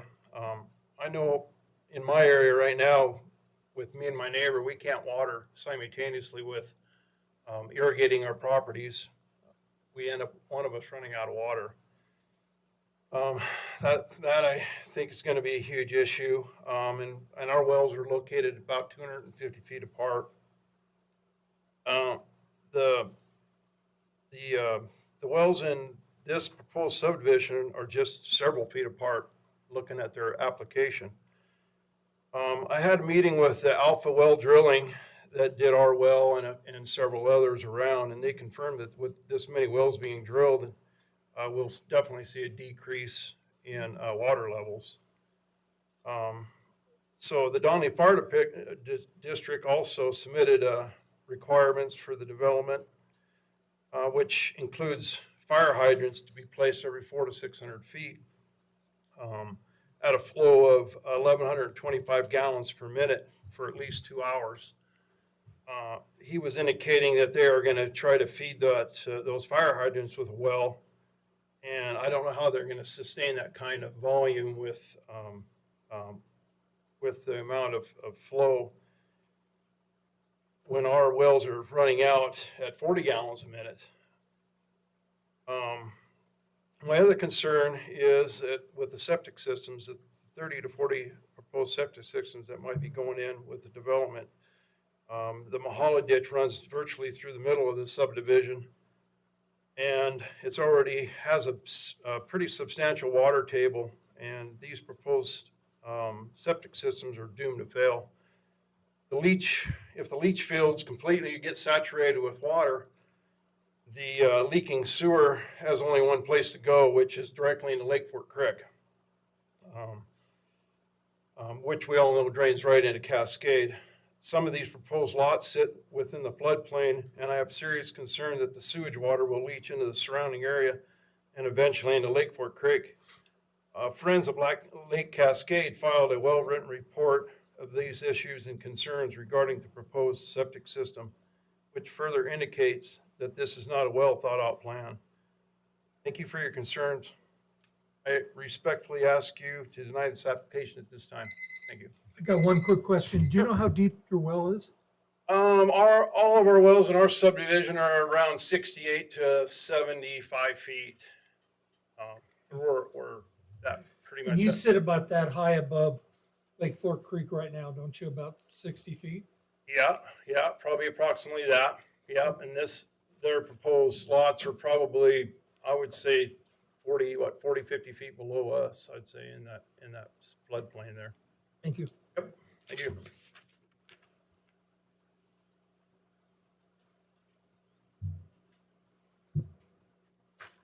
Good evening. My name is Tom Peppersack. I'm on 28 Spink Lane. I'm here because I strongly oppose CUP 24-02. I support the Valley County Comprehensive Plan, which includes policies for preserving rural character and our natural resources such as water and wildlife. This subdivision significantly increases the residential density in the midst of ag lands and timbered areas along Lake Fork Creek corridor, outside of COD impact areas and inconsistent with plan objectives. In 2017, my wife and I purchased 32 acres, consisting mostly of wetlands along both sides of Lake Fork Creek, and is next to the proposed subdivision. It's taken years of hard work and money, but we've cleaned up big hoarding issues, improved sanitary conditions, improved wetlands habitat, and nearly completed the home rebuild so that we can move in later this year. We hunt and fish on our property. This application has so many omissions and inaccuracies that I cannot speak to them all at time allotted. So I'll express my concerns about the impacts this subdivision would have on water supply and water quality. Springs are common in this area due to porous sands and gravels, as has been indicated. There are springs on our property and along the break and slope along Lake Fork Creek, including the proposed subdivision. We have 2 spring-based water rights for domestic water and a small amount of irrigation use. We do not have a well. These springs all flow down into the wetlands and then into Lake Fork Creek and eventually to Lake Cascade. The application is inadequate in basic details. In some places it says there are no wetlands, which clearly are. The application does not describe impacts that a swarm of wells in the area will have on neighboring water rights, wells and ditches, let alone define how they would mitigate them. Others in the vicinity have had their well levels dropped because neighbors' well activity. At our neighborhood meeting, the applicant response to our concerns about the water supply was that water and soil conditions are suitable for wells and septics, and that's it. The application simply describes that they'll use wells to provide domestic water. That's not the description of impacts or mitigation that the Valley County Code requires on an application. Valley County Water Quality Improvement and Drinking Water Source Protection Plan has a local government checklist for project proposals and other tools in Chapter 13 to help assess projects like this and their appropriateness. The proposed density of individual wells and septic systems clearly have potential adverse impacts in forms of lowering water groundwater. We consider water to be one of our most valuable resources, and the unmitigated adverse effects from this proposed density of residential water use to result in a negative value to question 7 on the compatibility matrix. Thank you. Great, thank you. Sir, did you submit your comments in the record? My wife and I did. They are in the record as well? Yes. Okay, thank you.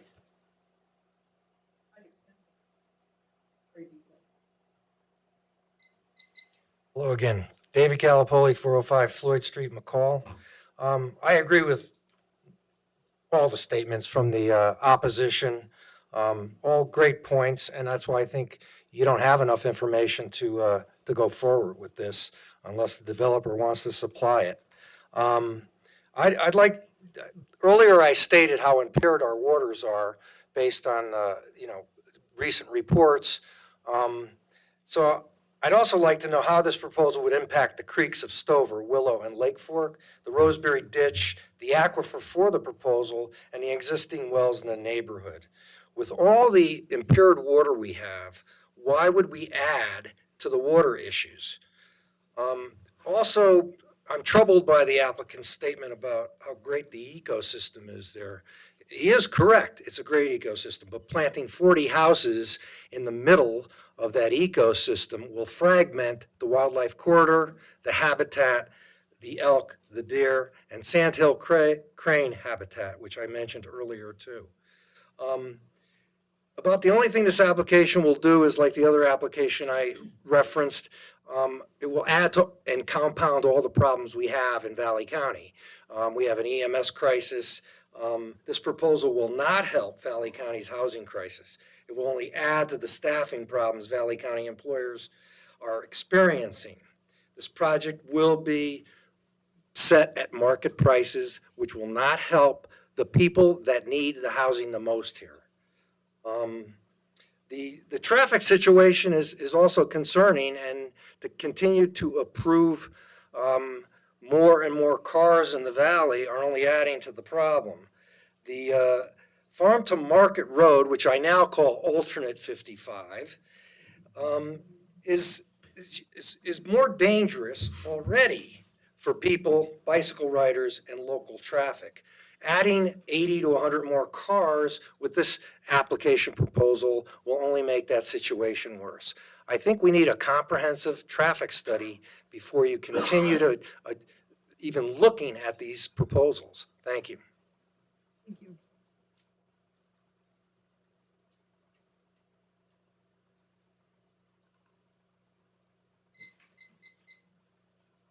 I'm David Squires. I represent the Spink family. We've owned this property since 1905 when McClellan Spink bought 40 acres. And then in 1944, the Spink family donated to the Idaho Highway Department 4.6 acres. I've always wondered why there was such a wide easement running down through that section of Highway 55. That's because Lydia Spink donated that to the state. Well, Highway 55 is dangerous. You can't come southbound on Highway 55 and make that uphill left-hand turn. It's dangerous. And it's just going to get worse. And you add 40 to 80 to 100 cars onto that road every day. Our property is 30 Spink Lane. I'm sorry, it's 30 Spink Lane is where I'm from, David Squires. We had to plant large pine trees in front of our property to knock the dust down. Because when my grandkids are in the backyard playing, bless his grandkids, they got a great, beautiful place to go. I have 3 acres. We get drowned in dust. I don't know what the impact is on my grandkids, but it has to be rough. And then to add that much traffic to that area is just not feasible. And then to tell me I'm a 40-year agricultural major. I've been involved in agriculture for 40 years. I have traded agriculture across the United States. I've lived in 10 different states, and I've been involved in cattle feeding and in agriculture for years. And to tell me that piece of ground can't be used for ag is nonsense, is absolute nonsense. You can dry cow feed that ground when the spring, when it's nice and green and lush, when the snow first comes off. You could drip irrigation that property if you could get the water rights, which is hard. But you can get water rights for that. If we can drill a well for putting in water features for fire hydrants, we can drill a dang well to irrigate that ground. So it's not that hard to do. Thank you. Thank you.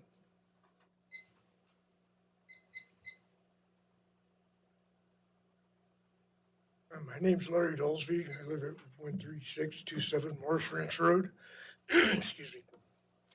Having the septics is kind of like unheard of down there because it's going to be leaching right into Lake Fur Creek.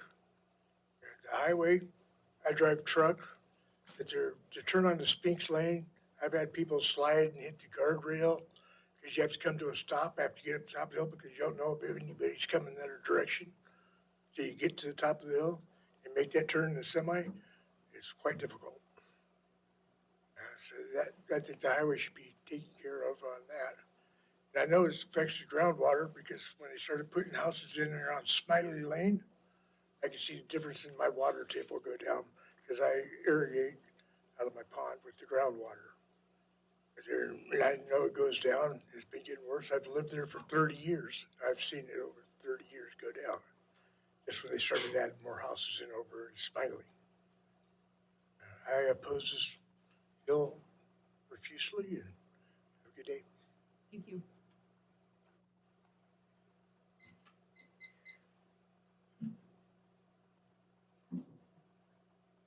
Hello, I'm Jeff Miller, and I live at 13 Spink Lane with my wife, Janelle. We're less than probably 70 feet from our front door to the property that's in question just to the north of us. We're right on the corner where we end up getting all of the dust and dirt from all of the transfer station trucks and the things that are traveling up and down the road Monday through Saturday. But we chose that property because it is a beautiful piece with all of the trees and everything that are behind us, and then the cows that are actually grazed in the front of our property. He said that it wasn't good for cattle. Well, the only year they didn't run cattle was in 2023 when the property was for sale. They didn't want to run the cattle because then the realtors couldn't get on there to show it. But for at least the first 4 years prior to that, when we started to build our house, there were cattle on that property all the way up through October. So the fact that it doesn't support cattle is incorrect. We also drilled a well on our property, or the well was there when we moved in actually, and I have the well report, and it is 68 feet deep, and the first 20 feet is sand, almost like beach sand, and then it goes into clay, and then it doesn't hit gravel until about 60 feet, and that's when they actually hit the water. So the water does go down through the sand, but when they dug our foundation for our home, there was no rocks, and it was just pristine sand for that first 5 feet. And because of that, when they put the foundation in, they had to put rebar in all of the foundation and footings to keep the foundation from cracking. So very unstable. If there's not construction mandates that say, that there's a rebar needs to be used in foundations and footings, there definitely is going to be a problem on that property because of the unstable soils. That's pretty much all I have to say. Thanks. Okay, thank you.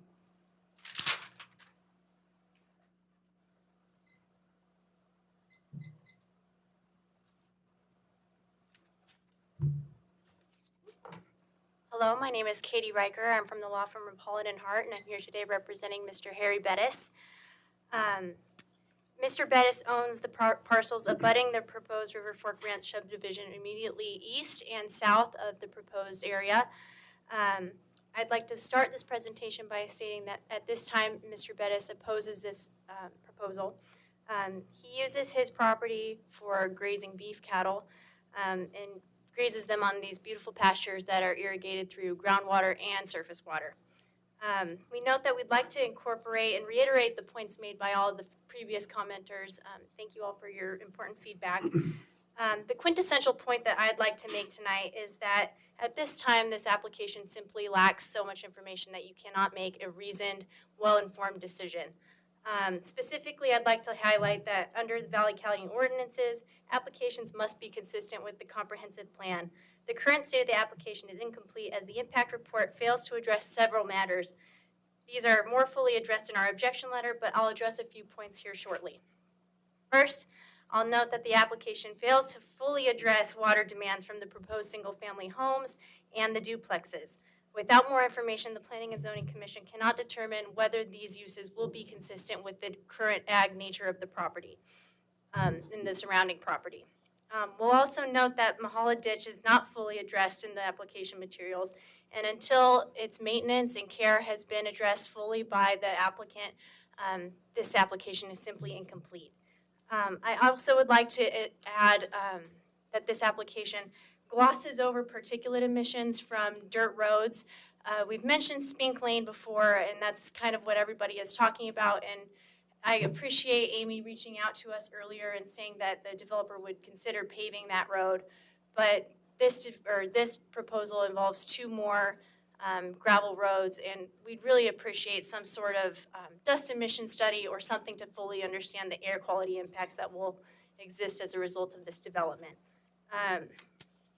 I'd also like to note that at this point, The applicant has reached out to discuss the fencing requirements covered in Valley County Ordinance 9-5A-9, but no arrangements have been made. And until a fencing plan has been created, approving this conditional use permit application would be inappropriate. In conclusion, Mr. Bettis respectfully requests that the Planning and Zoning Commission either deny this permit at this time or require the applicant to submit additional materials to allow you to make a more reasoned and thoughtful decision. Thank you very much. I have one quick question. Yes. Are you in agreement with the applicant that he can move that ditch where he wants to as long as he provides flow to the Mahala ditch? No, we do not agree with that position. All right, thank you. One question. I guess my timer went off. It is getting late.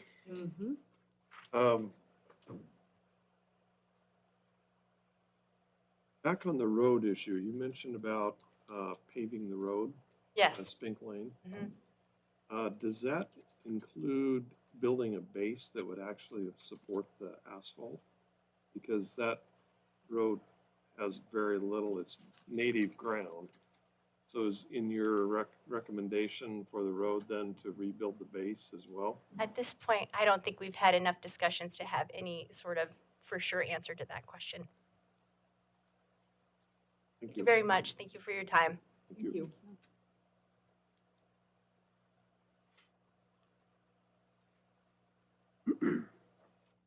Commissioners, Ms. Herrick.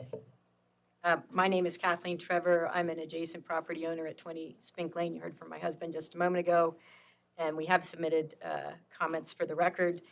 But what I wanted to address is that after reviewing the staff report, it's even more clear to us that proposal is not consistent with the county comprehensive plan. At the neighborhood meeting, we heard that subdivision number 1 would put 30 to 40 new single home or duplexes on 43 acres. There is no comparable density in the local vicinity. And one area that has been unclear in how the compatibility matrix is how you picture the 300 picture frame, and I'll provide this as exhibit. So the 300 picture frame of adjacent uses versus the local vicinity uses. And there are, in the picture frame of 300-foot adjacent uses, there are only 2 houses. And in this whole area to the east of 55, there are only 4 houses, and then the light industrial, heavy industrial use of the log home manufacturing business. So this is opening a new area of development in and amongst ag lands. And that seems to be a proposal asking the county to take a sizable step in the opposite direction from its comprehensive plan. Policy and county ordinance in the comprehensive plan call for keeping this area in ag land and open space at this location, or at the very least, lower density development. That's why it's especially important that the county not ignore the inconsistencies and omissions and deficiencies of this application's impact report. When we looked at the rest of the compatibility questions, similar to Mr. Haynes, to the extent there is evidence, it points to a negative compatibility value, and we would respectfully disagree with the staff recommendation on that. I will also provide exhibit. We took the time to try to fill out a compatibility value for our own based on the information and evidence available to us. And until tonight, we've had a varying story about lot prices. The application said unknown. The neighborhood meeting talked to us about building $1 million houses. Tonight, we heard a different number. So it would be good to pin down that moving target, because right now, you aren't able to fully evaluate affordability of housing or project tax revenues or cost effectiveness. Agricultural lands have a lot of benefit for revenues that seem to be overlooked. It's not just a clear-cut property tax question in terms of the overall economy of the county. The county also has ample information about the effect of short-term rentals and other housing market challenges, and what you have here is a recipe for leaving choices to future lot purchases for bring your own builder duplexes and single homes available. So in closing, this is a watershed moment for the Valley County Comprehensive Plan in more ways than one. This proposal is an incompatible use that is inconsistent with the plan. You have the option of tabling or identifying a longer list of conditions for the applicant to overcome, but in our minds, this application is so clearly in the opposite direction from the county ordinance and plan, it should be denied so the applicant can pursue other uses of the property that are compatible and consistent with the plan. Thank you. I'll make sure, Cindy, that you have those two things. Thanks.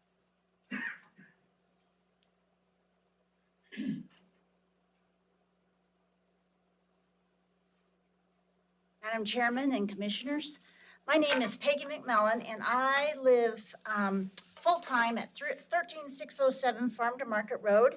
And I've have also worked in Valley County for almost 13 years.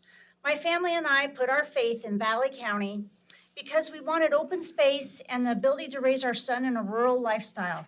We purposely bought land in an area away from town and dense subdivisions.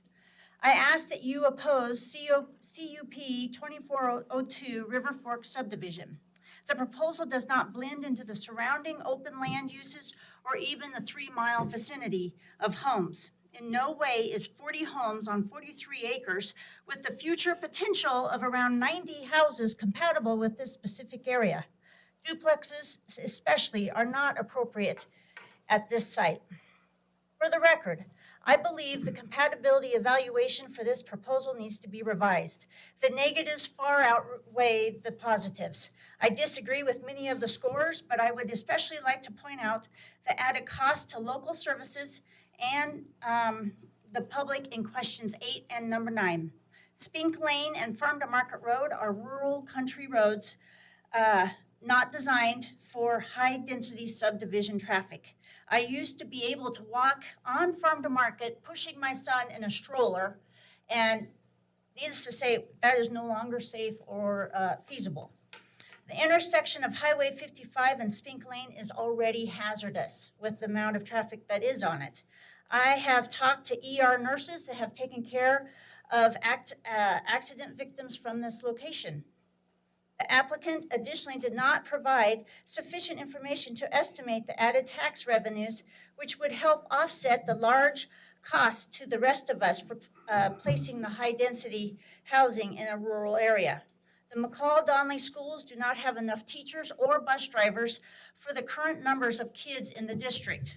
Approval of high-density subdivisions in this county with no short-term rental restrictions or ensuring affordability will only add to this burden. The Valley County Comprehensive Plan has some very specific goals, which include protecting fish and wildlife as natural resources of critical importance. It goes on to say that Valley County shall encourage A, preservation, protection, and enhancement of wildlife and fish. B, preservation of open space buffers adjacent to rivers and creeks for wildlife and fish habitat. Preservation of historical wildlife movement corridors.